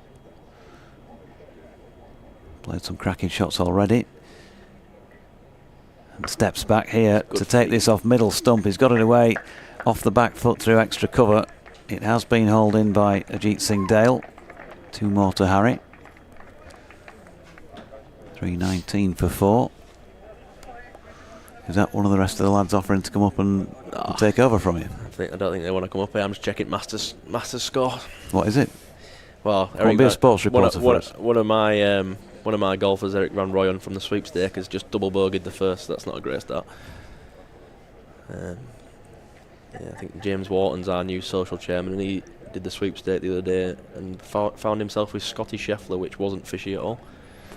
So there'll be a few words going around in the changing room to him. James Wharton, dear me. One down practices his. De Lange bowling to Hill. Drops that back into the offside, no run. Good value on commentary though, James, when he came up last year. He just sat there and laughed, didn't Yeah, for about half an hour. he? Yeah, shocking. Yeah, Revealed lots of secrets about his teammates. Yeah, they've been sweating buckets. He sits there, he gets nervous, he sweats, and he can't say anything. Mixes his words up. De Lange herring in towards Hill, who drops it out into the offside, and there's no run. George at the moment faced 10 for his 2, but looking pretty composed out there.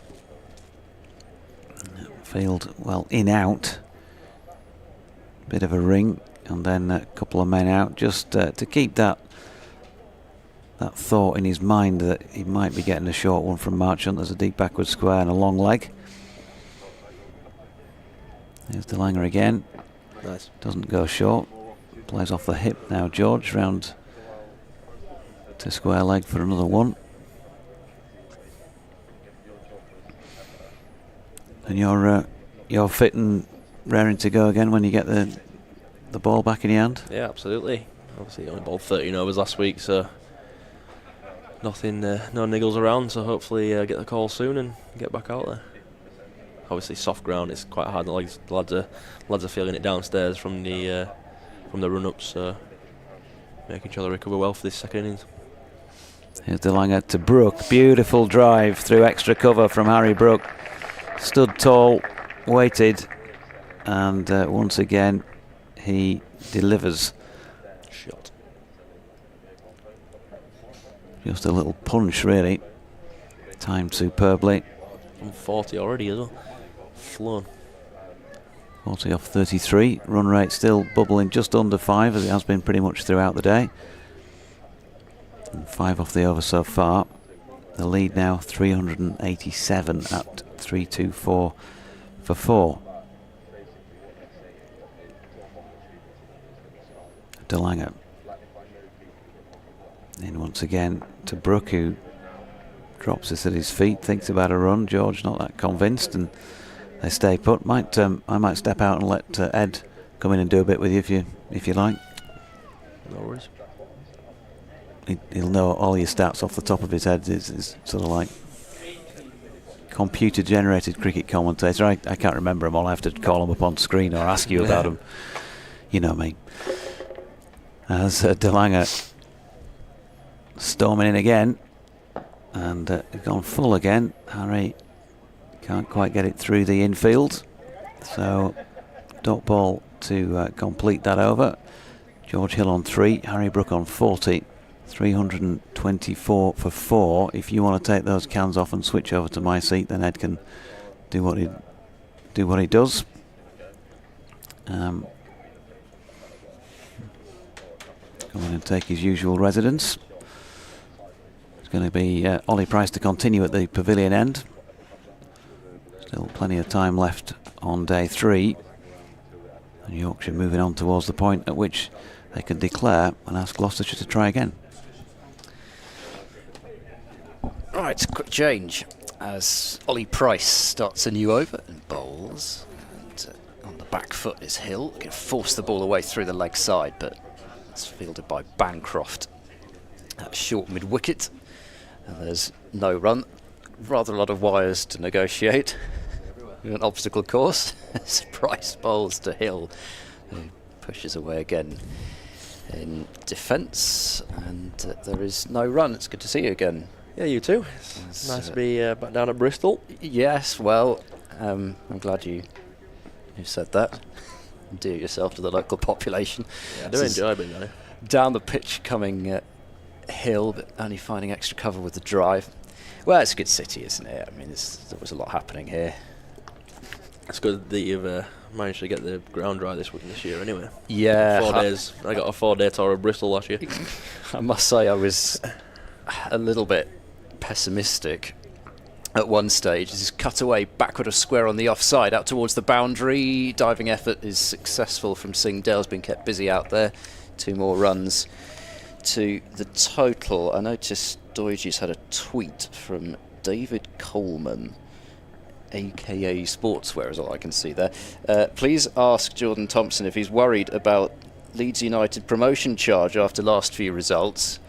As down the pitch again is Hill, tucking the ball to mid-wicket. Bancroft is there to do the fielding. And what Yorkshire can learn from it in our cricket season. Oh, God. Good luck with that. Well, nobody wants to get promoted at this rate by the looks of it, because every time we lose or draw, Ipswich lose or draw, and so do Leicester. So Price round the wicket, back of a length, and worked away off the back foot by Hill for a single to deep mid-wicket. yeah, we had the chance yesterday to go top. Obviously, take advantage of Ipswich's draw at Middlesbrough, but we didn't take the chance, and it's looking a little bit worrying now with 3 games to go. We're still hoping that Ipswich and Leicester mess up to possibly get a chance to go up automatically, otherwise we'll find ourselves in the playoffs again. But there's also Southampton who are creeping up on us as well, so I don't know, anything can happen. I think obviously there's a few nerves flying around the camp that hopefully we get over the line. Yeah, so there did seem to be quite a lot of attention in this box directed towards other sporting events yesterday, with a certain horse racing event happening as well. Here's De Lange resuming battle with Brook. Runs in and bowls a pull shot, short arm pull. It's gone high in the air, out over wide mid-wicket and for 4. Now, pardon me, it's not Brook, it's Hill. It looked quite Brook-like in terms of the shot, but it was George Hill who played it. Picked that one up well. Lovely shot that.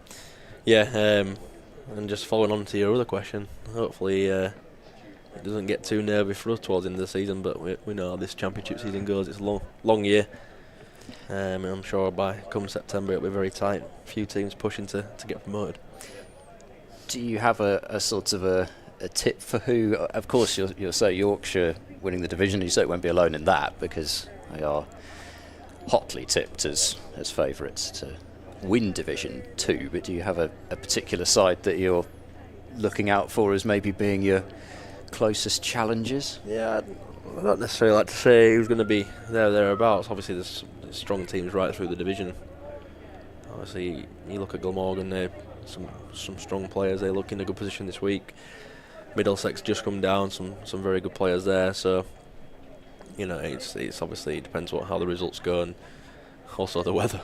You don't want to be losing four games worth of overs like we did last year. It can obviously seriously derail your promotion charge. So I'm sure there'll be 3 or 4 teams there or thereabouts who'll be challenging. De Lange switches to round the wicket, bowls a Yorker length delivery, which is flicked to wide mid-on. Good stop from Dent to his right-hand side there to save another boundary.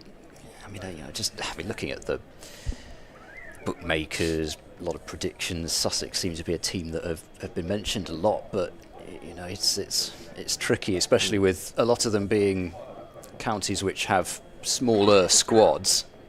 De Lange bowls, it's a top-edged pull shot, but there's nobody down at fine leg, and that will go for 4 runs with nobody particularly close to it. Zaman Akhtar was down at long leg, but that one going away fine, and 4 runs. I mean, it was, I say top-edge, but he still, I think, roughly knew which area he was targeting. 335 for 4, which means the lead is at 300 98. Do you have a favourite stop on the away circuit then? Is there a particular place you particularly look forward to going? First time for many going to Lords next week, and that'll be a treat for a few lads. My first time at Lords this season it will be. Root plays that one down. So Hill plays that one down into the ground. There's no run. I think the lads will soon find out the best thing about going there is the lunch. It's a very good stop. Well, the issue for us, I think, and Doidge's saying it'll be his first trip there as well. I missed Gloucestershire's trip there in 2021. I think the issue for us is I'm not sure we get the same lunches as you for county matches.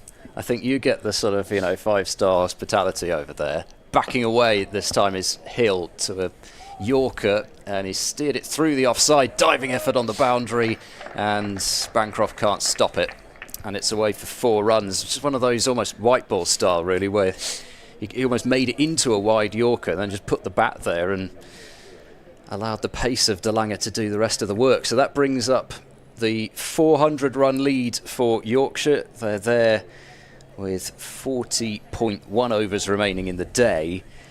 There are 11 minutes left until tea. We reckon a tea time declaration might be in order. De Lange bowls on drive, gorgeous shot. Mid-on is wide, and that is all timing, and it's along the floor for another boundary, and it's 3 for 4. Yeah, it seems to me like somebody had a little bit of a message. 10 minutes till tea, get as many as possible by the sounds of it. You said you don't waste potentially almost 3 overs worth of an innings change either. It certainly waste 2 overs, and then it gets absorbed up into the interval, so you give yourself a little bit of extra time, I guess, there. So Lords, anywhere else in particular?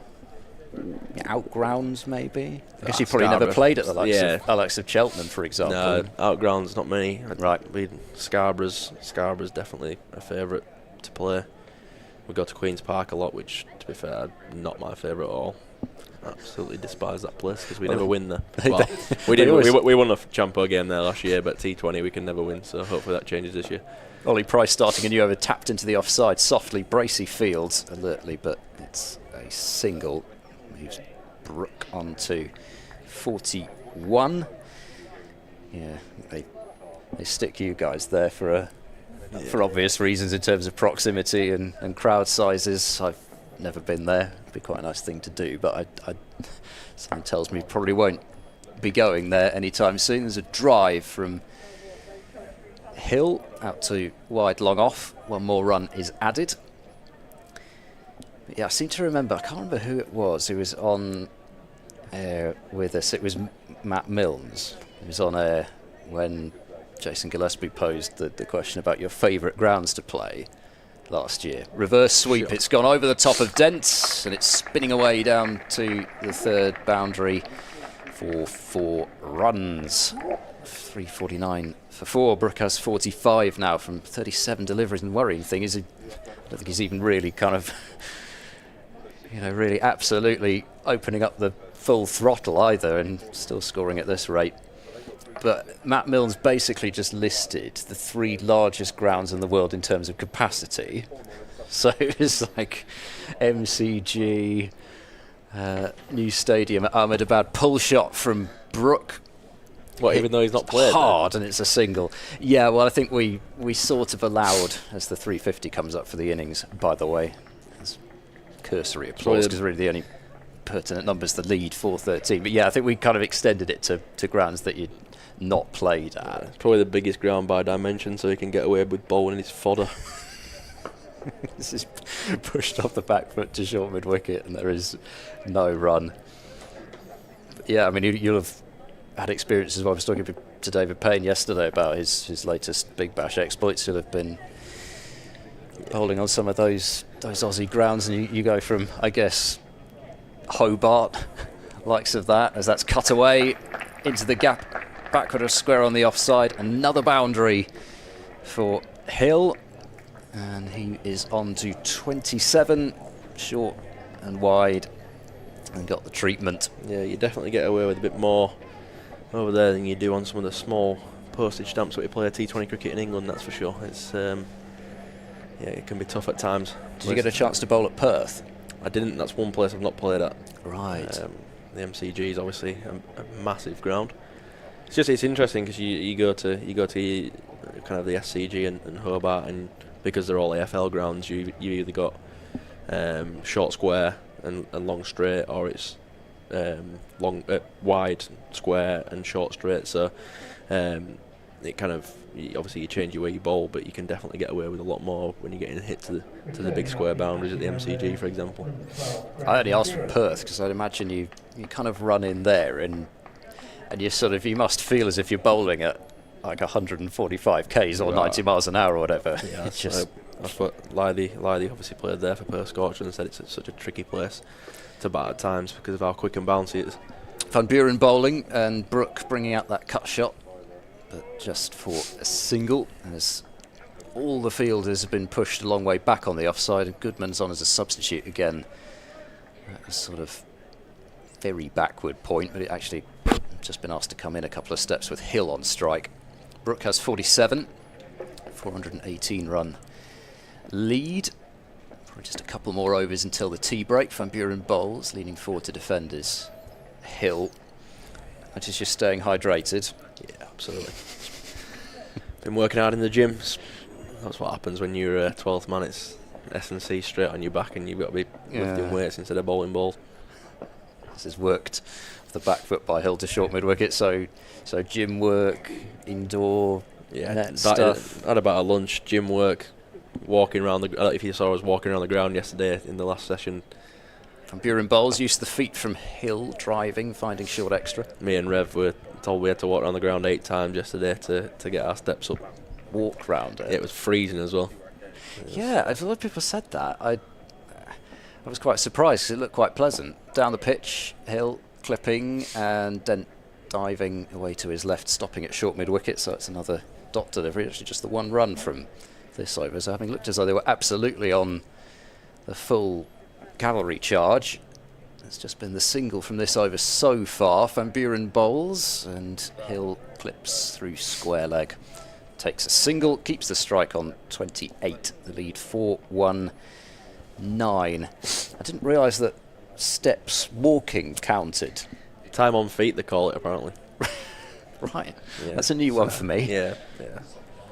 I'm happy to bowl my overs and go sit down, but apparently I can't do that anymore. So time lying down doesn't count. No, okay. But I mean, in terms of sleep, I guess. Yeah. I always try to get as much sleep as possible, but then we've got to do more when we get to the ground. I enjoy sitting down with a cup of tea and a crossword whilst I'm watching, but then I get told to walk around with the drinks in my hand. Which crossword? Oh, we've got a Daily Mail crossword down there at the moment. It's quite tough. Ah. We've completed 2, I think, in the last couple of days. 2 clues. Yeah. The others that we've tried, we've had to cheat and look at the answers. We ain't got the best brains down there at the time. Well, I'm pleased though that the crossword still gets done, because I kind of, nowadays technology readily available, although of course you have that control during the day's play, but just kind of wonder if crosswords still get done. I know that I think at one stage during an entire day's off at Cheltenham, maybe the year before last, as Ollie Price bowls full and Hill digs it out down to long on for a single. I seem to remember Gloucestershire were trying to name every single player who'd made their debut between Chris Dent, longest tenured player, trying to name every player who'd made their debut up until that match. Price bowls, back foot drive from Brooke to Van Buren, who's fielding at short extra. There is all sorts that goes on in the change rooms, to be fair. Lads are keeping themselves entertained. A lot of people don't like watching, to be fair. Quiz questions, mainly sport. Price bowls and down on one knee to play a sweeping pull is Brooke. Yesterday was single taken. There was crossword. There was an iPad with the Masters on. There was an iPad with the Leeds game on. So there was a lot of sport going on yesterday. Well, they're always the best days when you've got 3 or 4 big sporting events happening. This is flicked down to long on by Hill, and he'll move on to 30. Lead ticks up to 422.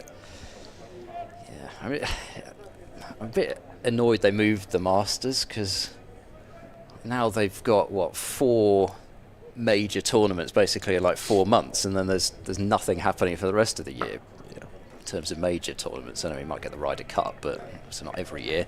This is driven away wide of extra cover. They'll scamper through for another single.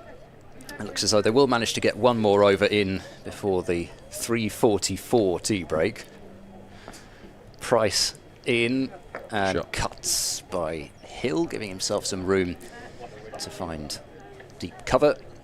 So 5 more singles from that over, and it's 361 for 4. Brook 49, Hill 31, and the lead is 424.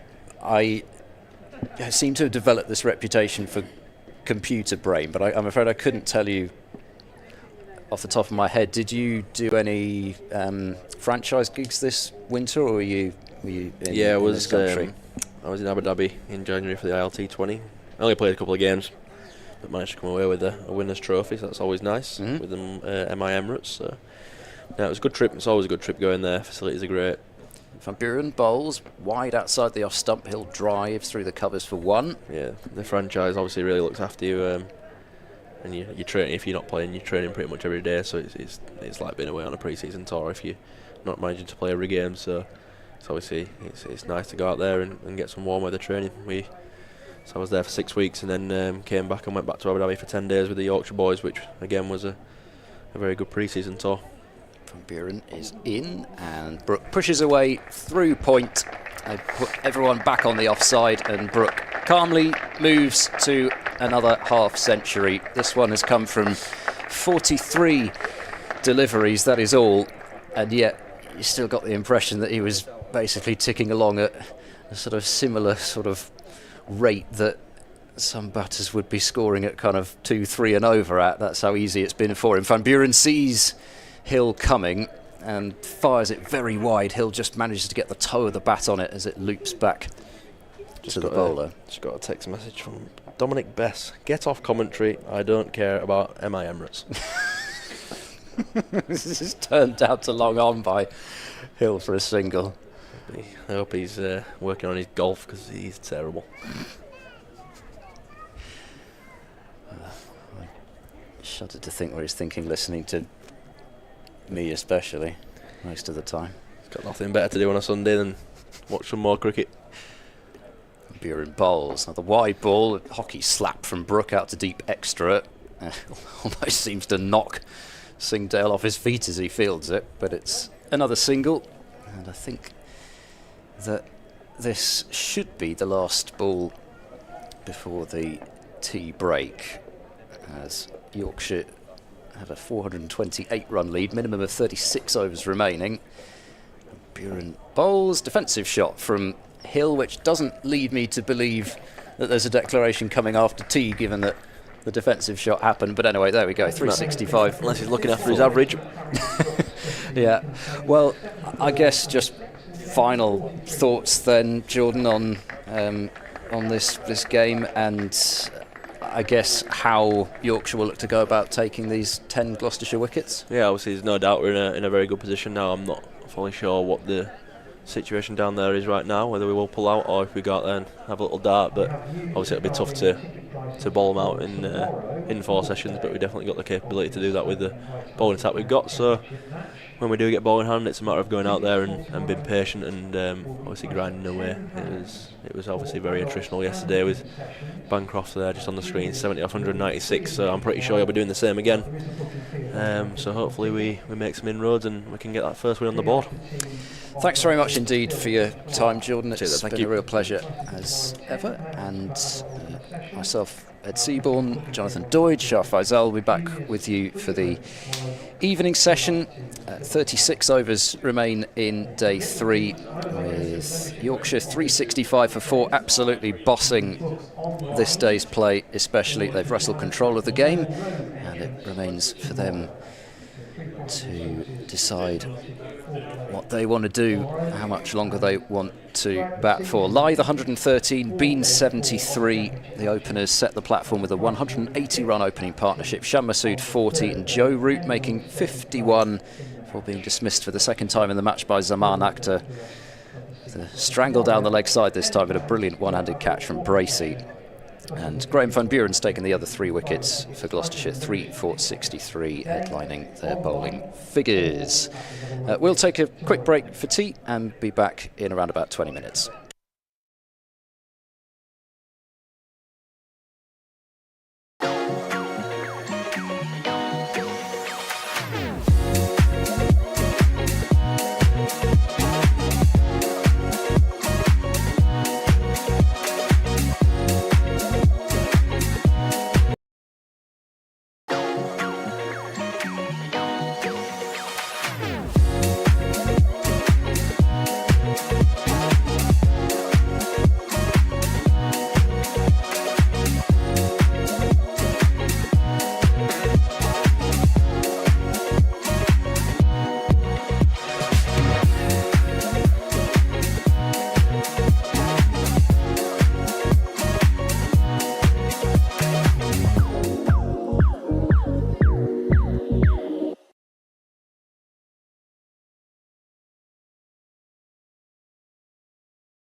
action on the third day.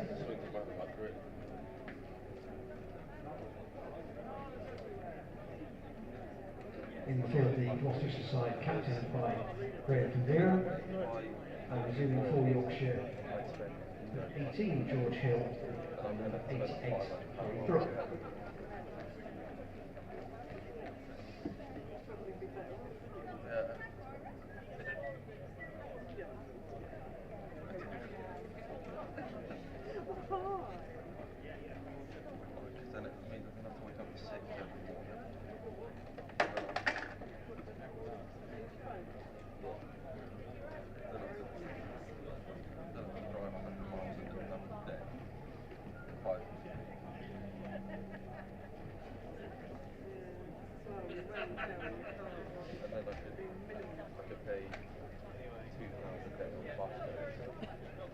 And to open up from the Bristol pavilion end, number 17 Zaman Akhtar.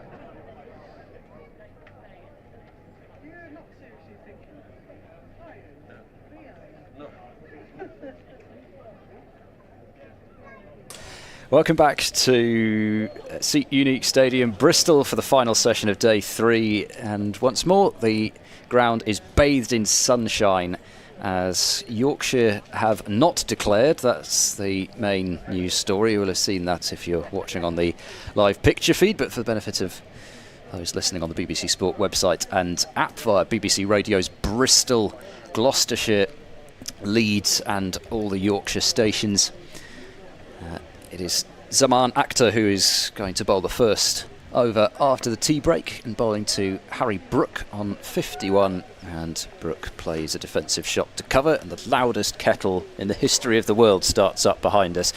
No, don't worry, I'm sure it's only me that can hear it. The lead is 428, so 36 overs remained as we started this session off, so already Yorkshire will be down to 33 overs tonight and then the 96 tomorrow, weather permitting, to bowl Gloucestershire out.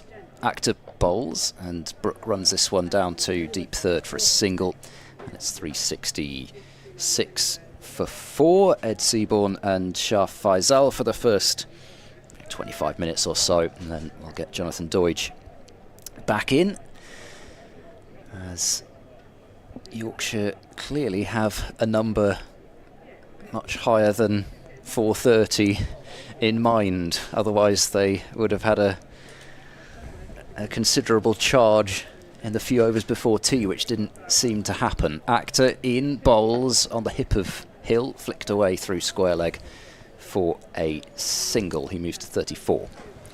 Yeah, probably the thinking is that just bat Gloucestershire out of the game. I know there are concerns about the weather tomorrow, but it's not horribly bad weather forecast. I mean, we may be on and off for a while, or the way it's changing, it's looking very good towards the back end of the day. So early morning showers are expected. So probably that is something to do with the decision that Yorkshire's made. Akhtar in, it's a fetid delivery down the leg side, slow and very wide, and has been wided by Hassan Adnan, and I don't think Zaman Akhtar is going to have any complaints about that one. 368 for 4. The field very much spread to start this session off. Peter Hartley's had a couple of balls from square leg and decided the view would be much better from point. The low sun actually coming into play already at 7 minutes past 4. Akhtar bowls and going for the ramp shot and getting it away beautifully, and I think that might have gone all the way for 6. No, just short of the rope. But that's a wonderful shot, manufactured from Harry Brook. It wasn't full of a length from Zaman Akhtar. It was a good length delivery, but he still stepped inside the line of it and helped it over the top. Somehow I feel like the modern day batters, they have a lot better understanding of what's going through in the bowler's mind.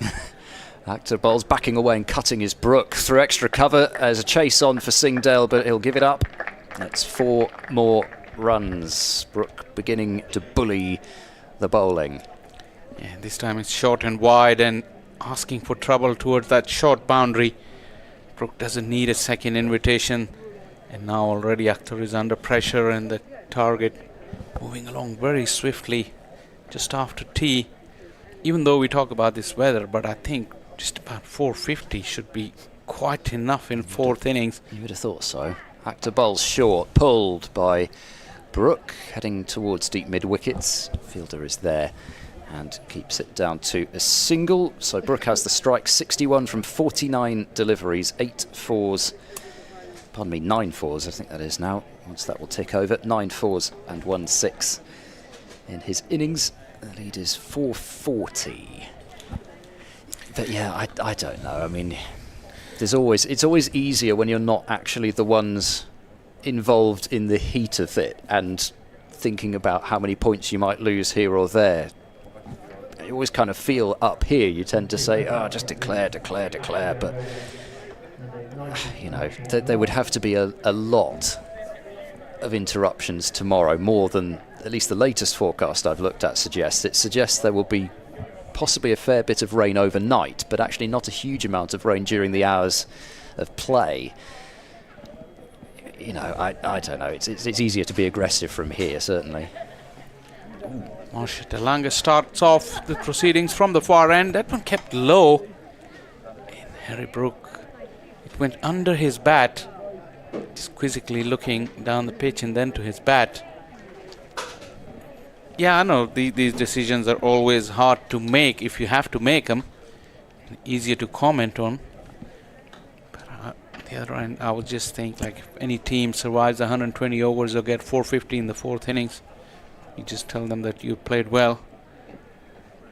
As Brook has flicked this one. De Lange was looking for the Yorker. 3 men in the deep that went to deep fine leg and just a single. In some ways, I don't know, is there almost a case of actually you could give yourself too many overs sometimes as well, in terms of actually being out in the field for 100 and 130 overs? Yes, it's not straight, you've got the overnight break as well. Is that ever come into the thinking? Short delivery from De Lange. Hill couldn't get hold of it. Still, that fielder at fine leg is got more work to do, just a single. I mean, always, like, from a neutral point of view, you just advocate that you want the game to be moving, so that's why we think like that. But I'm sure these stakes are a lot higher for the ones who are making decisions, like you said, in terms of points, having bossed the game so much. As we watched De Lange's next ball, Harry Brook went for the big heave, this time off the thick inside half of the bat. Not one of his elegant strokes, but there's no one close to the bat on the onside or for sweeping on the boundary line. This one went to long on for a single. So yeah, I mean, you cannot just imagine anything other than a victory after having such dominance over the 3 days so far. Oh, he went for that reverse ramp. This time it was Hill. Full length. It went past his bat on the full. Yeah. It was past basically the top of the stumps, I think, in terms of height, or maybe just slightly below. No, I think it was over the top of the stumps as well as just wide of them. I think it was possibly a slower ball as well from De Lange, but not the prettiest piece of cricket I think we've seen over these almost 3 days. Exactly, as Hill has got hold of that, just moving away from his stumps and hitting it towards car corner. Umpire Hartley will raise his hands in the air and will signal a 6. He's done it very quickly as well. Called the over after that, actually. He really got hold of that. 2 seconds worth of arms in the air from Peter Hartley. He's had enough of this. I guess I was just following the ball, and then when I looked back at him, he was just handing the sweater off, and I thought, well, he's going to make a signal now, but he'd done it before that. Yeah, we've seen some pretty meaty blows in this match, not least from De Lange himself and also from Matthew Fisher off De Lange, but some powerful pull shots have been executed across all 3 innings, really. Miles Hammond hit one a fair distance in Gloucestershire's innings as well, and Harry Brook connected with one towards the car park in the first innings too. And it looks as though we've got Van Buren coming back into the attack. So I think the over 8 seems to be fine. I assume that's... It's very difficult to tell with this scoreboard whether that is a minus, but I think it must... Is that a minus? Van Buren bowls, short pulled by Brook. There are 4 fielders deep on the leg side, and that's been hit to deep cow. I think we'll call it that, 1 run. Yeah, generally we do 32 overs in the final session at 10 minutes, so that will be 3 more, 35. So at the beginning of the session, -1. Van Buren bowls, and this is played off the stumps out into the offside. Van Buren, or if he managed to slide, pick up and throw in one motion, he might have had a chance to run out George Hill at the non-striker's end, but they're through because Van Buren couldn't pick the ball up. It's very hard. There's almost a slight suggestion of something other than just the flat minus, which, yeah, I don't know. It's very difficult to tell. Brook drives towards long on, and that is well judged. A second run is effected despite the fact that Josh Shaw has hit the stumps direct from a deep mid-on position. There was always 2 available there, and alert stuff from the Yorkshire pair. 390 for 4.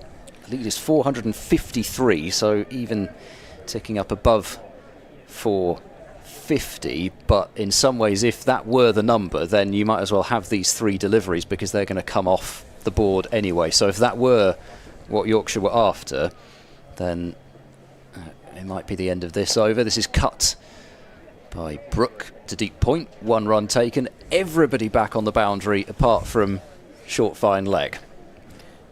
Yeah, and Van Buren, I would have thought even for cricketing reasons would be the better option, because this is what he's suited at, just bowling defensive bowling.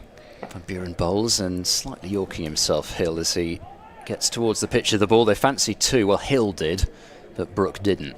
So just the single, 392 for 4. Jordan Thompson suggesting that perhaps averages might be protected slightly as well. Especially, I'm sure jokingly, but you know.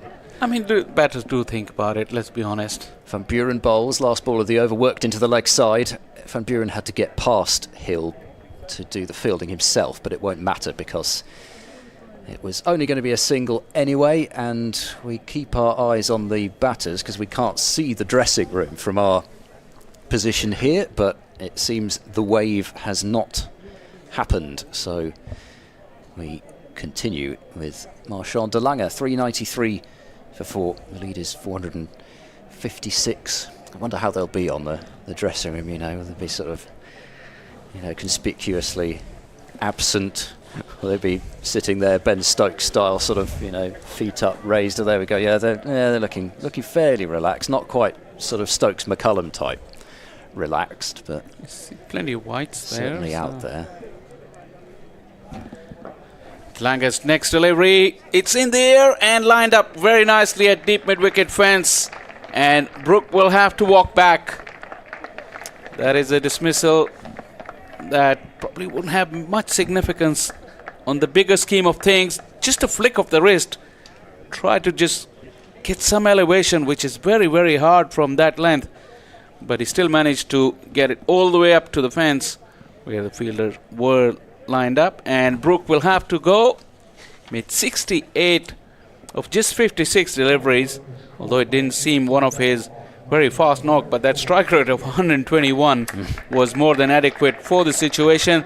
He'll receive a warm round of applause as Yorkshire now are 393 for 5. Yeah, and I think even the Gloucestershire supporters, and there have been more who've come in, I think, with the free after tea deal in place today, as it will be tomorrow, and also on tomorrow, something else which is worth drawing people's attention to is, if I can get the full details up without my phone crashing, it might get there, potato of a thing. Tickets for day 4 are on sale at £10 per adult or concession, booking fee of £1.50 per ticket. Juniors are free to enter. Free after tea will also apply if the match is still going at that point.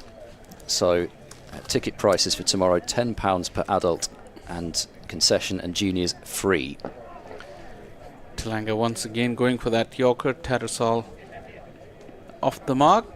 There's no one close in, no change in the field, even for the new batter. 4 fielders on the boundary line on the onside. I should say, by the way, sorry, I don't think I mentioned Ajit Singh Dale is the man who took the catch at deep mid-wicket. Tilanga to Hill, who's batting on 43. Now the Yorker. Hill is scurrying along, looking for the second. Tattersall won't be able to come back. That is a short side, so it will be very difficult to run 2s from there, even though the fielders are starting from the edge of the boundary. Yeah, I think, though, even though it's not been a pretty day from a Gloucestershire point of view, getting to see half centuries from Root and Brook, not a bad day's cricket. This time it was short, so it's basically Yorkers and bumpers. That's all Tilanga is doing. Nicely lined up again by Tattersall, who looked very, very good in that first innings. And his partnership with Shan Masood is the one that actually started Yorkshire's dominance in this game after being 90 for 5 in the first session. Tilanga to Hill, who's backing away. Tilanga takes another fall. This one goes straight to the fielder in the covers. That's Dent there. And for once, a dot ball. I think that's another thing when you talk about Tilanga in terms of the javelin thrower. It's always been a feature of his bowling, how quickly he stops himself. And you think how soon the javelin thrower has to stop themselves, and sometimes often throwing themselves off their feet as well to arrest their own momentum. Yeah, they do, as backing away is Hill. Dent couldn't pick it up cleanly. He was lining up those stumps at the non-striker end, but that ball never got into his hand. Quite over for the situation. Just 4 of it and the wicket as well. And there is no signal. Yorkshire carry on.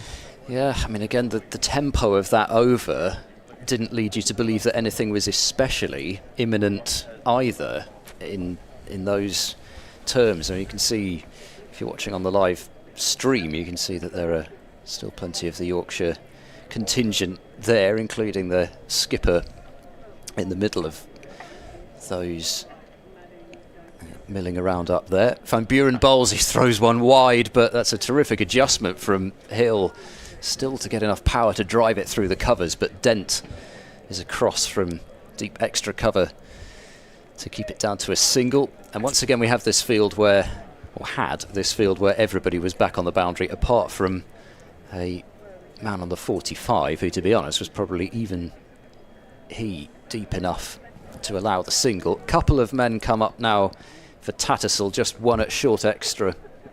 Well, I say short extra, probably more like an extra and a mid-wicket. That's top-edged as Tattersall goes for a little paddle, and it will be 4 runs, very short down there as well. And a no ball was signalled by umpire Hassan Adnan, I assume, for overstepping. I'm not sure I can remember Graham Van Buren overstepping before, but must have done there. That brings up the 400 for Yorkshire for their innings, 404 for 5. Van Buren bowls, Tattersall drives in the air over extra cover. It plugs before it gets particularly close to the boundary, and in fact it will stop dead as Akhtar picks it up. They're going back for a 3rd run, and that would have been out if Akhtar had hit direct from the outfield. It would have been an extraordinary throw if he managed to do that. Even if Van Buren was in place to take the throw, because he was on the wrong side of the stumps, in no position to stretch either side to get to the ball, because Tattersall was struggling. But 3 runs on that short boundary, excellent piece of running. Not sure we're going to see many more of those. This is shovelled off the back foot by Hill to deep straight mid-wicket. Characteristic throw of Ben Charlesworth from the outfield, sort of lays back that arm to its almost full extent, and it's like a little sort of lift of the ball. Very trademark throw that he's got. This is cut by Tattersall fine on the offside, down to deep 3rd for a single. How deep is the 3rd man for a spinner? You hardly ever see this. But Van Buren is firing him in, so you need that protection for that extra pace. lead 4-7-1 as this is slapped by Hill. Strong bottom hand into the ground and into the right palm of Graham van Buren, searching for a fourth wicket. As a very slow delivery is waited for and cut for one more by Hill, 410 for 5. I mean, yes, they are attacking Van Buren. Yes, they're trying to get after him, but wickets are wickets. Still the potential to add another wicket or two. 410 for 5, 31 overs left in the day's play, so maximum now of 28 tonight, unless of course Yorkshire decide to bowl Root and Moriarty in tandem for an hour or something, but you'd think that we'll be basically dealing with the minimum number of overs, so 28 tonight and 96 tomorrow, so 124 is the maximum amount of time now that Yorkshire have to bowl at Gloucestershire. Kalanga starts off with a short delivery, looking to just run it down, just ramp it away towards that third man or just over the head of the keeper was Hill. They're talking about Van Buren's contribution, 3 for 83. In the situation that is today, I mean, he hasn't done a bad job. But what I had to see is that over a season, when you just look at his wickets and you start to believe that this one is short, it's top edge, it will land safely though, and will just be a single.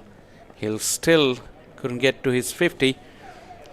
Yeah, these figures at the end of the season, you just think of him as a spinning option, because we know that in the first inning how ineffective he was, and those kind of numbers wouldn't tell you the right story at the end of the season if you see 25-30 wickets against his name. But that wouldn't mean that he'll be filling the role of a genuine spinner as a match winner. As we watch Tilanga go short again, swiveled away Tarasol. He's looked in supreme touch already in this short little innings, and so he did in the first innings. Just feet moving nicely, lining the ball up nicely, and not afraid to go for his strokes from the word go. 6 of 11 already. As this time Hill will get to a 50 as Tilanga takes another fall, and Hill, after a low score in the first innings, will be really relieved about this contribution. Nice round of applause as he raises the bat. And a fine way to bring it up with a sort of little on drive whip, which with long on very wide and the short boundary couldn't be defended.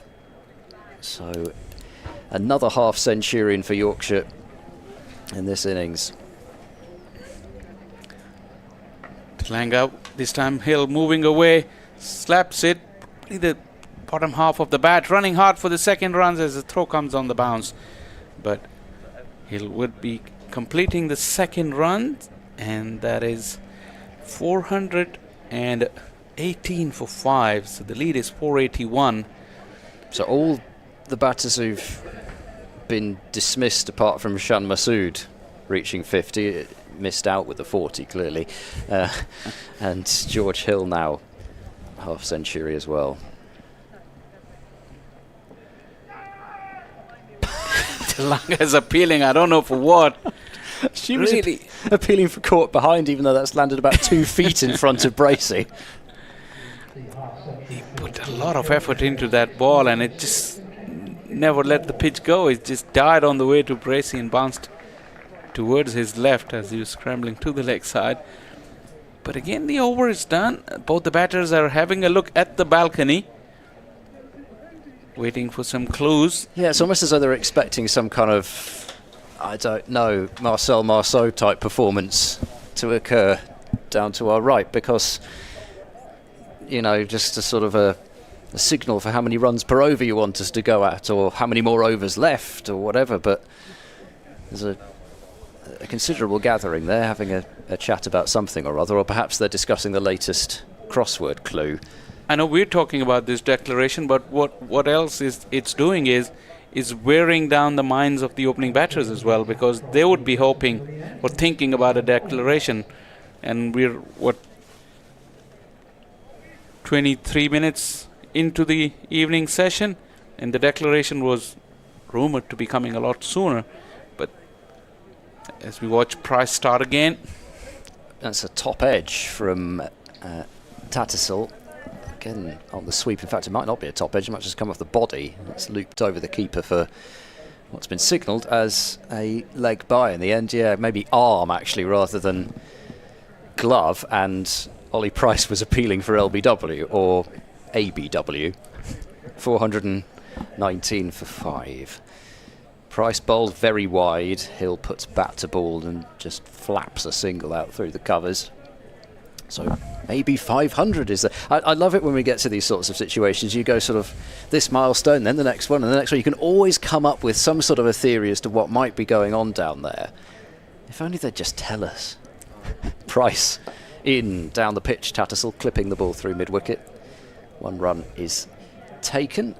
Van Buren in a rather unorthodox position for a captain at deep mid-wicket.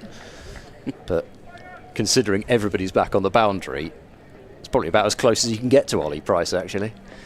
Price in, preparing early for the reverse sweep is Hill, and he's not got much or anything on that.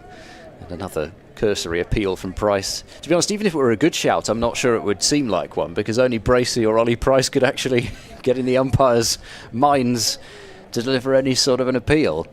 This is short and muscled through the leg side. Van Buren should cut it off, and they will take a couple of runs as it found a slight gap between long on and deep cow corner. And it's now 423 for 5, lead 486. Price is in short again, pulled high in the air. Van Buren's underneath it and takes the catch. Right on the boundary, but he knew exactly where the boundary was, and Hill departs for 58. Ollie Price gets a wicket. That was the last ball of that over, but it is not the last ball of the innings, because Johnny Tattersall is still standing out in the middle, prodding at the pitch. So 1 for 95 for Ollie Price from his 18 overs, and Hill targeting the longest boundary on the ground, probably coming up just a couple of yards short. 423 for 6, lead is 486. Yeah, Price will take that wicket. Scoreboard looking a bit better with 6 wickets for Gloucestershire, but like I said, the bigger scheme of things, Yorkshire are there where they want it to be, and now the only point of interest is that when will they declare the innings. And then, I mean, they're clearly playing with the minds of the Gloucestershire opening batters at the moment, because the longer it drags on, it will just tire their minds. They've been in the field all day. But there are some signs now, as Ed has pointed me out, to in the direction of the dressing room, where the fast bowlers are kind of loosening up. Yeah. See Fisher down there. Yeah, Fisher with one of those kind of restraining, whatever you call them, almost elastic things, just to provide the resistance, doing a bit of running. Yorkshire are preparing all their warm-up equipment for the change of innings, so perhaps it is 500 runs that is the mark. And a change of bowling at the Ashley Down Road end, and Josh Shaw is coming back for a bowl. Wicketless in this second innings. Shaw, having taken 1 for 42 in the first innings, got that wicket of Finlay Bean with just his 4th ball of the match, as he runs in and bowls a slower ball, kind of Yorker length really, and Tattersall just guides it down to deep third for 1 run, one day style.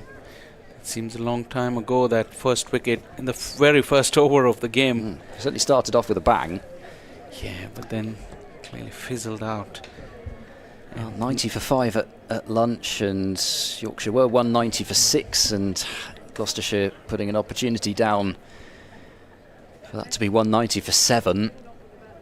Shaw in bowls a low full toss, which is driven down to long on by the new batter Milnes, who was a half-centurion in the first innings, and it was Milnes who was that man who was put down with that score on 190 for 6. He's off the mark with a single here.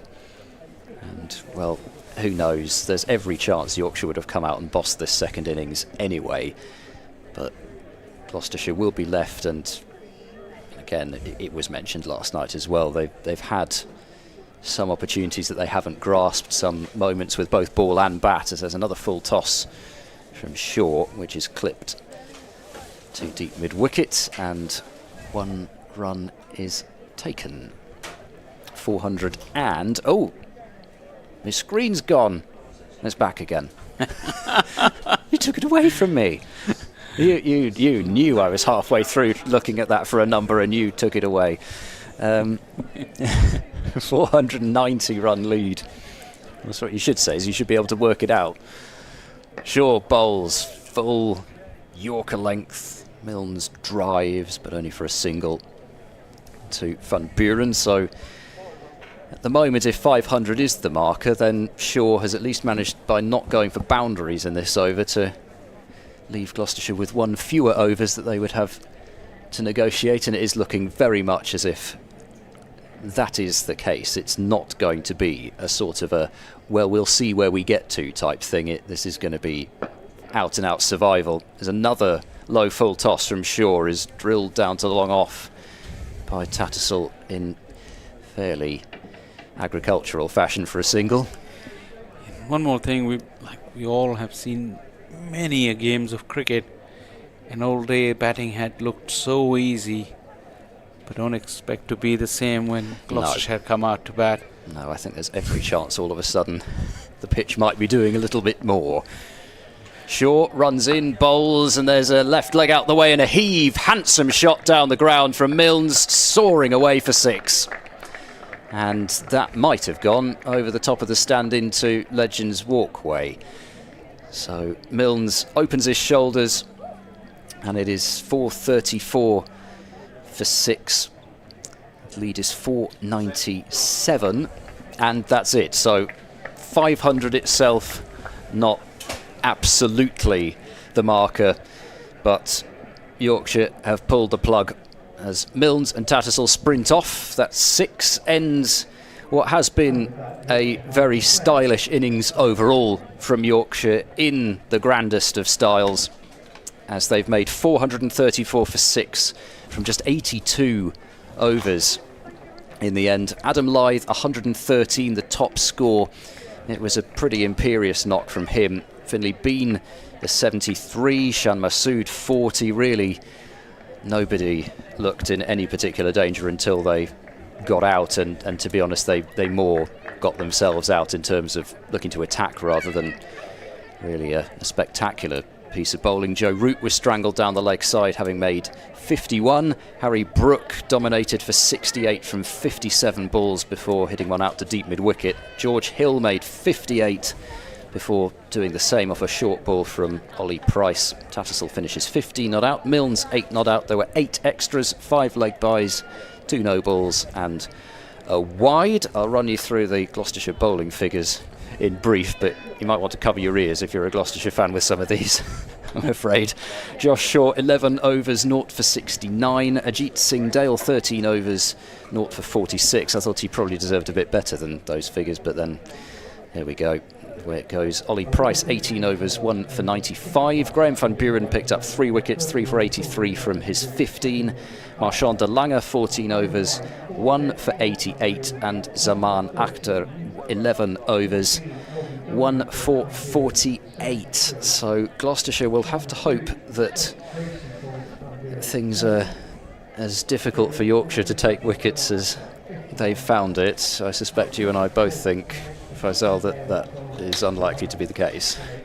Yes, the old cliche goes, like when they were batting, it was a batting wicket, and when we came to bat, it became a bowling wicket. So, yeah. You never know. And that 6 was as emphatic to close the innings as Yorkshire has been throughout the game, and really sums up the situation really nicely. And Yorkshire go into the changing room with the high, that kind of emphatic stroke, and Gloucestershire heads down, know that they're in for some very, very hard times in order to survive tonight and then look through the day. I mean, getting to 498 is literally, you can say that it's a miracle to happen. But with the rain around, the weather around, probably survival or getting a draw out of this game would be the maximum that they could achieve. But it will be one hell of a task to even do that. Yeah, so the number then, in terms of the overs remaining in the match, a minimum, I have to put it that way, a minimum of 122 overs Gloucestershire will have to survive, assuming there are no interruptions. Of course, we can't make up time on the final day, but that is an awfully long time for Yorkshire to have at a Gloucestershire side that know that the maximum that they can get out of this game now is a draw. We will step aside for just a couple of moments and be back with you for Gloucestershire's second innings.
Welcome back as umpires Peter Hartley and Hassan Adnan make their way back out to the middle, as do the two Gloucestershire openers with an almost impossible task. And I say almost because this is cricket, and one of the reasons we love it is that almost impossible tasks do sometimes become successful ones, and so you can't rule anything out. But clearly Yorkshire are overwhelming favourites to win the match, given that they have set Gloucestershire 498 runs to win this in what remains of today, 26 overs, plus as many as they can get in, or that are required tomorrow. 96, of course, maximum on the final day.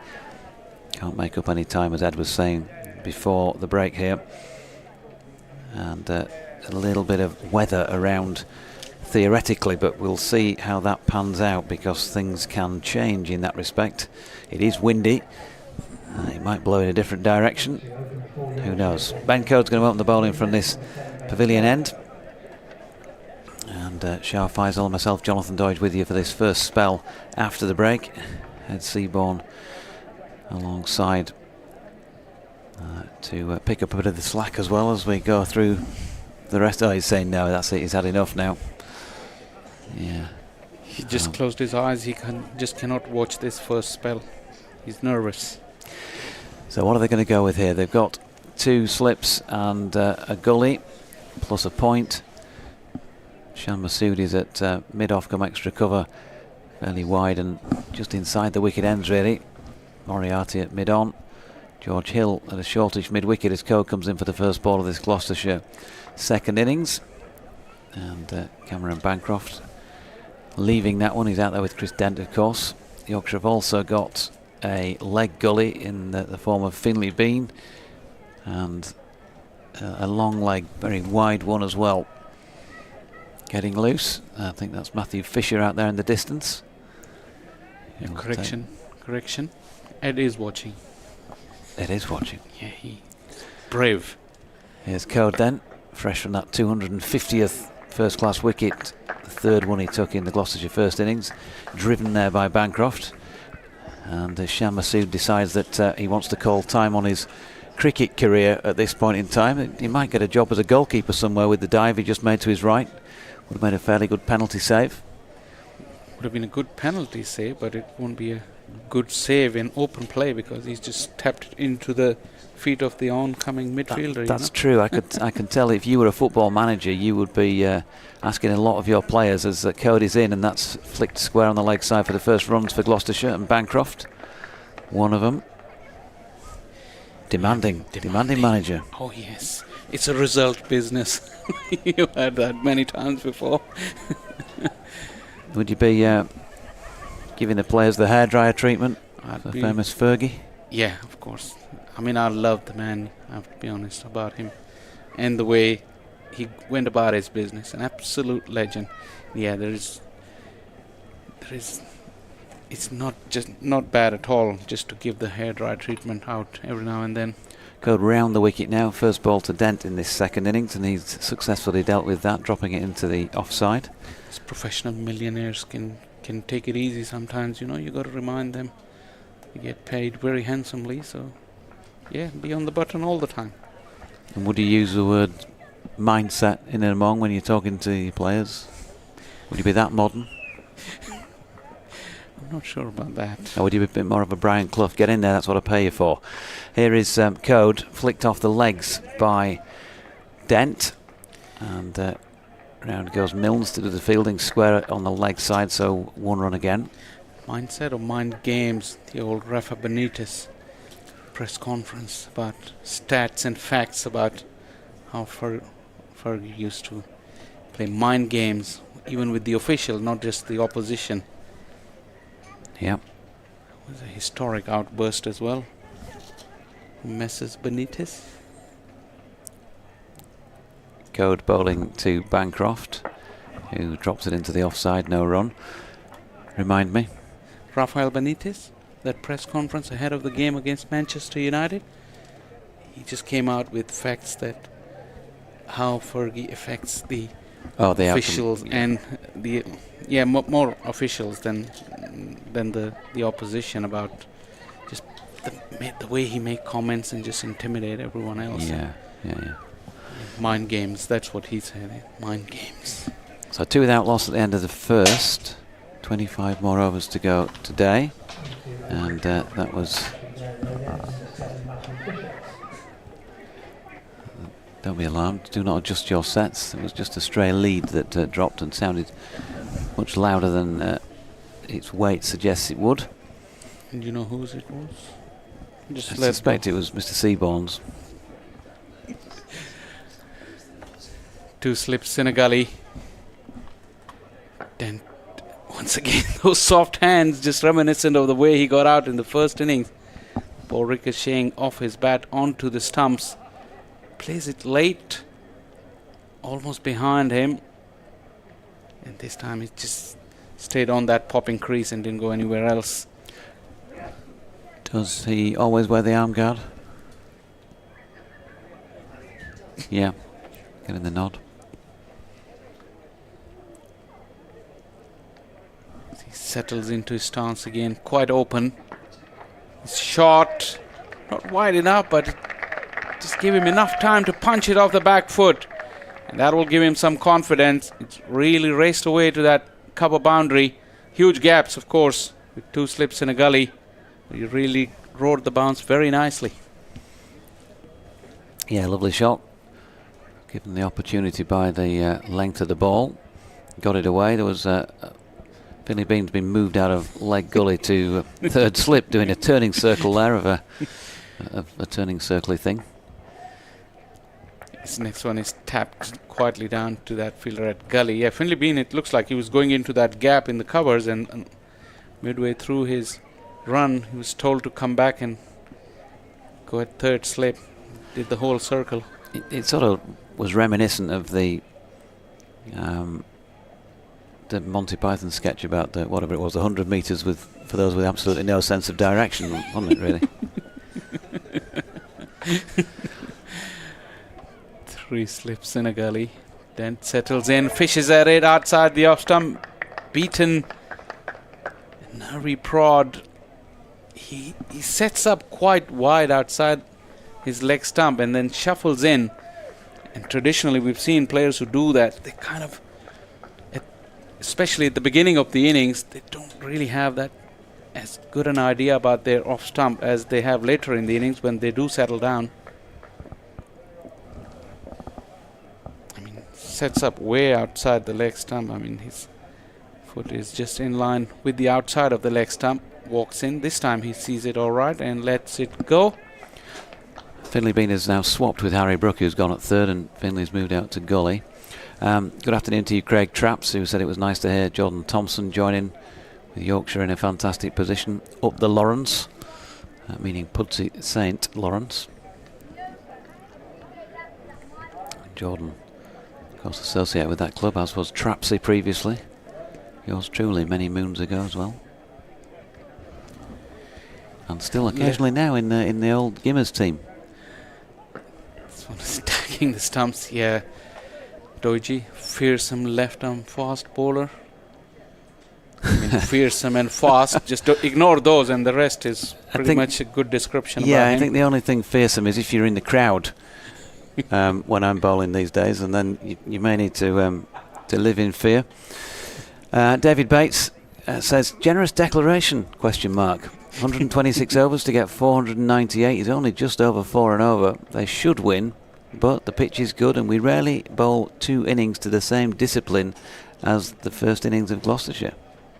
Interesting. So you think they've got a smidgen of a chance? Yeah, but that run rate over that length of time on a 4th innings. Yeah, code here to Bancroft, who's worked it square on the leg side and picks up 1. Already somehow feels like he's playing with a little bit more purpose than he did first time round, even though he's only got a couple to his name. He just flew into the country just before the first round, and then all that rain probably didn't have much of a batting.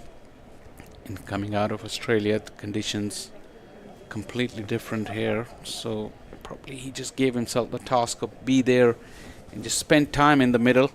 He can profit from that later in the season. Another dot ball just pushed out into the offside. Shan Masood round to field. So Shan on the telly a couple of times during the PSL earlier in the year. Yeah, he had a tough campaign with one of the bogey sides of PSL, Karachi Kings, and out of 6, him and Pakistan's current T20 captain Shaheen Afridi, the teams they were captaining, they couldn't get to the playoffs. Code in. Oh, Wicket has flicked it off his legs, Chris Dent, and Finlay Bean has taken a very good catch with the ball just down by his feet at leg gully. And already Gloucestershire have lost a wicket, 7 for 1 in just the third over. Code strikes again. Yeah, it's just an inward delivery into the pads, just instinctive stroke from a batter. It's a clever piece of captaincy there, because he had 2 fielders, leg slip and leg gully. And like I said earlier as well, it's very, very difficult for a batter to stop an instinctive stroke, generally a leg stump half volley. With the angle, it was meant to go fine anyway, but it went in the air and pouched very, very nicely. So that is first blood to Yorkshire in pursuit of victory, as Dent walks back for 5 and Gloucestershire are 7 for 1. Yeah, disappointment again there for Chris Dent. That brings Ollie Price out to the middle with a mammoth task on his hand. I mean, what do you do? What approach do you take as a batter at this stage with so many runs to score to try and win it? Such a length of time to try and save the game. How do you approach it? Is it just ball by ball, session by session, half hour by half hour, over by over? Take everything out of the equation and just bat instinctively. Let your instinct take over, because either way, if you give yourself small sessions, that will drain you out as well. But if you look at the scoreboard and 498, that is sure to put you down anyway. So I think the best way is just to not think about 4th innings, just think it's the first innings of the match, their first innings, which could be the first innings of the match or the second innings of the match. But treating it like a 4th innings, chasing 498 and all those overs left, that surely is going to burden your mind and put you off. So it's not as easy as I said, though. It's very difficult. Here's Code to Price, with Tadasol now standing up straight away. He's played that out into the offside, no run. Shah Faisal does his own cricket psychology courses. If you'd like to join him, I'm sure. How much is it? £1,000 a day, Shah, for that? It is a little bit is that on the cheap side? Is that a special offer? Discounts going on, yeah, for this time of the year.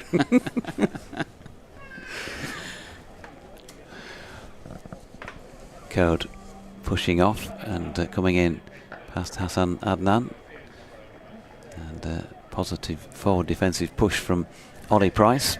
It's one of the many reasons that we love this game is that it does offer you so many variations. You can play this game in so many ways, and quite a few of them can be the right ways. There is no right or wrong. There is no two strategies that A is right and B is wrong. There's many variations. Code then in, and that's dropped into the offside and fielded there by Harry Brook to complete the over at 7 for 1. And you say that, and just the man who just picked the ball up now, for example, we were talking about Harry Brook last week post-match with Otis Gibson, and I was sort of saying, you know, when you see him out there in the middle, you know, what are you as his coach seeing? And he said, well, it's not really in the middle. It's what I see before he goes out to the middle and the work that he puts in before he goes out there. And, you know, he knows his game so well. He knows what he wants to do. When he turns up at practice, he's already got in mind what he wants to do. And, you know, the impression that, I suppose when I was younger, you'd think cricket players, when they're in practice, they bat for ages and ages. You know, they try everything loads and loads. But not always necessary, is it? Fisher starts off the next delivery right on the money. Nicely behind was Bancroft though, pushing it back to mid-on, no run. And so you do what you need to do. So he was saying, if Harry wants to play 20 minutes of this shot and that's it, and he feels fine with that, then that's what he wants to do. You let him do it. And if he wants to work on this and that, that's fine. If he needs to bat longer, it's fine. So yeah, you do what you need to do in whatever it is, whether it's physical or psychological or whatever, don't you? That gets you into the right place. 3 slips in a gully. Bancroft on the move, pushes it into backward point for no run. Absolutely, like we also touched that Harry, when you talk to him, he looks like so laid back and he just takes everything into his stride. But I'm pretty sure if you have the opportunity, if any of us have the opportunity to look at his work ethic, I'm pretty sure it won't be laid back. It will be very intense. It's not what, they reap the rewards of that training. And sometimes the character is not what we see, but what the coaches and managers see them behind the scenes. Nicely punched through the gap, probably not off the middle of the bat, but Bancroft will collect 2 runs. He's, like you said, he's already looking a little positive than his first stint is Bancroft. Yeah, another player to sort of cite, not that I've ever met him, or certainly not broadcast with him, but had the pleasure of watching him bat, a man who polarises opinion, but Kevin Peterson. They said that the way he prepared himself for games was doing what he needed to do. Bancroft pushes it into the cover. Sean Masood from short mid-off comes around and picks up the ball. So there was no formula. It was, not like everybody does the same thing here. You're just going to do the same. KP, he did what he needed to do to get himself what he thought was right for the match, and that was entrusted to him as well, I guess. And the record spoke for itself, didn't it? Really? It did really, and especially I was listening to him once, and when he brought out that switch hit for the very first time against Scott Starris, as we watch Fisher string onto the pads or hips off. Bancroft fails to find the gap. Yeah, he said, like somebody asked him, were you fearful when you attempted that stroke, that what people would say if it didn't come out? And he said, I didn't really care because my coach knew, because I'd been working on that shot. And just like any other shot, sometimes your cover drive may not just work out and it goes straight to the hand. So he said, as long as my coaches knew that what I was working on, and I was confident enough to bring it out in a match situation. Pushes quietly into the covers. Hill sweeping in and picks up the ball. A dot ball to finish off the over. So, yeah, these genius players, they have their methods, and there is a reason they rule all over the world. And Harry Brook, at the very early stage of his career, has really put out the signal all over the world that he is special.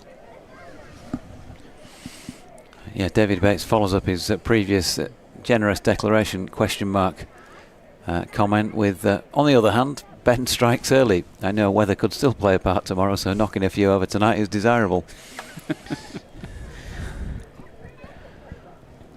few splinters there, I think. As in comes Ben Code, and it's full and pulled into the onside of straight by Price, who's going to get back for 2, but I think you'll see much more of that from Ben Code. Another straight delivery, trying to draw the batsman forward, play that percentage of forward defensive pushes or get them on the drive. And once again, if you look at the field placing, these are ridiculously short square leg, just behind square, and then there is a leg gully.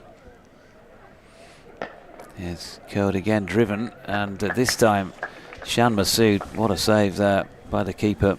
He got both hands to it, and he didn't push it around the post. Yeah, that's more like it. He did fumble it, but then he grabbed it right immediately after that. So that is good goalkeeping. Yeah, talking about those two fielders, the way Chris Dent got out, it was an instinctive stroke. It's not like he was not seeing it or he didn't play it correctly, but it just went in the air, and this is what they're going to do more and more on this placid pitch. Yep, curled in again, straight again, but dropped into the offside. He's got Faisal referring to Finley Bean under the helmet square on the leg side, only about 2 strips away from the batter, and then they've also got another fielder positioned at leg gully. Matthew Fisher has come up in front of square, pretty much mid-wicket. Now Moriarty, he'll have a fair bit to do, you would think, in this next day and a bit. He's at mid-on as Code's in again, and he's just dropped out into the offside. Masood fielding, and there's no run, but you would think that the longer the match goes on, the more Moriarty and Root will come into things with the tweakage. Yeah, but at the moment I think I can see a pattern developing the way Code is bowling outside the off stump, just trying to drag Price out towards that 4th off stump before he pushes that straight one and catch him in a surprise. And Code in again, cracked away this time, just a little bit too short, and on a placid pitch and at the pace Ben bowls out. Ollie Price able to rock back, and he played a lovely shot there for 4 runs. Backward of point takes him to 6, and the score to 15 for 1. That delivery put my theory to bed, because he was bowling perfect length deliveries on the 4th off stump, and this was asking for punishment. It was loose and plenty of time for Price. Yeah, uncharacteristic in the extreme really for Ben Code to drop anything short. I was really looking forward to see Price in the first innings, and I know he came into bat in a tricky situation and lost his wicket. But now he can really come into his own, and his team really needs him as well. Here he comes again. It's full, driven down the ground. This is going to be 4 more. A flailing dive from Moriarty, and the ball has just bobbled over the rope by a couple of feet. So that will not please Ben. He's certainly miserly when it comes to the runs department. But successive boundaries, 19 for 1, and Ollie Price into double figures. Ben Code, 251 first-class wickets from 66 matches, averaging just 20.33. And Jane Timon had messaged a couple of days ago asking if he was the second best of all those who'd taken 200 first-class wickets. He certainly was at the time that he took his 200th, and we can't find anything different, I think, among the journos. We've been having a look. Sam Cook, I think, was the man in front of him from Essex. Started the fresh over, once again attacking the bodies. Fisher. Bancroft plays it quietly onto the onside. Yes, now that he's gone past that 200 and looking ahead to 300, would we need to ask Ed who's got the best bowling average with 300 first-class wickets, or can I just ask you? I don't know, maybe Ed. You can ask me, but Ed's more likely to give you a response. Fisher to Bancroft. Pushes it quietly to mid-off. Shan Masood. Short mid-off rather, because he's in quite close and wide as well. But still, that average of 20 at this stage of his career, it's really remarkable. And we've seen why in this game alone, because the way he bowled into either side of close of play on day 2 and then beginning of day 1 and day 2, at the beginning of that, his thumping punch off the back foot finds George Hill at forward of point. Cameron Bancroft is already timing the ball a lot better than his first innings. But talking about Code, I mean, the way he bowled really set the tone, and then I was really happy that he got the rewards as well. Towards the end, finished with 3 wickets. Yep, quality. Fisher's next ball. Bancroft looking for that single, but field is in sharp. Hill once again picks up the ball. Yeah, and that attack really complemented each other in the first innings as well. And I was talking to Ed in the break that even though Moriarty only got 2 wickets, but he break up the things, and that's what you want in a first innings from your spinner. He gave his skipper the control. Well, all the bowlers, they bowled excellent lines and lengths. But Moriarty was the one who gave the breakthrough when the partnership was developing. As Fisher's next delivery, wrapped on the pads. Umpire Hartley just walks away from the appeal pretty early. Probably struck him outside the off stump from the angle that we're looking at. It seemed like it. So look at it again for those who can see it. Yeah, I think there's certainly an element of doubt as to where it hit him in terms of being in line or not, and also whether it would have actually gone on to hit. Might have been clipping. Otis Gibson, meanwhile, has just walked down at ground level around the boundary edge from right to left beneath our commentary position, and he's just wanting to have a word with Ben Code, who's down at long leg.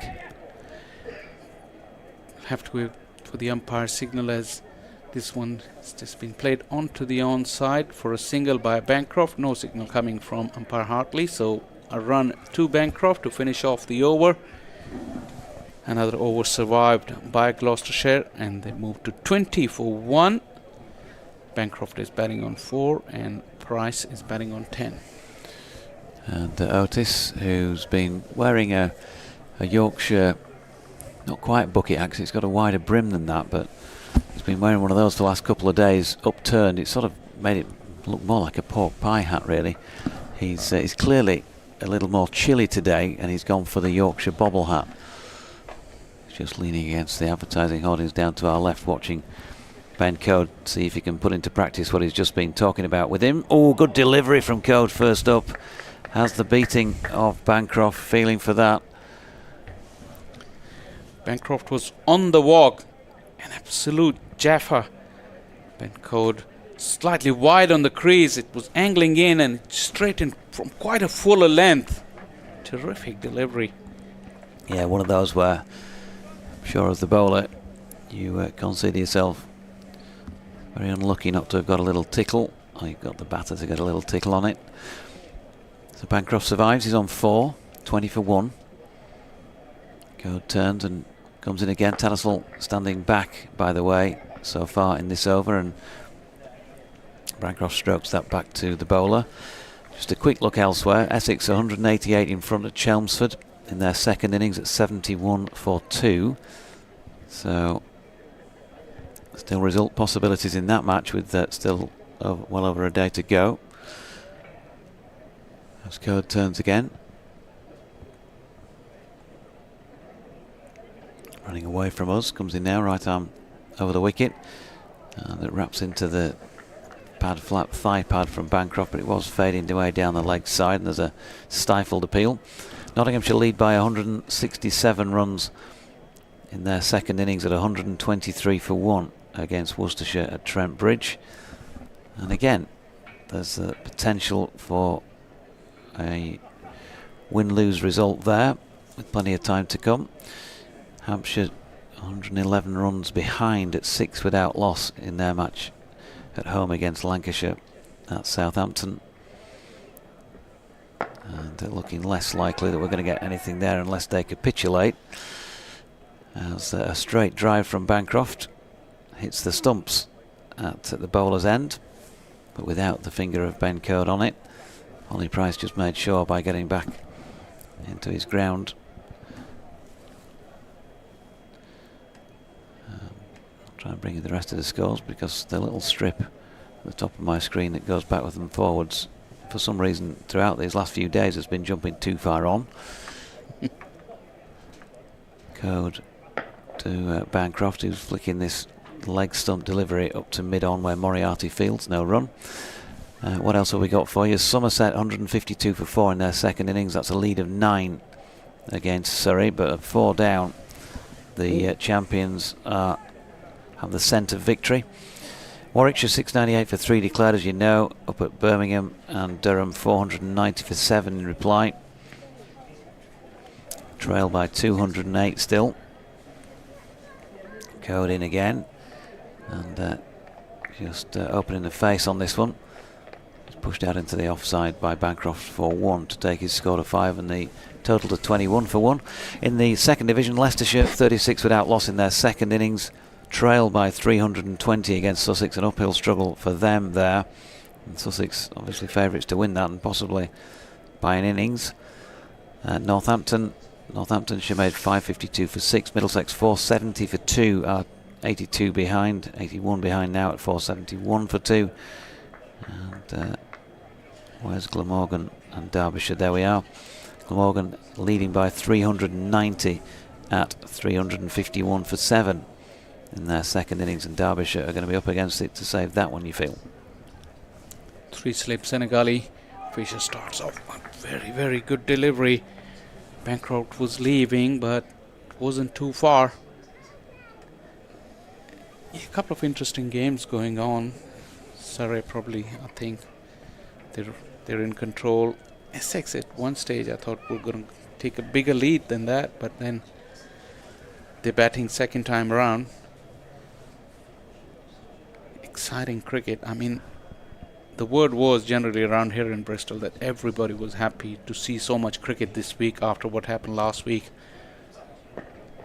And up and down the country, his next delivery is pushed to mid-off. Shan Masood. Up and down the country, I think everybody's glad that we're seeing cricket, and some of the games, I mean, probably this one stands one of the very top games in terms of the competition or contest, although Yorkshire today has moved quite far ahead, but I mean the result is possible. And like I said, Somerset, Surrey, that Lancashire game, very, very interesting as we watch Fisher again and Shan Masood in action again, because Messrs Lyon will be bowling, and the third evening or fourth morning, I mean, just one spell of him really can turn the match, and Lancashire can get in control. I mean, 96 overs on the final day if there is no weather interruption. I mean, it's a lot of cricket on that final day. A lot can happen.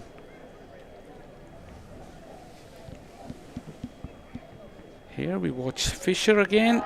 Very, very close. It's one of those where, as a batter, when you leave and it doesn't hit the stumps, it's called like excellent judgment. But there's a very fine margin between excellent judgment and making a mistake or error in judgment. Second look would suggest it was pretty comfortable.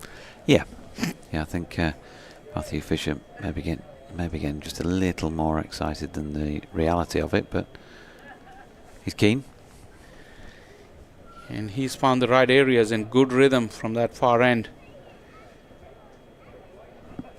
Cameron Bancroft goes for the drive this time, pushing his hands way out in front. And Fisher with a long follow through almost ended up in the eye line of Cameron Bancroft. Yeah, just as a word with Ollie Price at the non-striking end as he makes his way back. Yeah, this is good. I mean, not a lot of movement, but there was just enough to beat that edge. And it's also interesting that Bancroft was tempted to play that drive because it was not a half volley. Already different from what he did in the first innings. This time, pretty compact, circumspect, because it was slightly back of a length. Another very, very testing over has come to an end from Fisher. Gloucestershire 21 for 1 after 8 overs. Yep.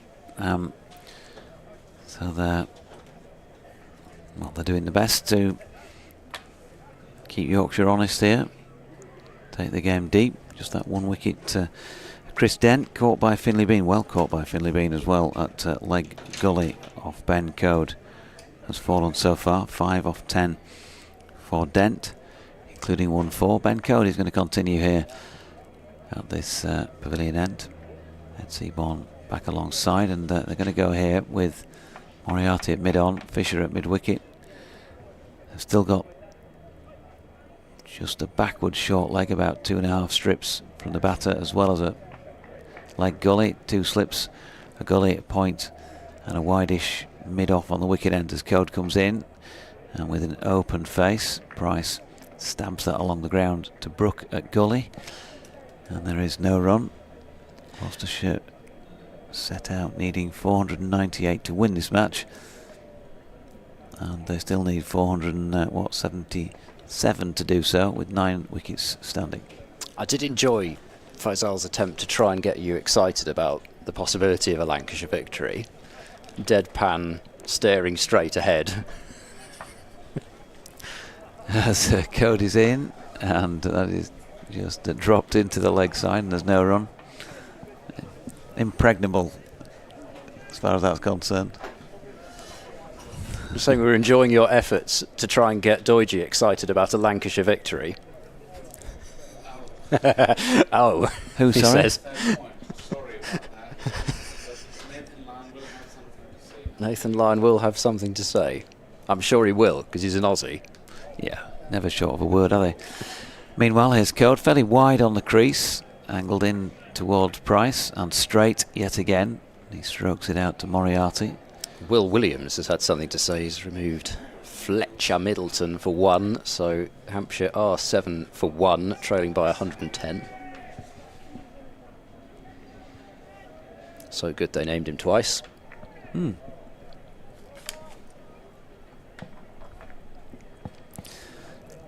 Code again, pushes off, swipe band on his left wrist, and he's going to go for 4 runs here.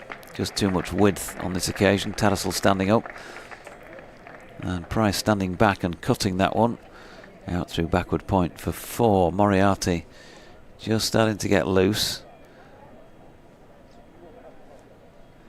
so maybe not too long before we see the first attempt with spin to take wickets here.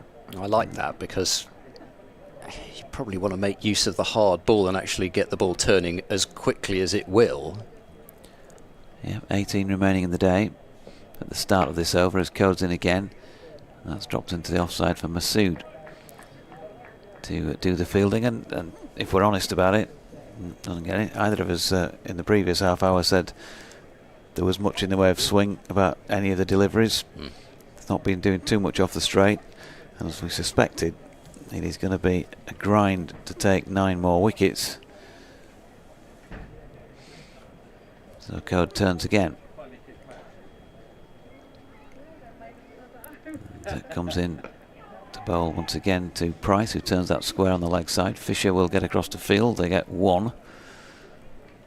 26 for 1. Bancroft 5 and Price now on to 15 at the end of the 9th over. There was a match, it must have been in the 22 season. It was Yorkshire's last season in Division 1, where Warwickshire came to Headingley, I think I'm right in saying, from a really dominant, promising position. I think Yorkshire managed to take something like just 2 wickets on the final day. Went very flat at Headingley. It was sunny all day, good batting conditions, and just found it nigh on impossible. So we know it's placid, we know it's slow.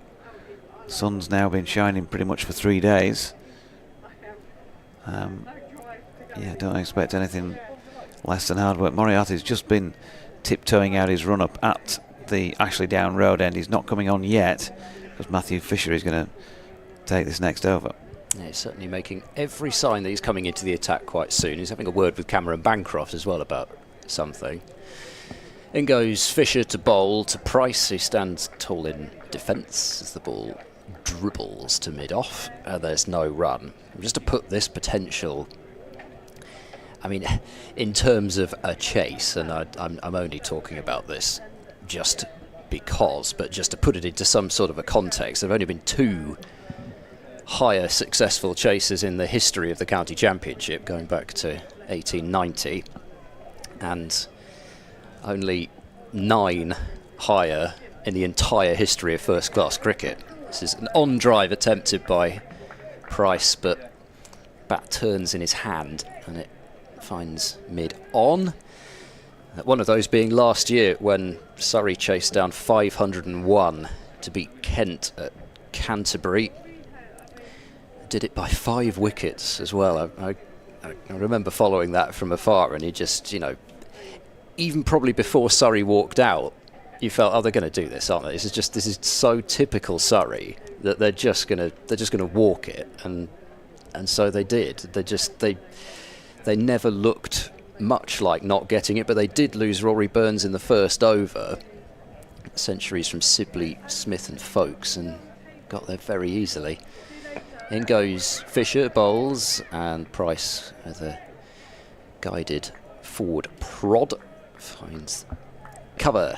And I seem to remember a certain amount of disappointment that Kent hadn't set Surrey a couple of runs higher just so that they would have the record. Tarnished the victory, obviously. The highest successful chase was 502 by Middlesex of all teams. Surrey just going up short of their record. At Middlesex against Nottinghamshire in 1925. Oh yeah, that one. Fisher bowls. This is driven on the bounce back to the bowler. Patsy Hendren, who's a name that I'm sure still rings even though it was a long time ago. 206 not out. And at one stage, chasing that 502, Middlesex was 66 for 4. Hendren's, a chap called Clarence Bruce, made 103. Old Brucey. Well, I thought you were slipping because I thought you weren't going to mention that one at first. I was going to pull you up on it. This is pushed back up the surface by Price as a forward defence, and Captain Frank Mann, with 2 ends, finished 101 not out. That is quite some effort, even from 231 for 6, an unbroken, what's that, unbroken 271 run stand. Bet it was a man's man, don't you?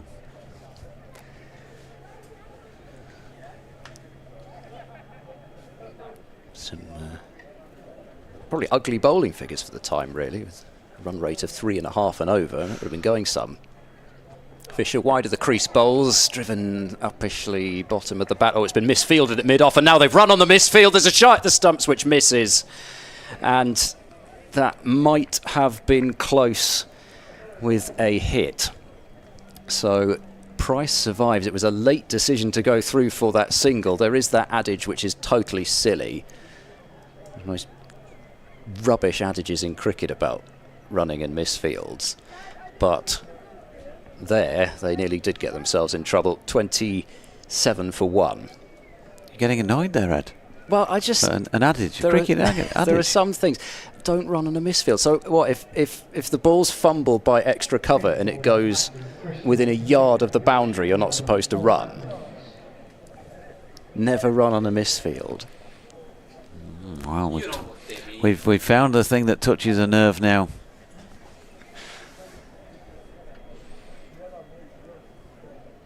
So Matt Milnes is going to take over bowling duty, so they're not going to spin just yet, but they may do, who knows, next over at the Ashley Down Road end. But for the moment at the Pavilion end, seam will continue, but not in the form of Ben Code, who has the sole Gloucestershire wicket in their second innings to his name. Matt Milnes, who's had a good start to the season. Wickets last week, runs in this match, took a wicket as well in the first innings. And well, as I've mentioned already in this game, we didn't get to see much of him because of that lengthy injury layoff last summer. So really, Yorkshire supporters and those of us who watch the team regularly just getting used to what he's got to offer as a player. And I think there's been a few comments down here that from the fans, like look of him. Aye, all right, that Milnes, isn't he? For a southerner.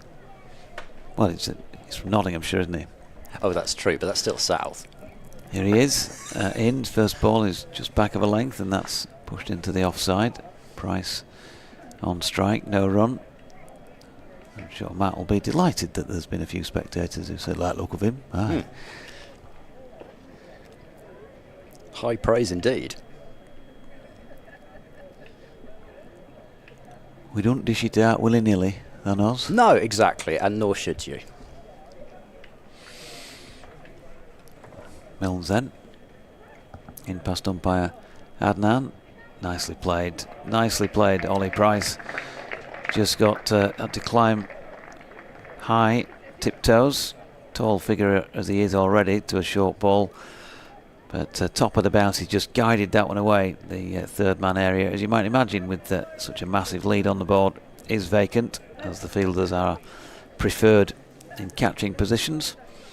And the boundary takes him on to 20. The total's a 31 for 1. Yeah, he's used his height well.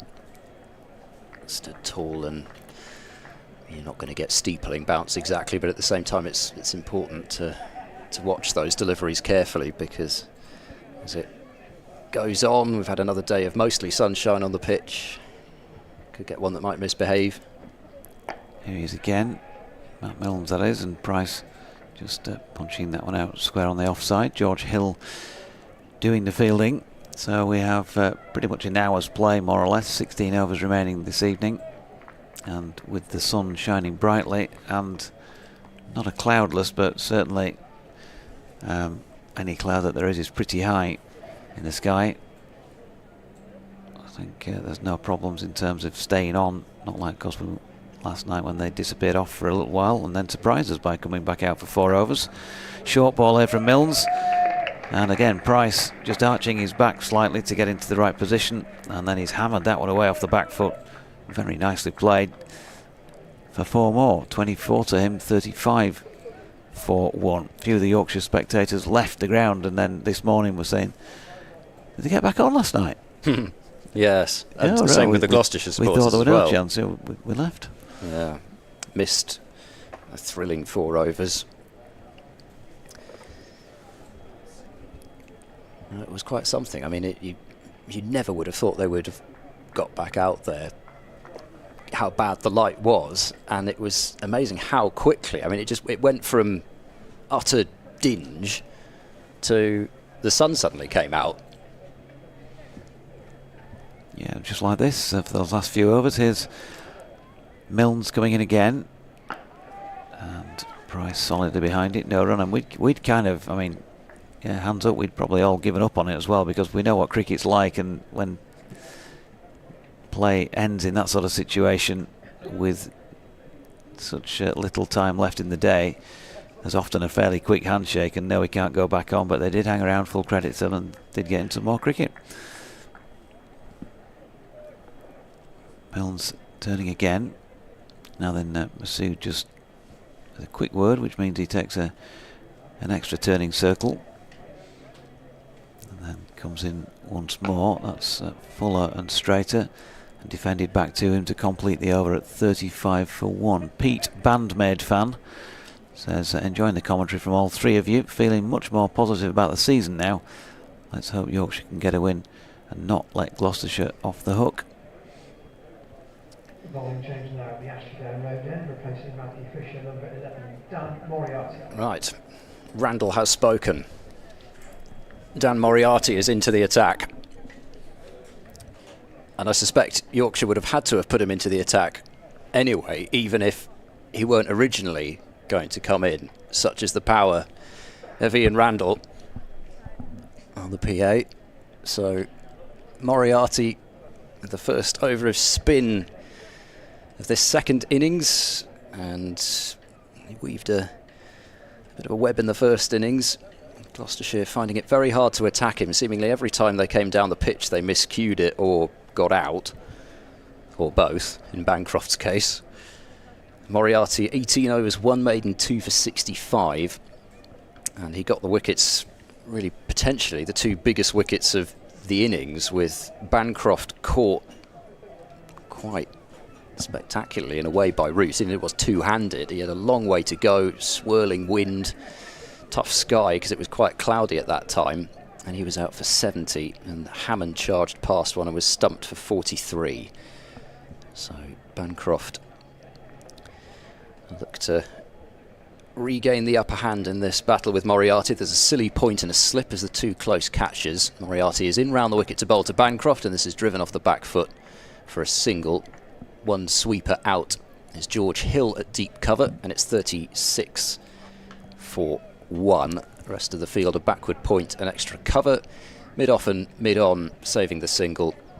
A mid-wicket and a fielder on the 45. Now it's Ollie Price on strike on 24. And Moriarty bowls to him, and this is a fairly cultured outside half of the bat from Price found. It went right along the floor towards backward point. But just a early little encouragement potentially for Moriarty, who's in once more to bowl, and Price goes back, plays a studied defence. Somebody who has already carved out a bit of a reputation as a sweeper, Ollie Price, particularly in white ball cricket, sweeps and reverse sweeps a big part of his armoury, and he's using his feet here and playing a slap along the floor and straight of mid-on and away to the boundary for 4. Yorkshire are going to applaud that because they want to see Ollie Price using his feet and potentially bringing some extra modes of dismissal into play. But he hammered that one. Not necessarily the prettiest shot you'll see, but effective. And he moves on to 28. And it's 40 for 1. Moriarty in, bowls turned to leg with a soft roll of the wrists. It's picked up at mid-wicket. Matt Milnes does the fielding. Long shadows being cast now. The floodlight pylon will make its way more towards the pitch as it goes on. Silly point moves to short leg as this is played to mid-wicket to end the over. Would you like to hear more about Clarence Bruce? No. Go for it. So this is one of the Centurions in this highest successful first-class chase. I'm just reading this. Aberdare, the 3rd Baron, to us, was one of the best all-round sportsmen of his time. His death was caused by drowning after his car fell off a precipice in Yugoslavia into 3 feet of water in a riverbed. What a way to go. And it would be in Yugoslavia, wouldn't it, with a character of that time. Milnes from the pavilion end, bowling here to Bancroft, who's solidly behind that first delivery. Any other snippets about the man?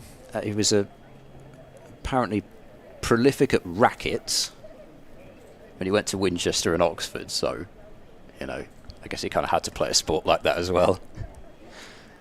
Marvellous. Excelled at golf. Golf was an obvious one, wasn't it? Yeah, Appointed chairman of the National Advisory Council in connection with the government scheme for improving the physical fitness of the nation. Milnes in, Bancroft solidly behind it. Was he also a Grand Master in deck quoits? That's the rings, isn't it? Where you chuck it over the target, isn't it? Yeah. Yeah. Or croquet world champion. Doesn't mention that actually, but I would be very surprised if he weren't at least national level champion at that as well, by the looks of things.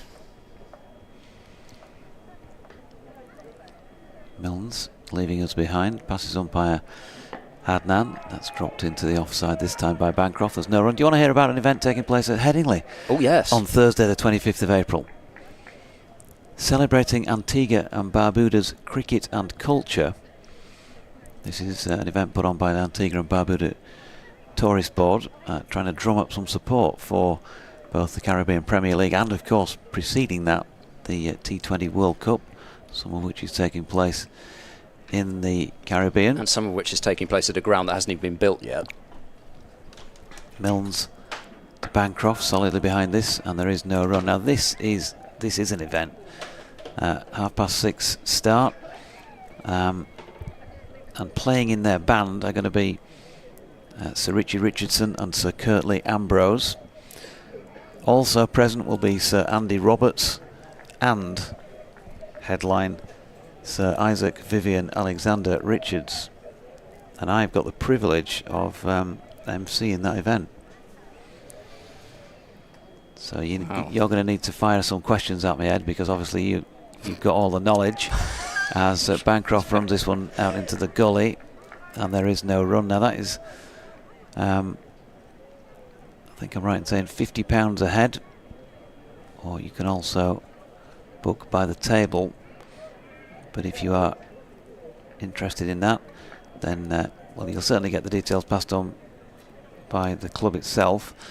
But if you go to the Eventbrite website and type in celebrating cricket and culture in Leeds, that should bring you up all you need to know. Now then, there's an appeal for LBW here. It's 4 leg byes, and it felt like it was going down. And Hassan Adnan unmoved, other than to make the correct signal to the scorers. The man who was in the commentary box a little earlier, Jordan Thompson, number 44, is making his way out onto the field, and number 66, Joe Root, is taking a breather for whatever reason for a minute or two. 13 overs remain in the day. 44 for 1 the score. Bancroft on 6 and Price on 28. Yeah, I do love their multiples of 11. Yorkshire. Beans 33 as well. Moriarty 11. Quite a few covered there. Gloucestershire's are absolutely all over the place in terms of their numbers. Doesn't get any better than that, does it, those 4 guys? And then the following day, just to think, to top it all off, I get to broadcast with Fletch. In goes Moriarty. Brilliant. And that's defended away off the front foot. Absolutely brilliant. Cricket events, brilliant. Sir Vivian Richards, brilliant. He's already tired of it, or at least that's what he told me last week. Moriarty's in. This is forced away off the back foot for a single to the sweeper on the offside boundary. And Price moves to 29, Gloucestershire 45 for 1. Yes, he said he was already tired of it and that he wasn't going to say that word ever again. And it took about 25 minutes for it to come out again. Good old Fletch. Moriarty bowls, and another back foot drive, this time from Bancroft, will gain him a single as Hill does the mopping up. Bancroft on 7. Or Gandalf, as I call him. His, oh yes. His beard going on there. Never short of work around Christmas time. This is carved in front of square on the offside by Price off the back foot. And there will be another single. 47 for 1. So Moriarty continuing this sort of length that he was employing in the first innings, really, where it's going to be quite hard really to get to the pitch of him without a real charge down the pitch, and also pretty difficult to sweep, as Bancroft again can play him off the back foot in defence, but he's probably hoping, apart from anything else, to get one that possibly keeps a little bit low. If he can get one that just grubs a bit and the batters are looking to play him off the back foot, then might be in serious business. Moriarty is in, and Bancroft has edged that one, but it's gone. I was expecting that one to go to slip, to be honest, but it's somehow managed to go down into the ground onto the offside, where a silly point would have been. They've had a silly point at times. I mean, it would have been probably an impossible catch unless Silly Point was standing with his head basically over the top of the pitch, but still would have been close. End of the over 3 from that one, and Gloucestershire are 47 for 1. There are still 12 overs remaining this evening, and then 96 tomorrow. Tony Tudor says, enjoying the coverage as ever, JD. Do you know of any good nicknames amongst the Yorkshire team? For example, is Moriarty known as the Professor? They're never that good, though, are they? They are. No. They're always terrible, cricketers' nicknames. Yeah, and Adam Lythe is known generally as Budge, for whatever reason. I've never asked him the reason behind that, but Budge. I am not suggesting he's called that on air, Faisal. Oh, apparently he's read it on Crick Info, so it must be right. What's that? Peanut. Oh, Peanut, yeah. I've not really heard the lads call him that. Definitely Budge. In comes Milnes. And Milnesy, I think, is the one I've heard there. If you don't really have anything worthwhile to say in this country, you tend to stick an E on the end of it. I mean, if they haven't come up with it. Yes, exactly. If they haven't come up with a good one for Finley, though, then... Beanie. Oh, if it is that, then I'm I'm speechless. The lack of imagination, if that is the case. They must have come up with something better than that. Code E. Milnesy here, bowling to Pricey.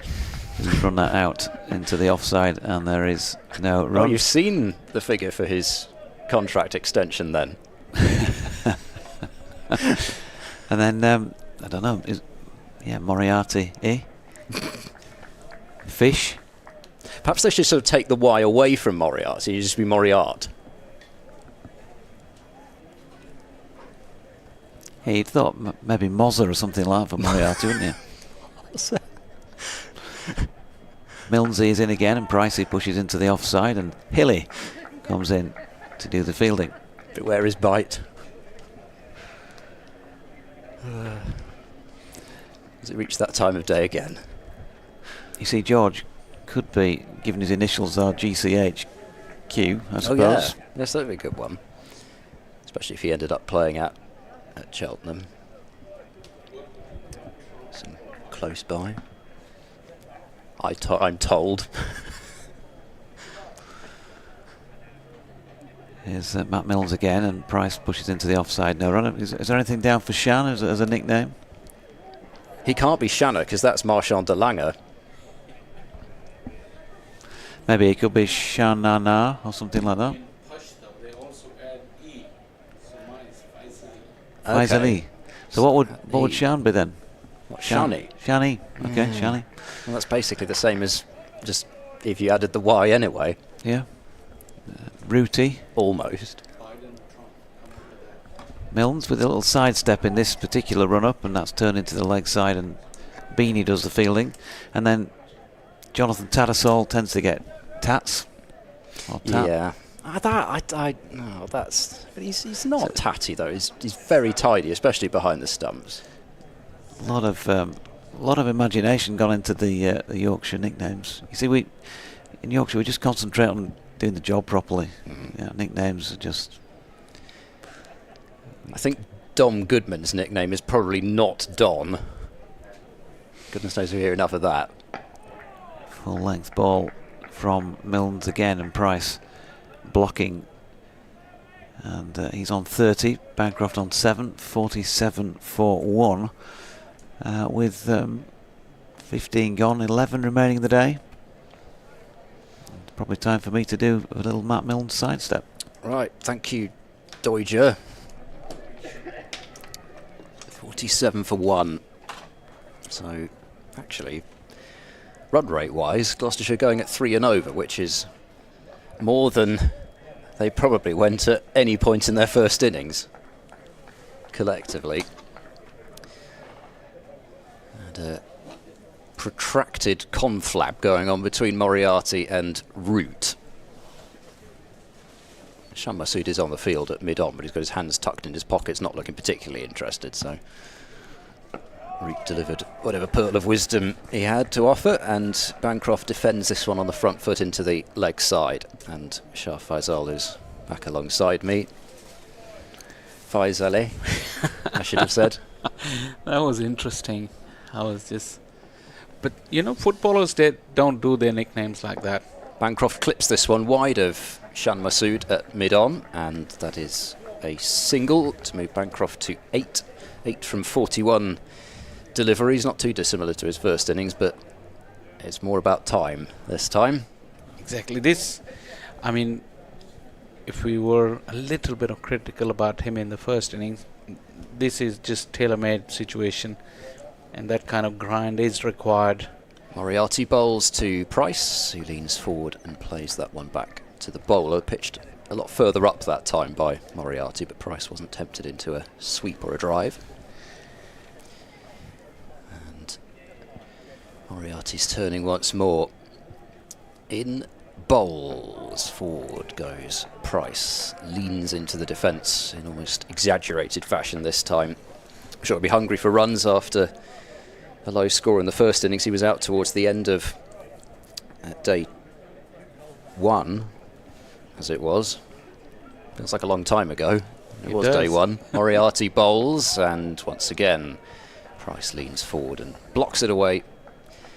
And just the one delivery remaining in the over. Price was bowled by, it has to be said, a very good delivery from Ben Code.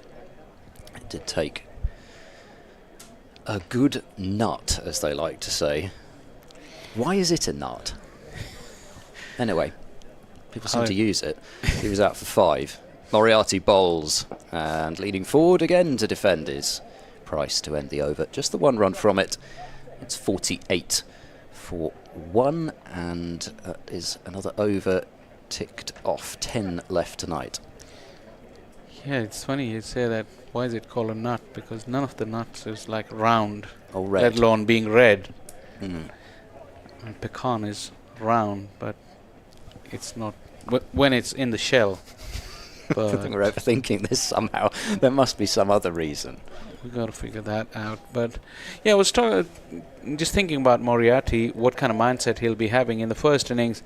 He did the holding job beautifully. All the bowlers were just holding on. But will he be under extra pressure? Because come 4th innings, you expect your spinner to win you the matches. And he's been into the attack quite earlier than he was in the first innings. Does it change his mindset? Does it put him under a lot of pressure? Probably that's part of his learning, his graduation from a good first-class cricketer to being a match winner at this level and then getting in reckoning for the national team. So very interesting to see how his spell develops and what kind of variations he brings into play in just thinking of wickets in 4th innings. As Milnes starts off fresh over from the pavilion end. Bancroft resolute. He's one man that Gloucestershire will be looking at to just bat and thwart that Yorkshire attack and probably not make the mistakes that the lower middle order and the middle order batters did later in their first innings, the way it was shaping up. Yeah, I think it's going back to Moriarty, I think it's a really good point given that he's at an early stage of his career. He's moved to a new county where he's basically, at least at this stage, been given the opportunity to be the first spinner. Bancroft once again pushes quietly onto the offside. And as you say, from an England point of view and from a personal point of view, I mean, if you can take wickets on this pitch, if you can bowl Yorkshire to victory here, he's going to come up with some far friendlier surfaces to bowl on than this season, probably later on. But really, if you can take wickets on this sort of slow surface where there's not really any turn from the straight, more out of the footmarks if there'll be any at all, then stand you in good stead. The snake, they're appealing and the finger's gone up. Big wicket there. That funny run up there from Milnes, who wheeled across first and then straightened into his run. Tempted Bancroft into the drive off the front foot. The edge was taken low by Bracey, and that's a huge dismissal. I don't think from Bancroft's body language that he was utterly convinced, but it has to be said it was quite hard to see what else it could have been other than an edge. I mean, the bat was a long way from the ground and it was a long way from pad, but it certainly didn't, without, I think, showing obvious dissent, look as though he felt that he'd touched it. Yeah, on the way out, he was just shaking his bat from the handle. Sometimes we've seen and noticed that the creak of the handle makes that sound. Was it that on that occasion? Because you're excellent that when you say that he's dragging himself off literally. So, well, you could see from the pictures, if you were able to view those, but if not, you could see Bancroft go kind of, you could see his mouth open as it was kind of, oh, or even if he didn't vocalise, the mouth sort of opened in certainly a little bit of surprise. But you know, what can we say from here? I mean, Yorkshire went up immediately. As I say, it's clear that he's not hit the ground. It's clear that he's not hit the pad, and the decision is out. So Gloucestershire have got to move on, and they've lost one of their absolute prize wickets, a man who batted for 196 deliveries in the first innings. And whilst it wasn't necessarily pretty again this innings, he hadn't looked in a huge amount of trouble until then. There was there's certainly fewer early plays and misses than there were actually in his first innings. He seemed not to be being dragged across his crease in the same way as he did in that first innings. I mean, of course, he did get out to a flashing drive, and he still missed it, so he'll be regretting that. But yeah, he was looking as though he was potentially fairly well set, and Miles Hammond has to come to the middle. Now the beauty, an absolute beauty there from Milnes, round over the wicket angle, and it just straight in again. He was trying to cover the line. You thought that he was in line, but it just shaped away at the last minute. Yeah, a bit of potentially early innings kind of, you know, it's just one of those deliveries you don't want to receive early on, right in the channel, the doorway to departure, and it just didn't grab that outside edge that time. Milnes running away with purpose, attacking the stumps here.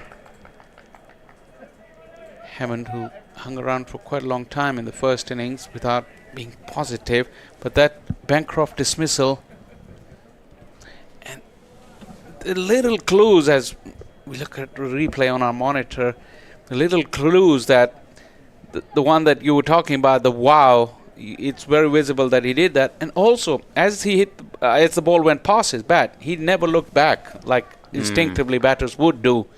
That's another telltale. But what did Hassan Adnan heard? As this one is pushed on to the Alden side, just a single to Hammond to get his innings going. And this is the thing, isn't it? I mean, you certainly can't see a clear gap, so it's not one of those where, how could he possibly have hit that? And if Hassan Adnan heard a noise, then how on earth could he be expected not to give that out? Like I say, because there was nothing else anywhere near it. So there we go. It was given, and if there was a noise, then I mean, you know, Hassan Adnan's not going to have given that out just because Yorkshire appealed. So he must have heard something, and it's very hard to see how there wasn't an edge, but clearly from Bancroft's body language, he would have been sending it upstairs if he could, but you can't. And I don't see how that is ever going to come into play in the county championship, despite the fact that we have these live streams now, we have all sorts of cameras, but there's a lot more equipment that would be needed for a proper DRS system, a reliable DRS system. I think we could put it that way, maybe. So I've heard this sort of thing being mooted at various points, but part of the game, you move on. Moriarty then to face Hammond, as it were, from the bowling point of view, and a battle which has certainly taken place over several seasons, and for Moriarty a couple of clubs. This is driven at by Hammond, and he's sliced it down towards deep third. He'll collect 2 as our co-commentator Jordan Thompson does the fielding, and that brings up Gloucestershire's 50 to rapturous, unrelenting applause from the Bristol crowd. A bit too excited, Ed. Hammond moves on to 3. First of the 10-50 blocks that they need to make. We're thinking that, are we? Hammond plays defensively off the back foot to cover, and there's no run. I'm getting giddy towards the end of the day. Scheduled close, by the way, is at 6:14. We're going to be going a little way past that. Moriarty bowls, Hammond drives. Nice looking shot. Was there for the drive. It was a half volley from Moriarty, but Hammond can't take advantage as he's driven it to Milnes. That extra cover. Hazy late evening sunshine. I don't think we should have any problems with bad light. The cloud is pretty uniform. As Moriarty bowls and yelps from the Yorkshire close fielders as Hammond goes back and defends. He did get out to spin in the first innings, got out to Moriarty, but as David Payne said on day 1, he would be considered one of, if not Gloucestershire's best player off spin, as he gets another full delivery, digs it out into the offside, and it's picked up one-handed and a flick throw into the keeper, but Milnes can't prevent the single at extra cover. Hammond to 4, 52 for 2. You might expect Moriarty to come into his own, bowling to the left-handers, especially that Ruff has developed outside the off stump, and this is what he was aiming for. That last delivery was quite full, and that will be a challenge for Hammond to negotiate with that.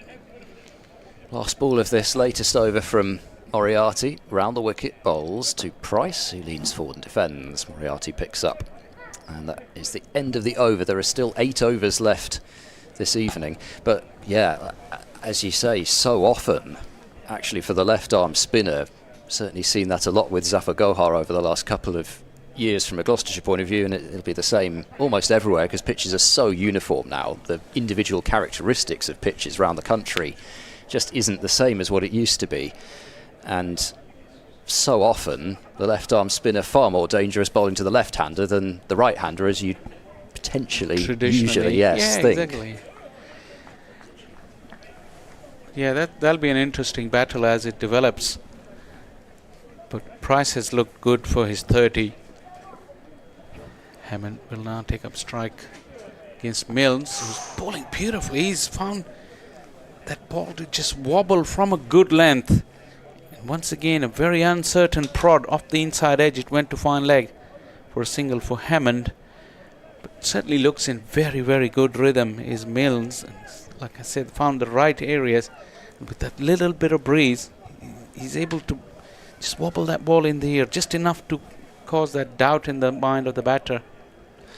And you've got to be in good rhythm if your run-up is occasionally arrhythmic, as his is, with that sneaky step off to the side and then the other.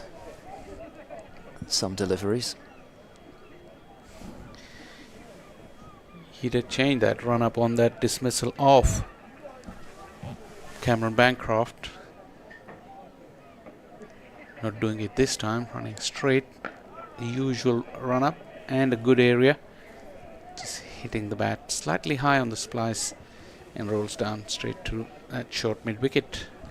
I think it's, I mean, you can never tell, because sometimes, you think of some great rearguard actions of matches past, and they will have started with 4 wickets down, something like that, going into the final day. But you do feel from a Gloucestershire point of view, one more tonight, and nice and full again is Milnes, and driving is Price to mid-on. Yeah, I don't know, you think about your rearguard actions. What is the first real big game come to your mind? County cricket or international cricket? Well, you're probably thinking 09 at Cardiff, maybe. First one probably that comes into my mind. It was a terrific effort by England at Auckland in, I think it was something like 2012, when Matt Pryor made a century. Shot, just pulled down, in fact, all along the ground to fielder at deep square leg for a single. And actually, in recent times, from a Gloucestershire point of view, probably I would go back to one of the early away games I covered for the BBC, the 2021 game against Lancashire, where Lancashire had an attack of James Anderson, Saqib Mahmood, I think, was playing, Matt Parkinson. The memory fades, you see. No, Hassan Ali was playing in that game. And I'm sure there was one more international bowler as well who's escaping me. That's poor. 2 slips in a gully. Milnes once again testing area, drawing the batter onto that front foot. Hammond was compact on that occasion. What was extraordinary about that, and then the reverse fixture, was I think Lancashire had a completely different attack for the reverse fixture that they had for, because of course all the England players were called up, and I think that was the summer when Parkinson got his last minute call up as a concussion replacement when Jack Leach concussed himself diving on the boundary at Lord's. Milnes to Hammond. This time it's in the gap on the offside for a single. Yeah, I mean, the over has come to an end, 54 for 2. Yeah, that was the attack, by the way. Anderson, Hassan Ali, Saqib Mahmood and Matt Parkinson. They batted for 124.1 overs against that attack at Old Trafford and came up, I think it was something like 3.5 overs short.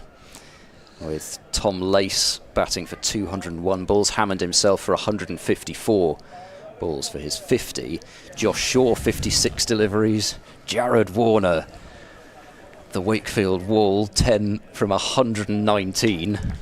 Yeah, probably Doji would not like me again because I'm going to make a mention of another Lancastrian. Think of that monumental effort by Michael Atherton. Yes, of course. And Jack Russell, as from the local shores, into the leg. So, well, he was man of the match. Yeah, he took, was it something like 13 catches in the match? There's Hammond facing up to Moriarty, played into the leg side first delivery. Here comes Moriarty again, and this is slapped unceremoniously over the bowler's head for 6. That was uncomplicated. No use of the feet that time, I don't think, from Hammond, really. Just played it from the crease and lofted it straight and over the short boundary. 61 for 2.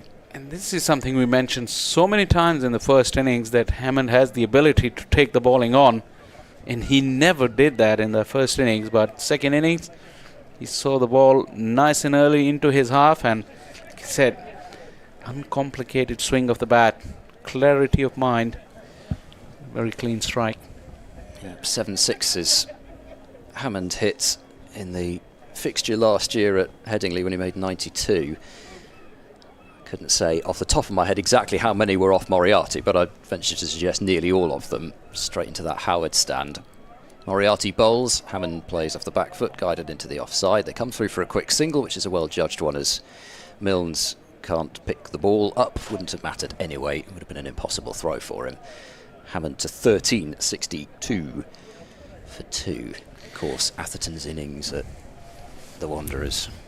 Yeah, the reason I mentioned that, because it's more secure for a fan, because you know there is a top order batter, and of course Jack Russell was there too, but it wasn't the one that you mentioned in Cardiff where you just edge of the seat, one ball, that's all it was needed.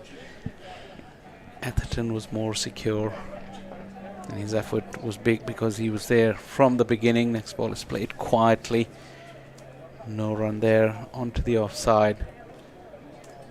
If I think correctly, I think it was 130 odd overs that they had to survive. England had to on that occasion. I've overblown it slightly. It was only 11 catches for Jack Russell. This is cut it and missed outside the off stump by Price, as there's a bit of turn there and a yelp from behind the stumps. And Adam Lyth, I think, is holding up a hand to apologise to Peter Hartley for appealing. At least I think that's what that hand was up for.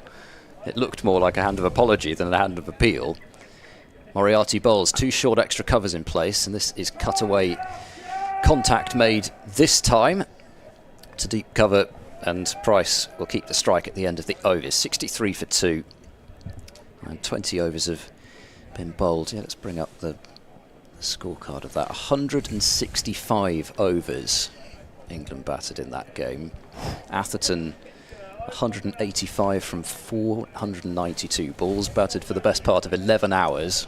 Wow. And Jack Russell 29 from 235 deliveries. And 3 boundaries.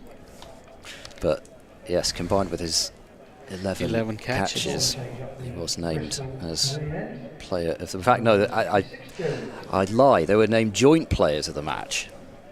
Okay. I must admit, well, you didn't lie because he was player of the match. Yeah, but I must admit, I thought for some reason, I've obviously only looked at the first half of that. I thought Jack Russell was the only man of the match, but no, joint men of the match. Root time. Talking of one legend, and there's another legend, this time from the right part of the country, Joe Root, from the pavilion end. I meant to say right part of the ground because this is the end he should be bowling. No, I'm not. Starts off with a nice delivery, little bit of turn there for him. He's a very underrated bowler, even at international level, but he can easily fill the role of a spinner. Adam Lyth is appealing at slip, but it missed everything. I think on the way the reverse sweep was attempted by Price. I think Joe Root seemed to enjoy that quite as much as Adam Lyth did. If Joe Root doesn't smile,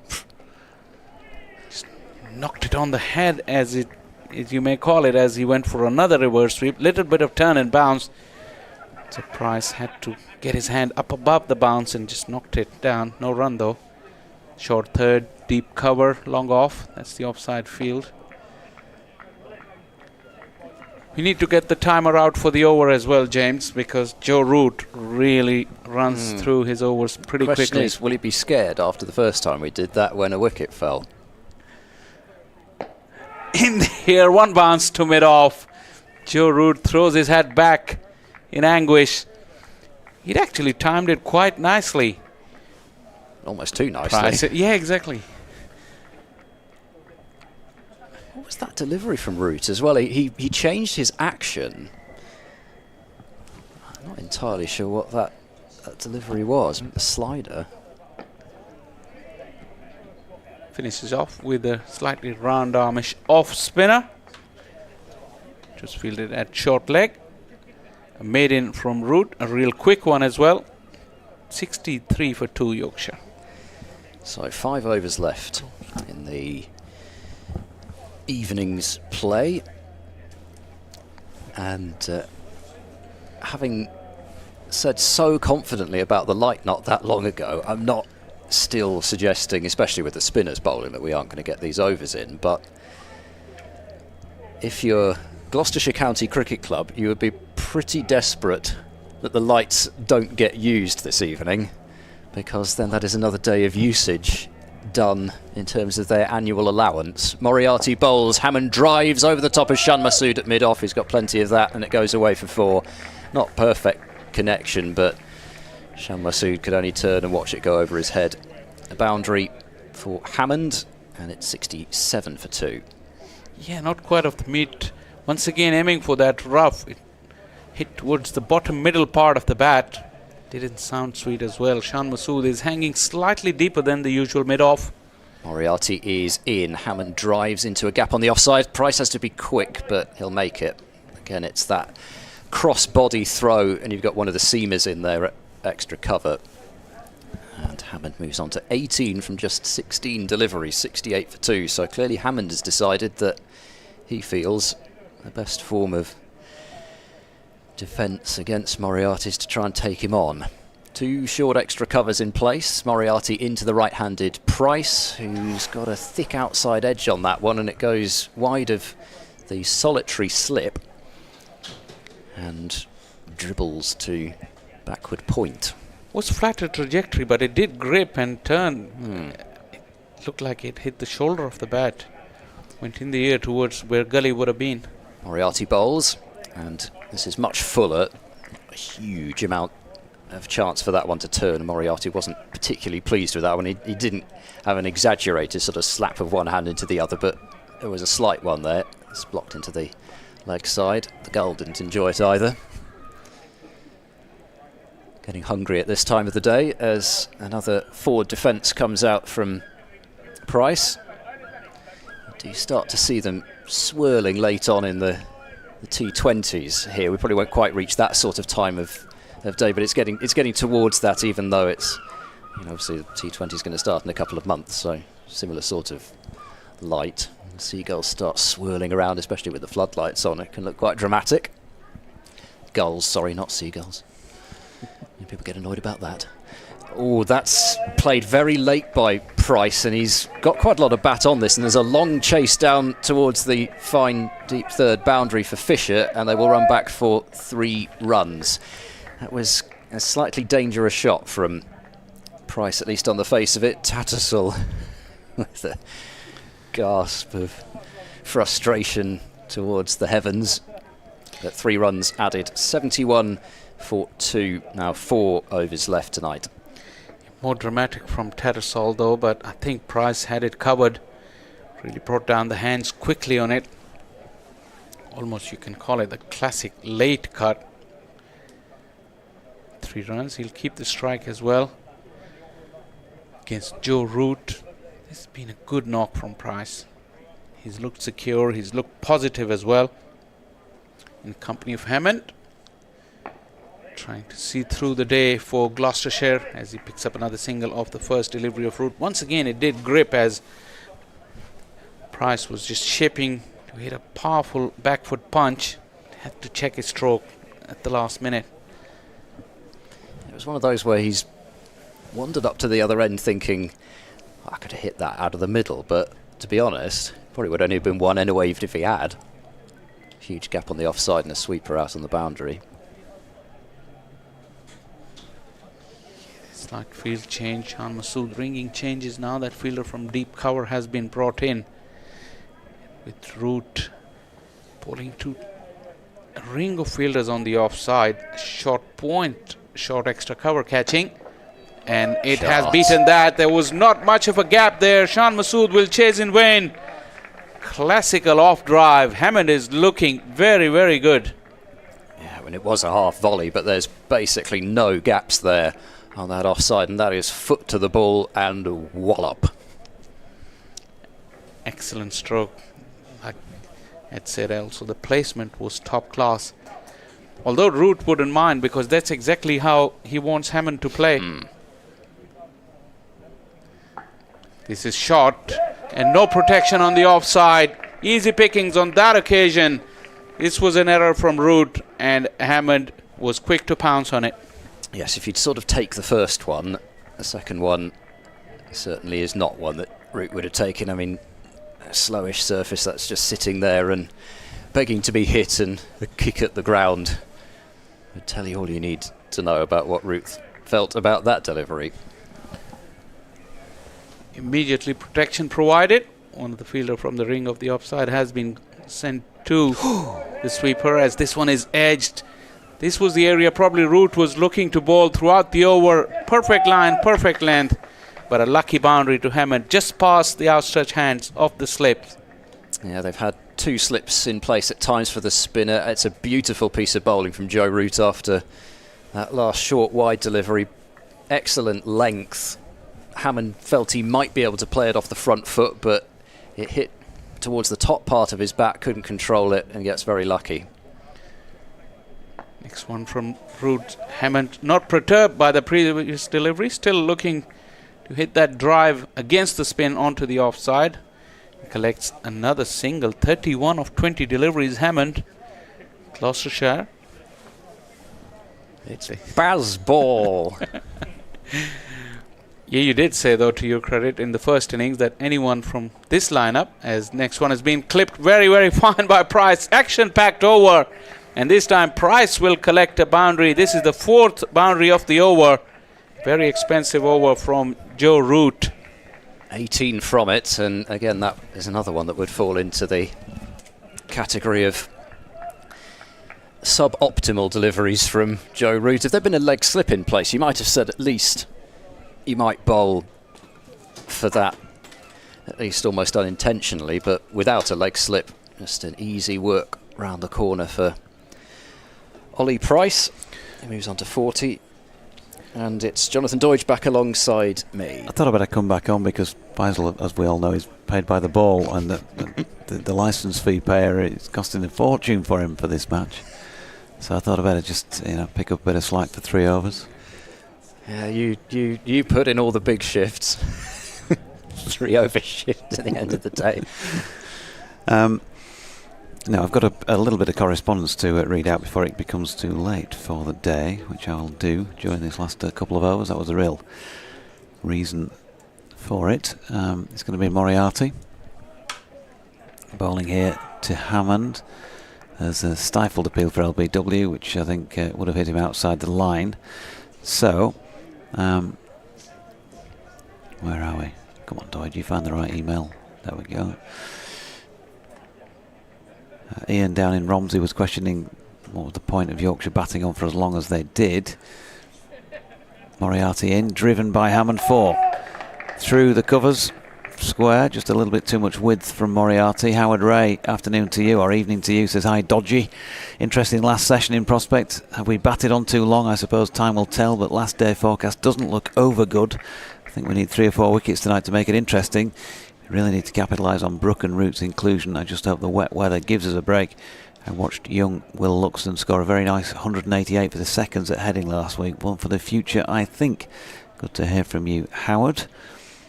Moriarty is in. And, oh, gone! There's your third wicket, Howard. 88, caught by 88. Hammond by Brook. And Miles walks off. And Gloucestershire 93 for 3. Oh, dear me. Dear me. Miles Hammond at this stage.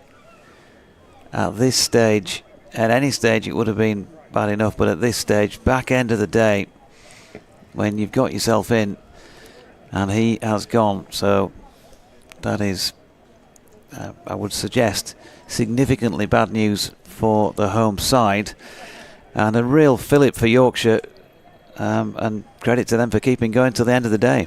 Yeah, I mean, it's all very well going on the attack, isn't it, and the counter-attack, and it's great when it comes off and when you pick the right deliveries to attack, I think being the key point. The balls that he put away tended to be slightly over-pitched, and he selected good areas to try and hit there. I'm not even sure where he was trying to hit that. It started off looking like a ball which, if you were going to hit it anyway, you'd have to try and hit it through the offside, and then he's kind of dragged it right across to the leg side, and it's been pouched quite comfortably, and you couldn't get out like that at this stage. I mean, to be honest, arguably at any stage in this innings, but particularly to give Yorkshire that third wicket tonight, and a partnership which had started to establish itself and would have given Gloucestershire some hope, with the two having spent some time in the middle this evening to take into tomorrow. And now Hammond is out, and Josh Shaw, for the second time in the match, is going to be deployed as the night watchman, and he's got a few more deliveries to face in this outing than in the last one, where I think it ended up being 4 balls that blocked out in the last over. 2.3 overs now with that wicket, 2.5 overs left. And with that, of course, he's drawn a crowd around the bat, that is. Root first slip, George Hill going in at second, Finlay Bean going in under the helmet at short leg, Ben Code. Very unusually, I think, Ben, you should get a photograph of this, because you don't often see you in the covers. There's a rainbow up there, by the way, just behind the flats. Moriarty is coming in then. Left arm round the wicket to Shaw, who's pushing forward. No run. Dean in Donny, good afternoon to you. Says, I can't call you Dodgy. It sounds too much like Dodgy. Well, that doesn't worry Howard Ray, as you just heard. He calls me Dodgy, and that's fine. I thought I heard that. I almost thought I'd misheard that for a moment. It's just Howard. Just humour him. Don't we, Howard? Hoping for a Yorkshire win in this match, says Dean. Just been gardening at my aunt's, hence the late in the day email. Yes, shame on you. But well done for gardening. Josh Shaw might be doing a bit of that before the end of play as well. He's just left one from Moriarty that was quite close to his stumps. He said, I thought you might like to know that De Lange means the long or the tall in Afrikaans. Buren means neighbours in Afrikaans. He said, no, I don't speak Afrikaans, but I do speak fluent Dutch, and Afrikaans is an offshoot of Dutch. Buur I did know from Dutch, actually, rather than Afrikaans. Thanks for the knowledge, Dean. Here's Moriarty, and Shaw. Oh, Moriarty hands to his head. Shaw just leaves that one, and at the end of the over, a wicket taken over for Moriarty. 93 for 3. And then Renko, Phil Wrench, says the praise for the Yorkshire followers is indeed not given lightly, as you said. Or from the Yorkshire followers, I should say, is not given lightly, as you said. Reminds me of one of those funniest pub comments I've ever heard. I was having a pint in the original Oak, which is just across the way from the ground at Headingley, in the town centre. A customer asked for a pint of black sheep. The barman placed the full pint on the bar and said, that'll be £1.80, please. The reply, what? I wanted a pint, not shares in brewery. Lovely. And you had to, I mean, if I'd read that out, it just wouldn't have worked at all. You had to be the one to read that out. I must say, with Van Buren's name, I'd always assumed that it came because there is a place in the Netherlands called Buren, but that's only spelt with one U. But I'd always sort of assumed that most names like that are Van in Dutch and Von in Germanic languages are just to do with a place name. My Swiss side of the family had a von Schleitheim bit in. Did they get some surgery on that? I think, to be honest, never mind, we'll come back to that because there's a rather intriguing field here for Matthew Fisher, who's into bowl from the pavilion end, and there is a silly mid-off and a short leg, and it's short and helped round the corner by Price down to fine leg for a single. So that gets Price off strike for this over, and probably suggest that Shaw should take the remaining 5 deliveries this over. I believe there's an ointment for a von Schleitheim, isn't there? It does, yes. A couple of tablets 3 times a day as well. It probably sounds even less pleasant in Swiss German, but I think they had sort of pretensions, to be honest. I'm not actually sure that there was that sort of, it could be seen as a more sort of aristocratic thing to have the von in your name. And I think, from what I hear, I don't unfortunately have any more relatives there anymore, but I think someone along the line decided that they needed to have the von bit in. Anyway, that's far too much about me. We've got Harry Brook basically standing a yard in front of Josh Shaw here. Pardon me, it's Joe Root, as this is down the leg side, and Shaw has nothing to do with it. I'm not sure if you're an England supporter, you'd be particularly comfortable with having Joe Root that close to the batter, especially as Josh Shaw does quite enjoy a booming drive, but then maybe that's what Yorkshire are after. You drive it straight into Root, pops up in the air, and somebody else can take the catch. But do take it on board, folks, that we are very appreciative that you've joined our commentary today with Shah Faisal, myself, Jonathan Doyce, James driving the desk as usual over there, and Edvard von Sibon commentating for the hosts. Listen very carefully. I shall say this only once. There are 2 fielders catching behind square on the leg side now. A short leg and a silly mid-off, and a gully as Fisher bangs one in short, and Shaw did not get underneath that one by very much, as it was dug in again, and over the head of the Yorkshireman it goes from the Yorkshireman. Magnificent field. I mean, fields like this, I feel, you don't see them that often. No, you just kind of feel like you need to cherish them when you do. Leg slip, leg gully, short leg, silly mid-off, slip, gully. Fisher in, bowls full and strikes Shaw on the pad. Got to be out is Hassan Adnan, raises the finger. Yorkshire get the night watchman, and now the question is, are Gloucestershire going to send another night watchman in? Shaw looks to the heavens, but you could see he was expecting the short ball. He got bluffed, and Shaw departs. Fisher gets his first wicket of the innings, and Gloucestershire are 94 for 4 as Price gives Shaw a consoling tap on the back. Yeah, it was kind of missing leg, missing off, and knocking middle out, I'm afraid, Josh. Looked like it, at least from here. Full and straight. And who's coming out now is the question. It is James Bracey. So there will not be a second night watchman.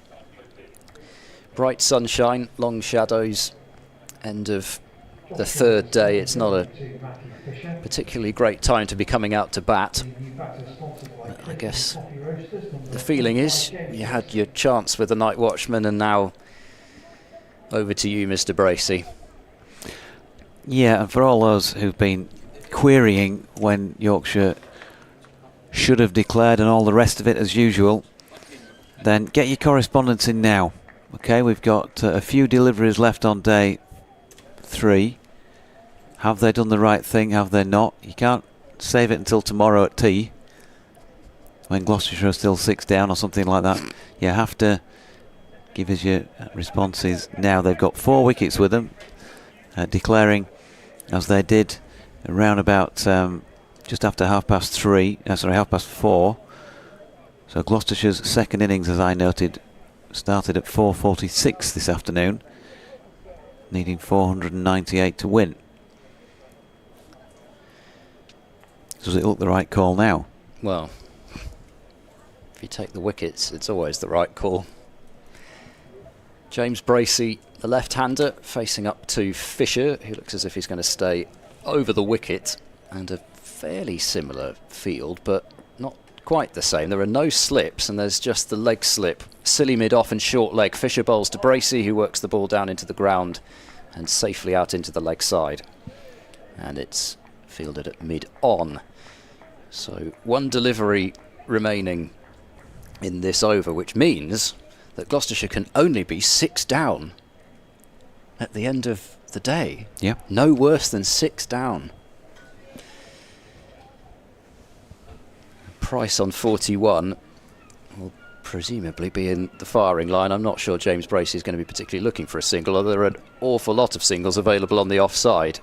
Fisher bowls a bumper and Bracey ducks underneath it. You will, of course. I mean, you were getting all excited about the field being set there.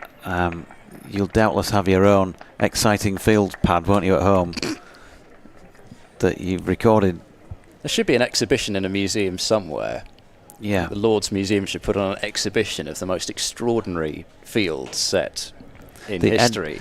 Yeah, well, I mean, they could have the Ed von Seaborn room, where you do that. You've got display cases of your favourite, your top 10 fields of all time. Or you could, you could have like an interactive. It's all about interactivity now, isn't it? These museum shows. How would you rank the fields? Is it just the aesthetic pleasure of where they're positioned, or is it their effectiveness? Is it the best ones effectiveness? To wickets? No, just the crazier the better. No, but I mean, you could have like sort of pins, and you could put them exactly where you wanted.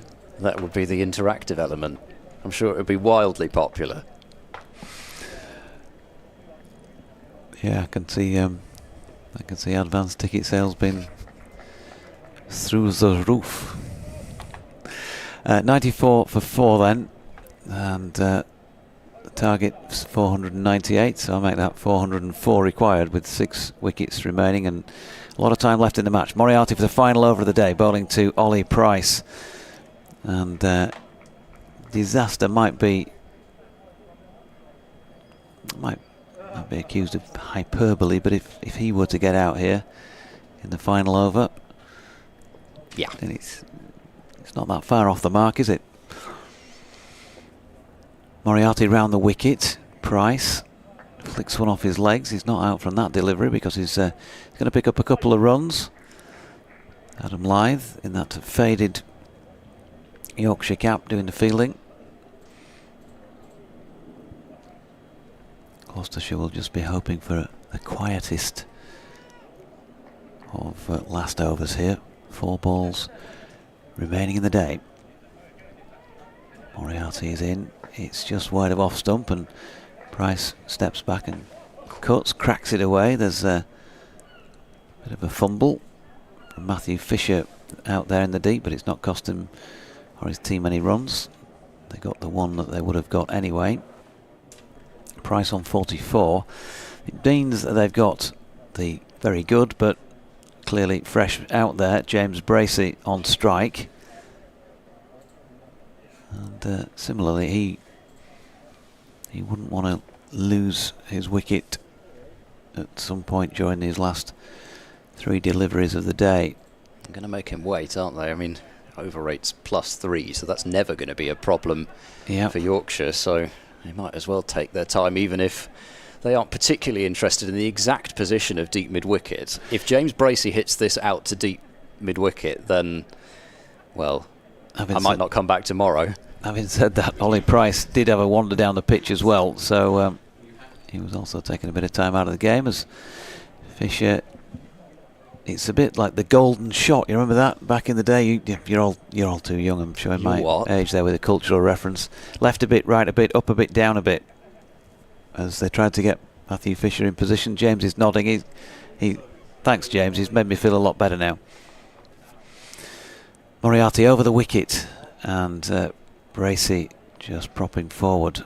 We have slip, leg slip, short leg, square leg. Just about every leg you can mention, apart from fine and long. And Moriarty into Bracey, who drops that out into the offside. Tattersall round from behind the stumps to field. 1 ball remaining in the day for Bracey to safely negotiate, or for the Yorkies to pick up a 5th Gloucestershire second innings wicket. Which would it be? Moriarty in for the final time of the day then. Oh, it is the former, but it wasn't so far off being the latter as he dropped it down by his feet but then kicked it away. That will end the day then with Gloucestershire on 97 for 4, still trailing by, well, a lot. And with 6 second innings wickets remaining, once again, it has been very firmly Yorkshire's day.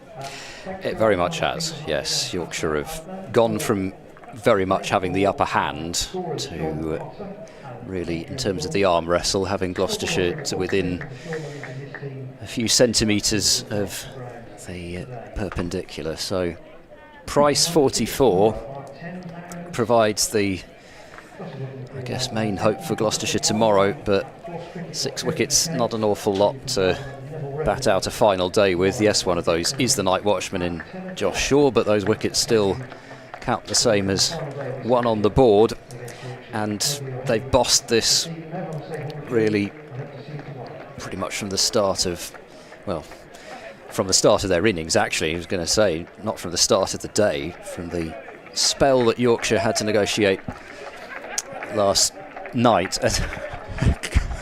Yorkshire are playing a good prank on Adam Lyth. They weren't going to walk off.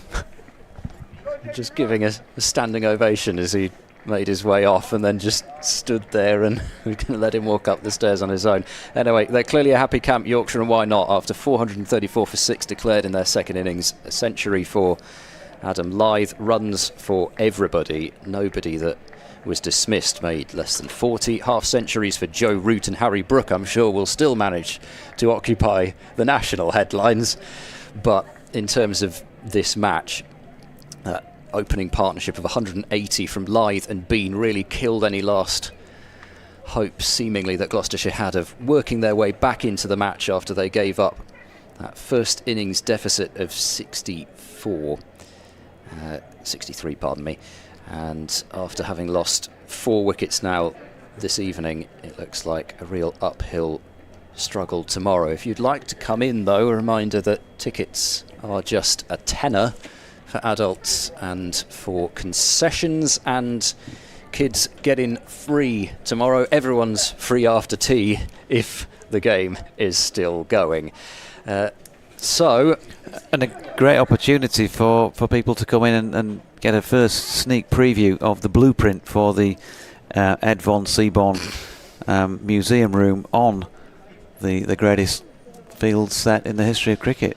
Right. I think on that note, it's time to say goodbye. Gloucestershire are 97 for 4.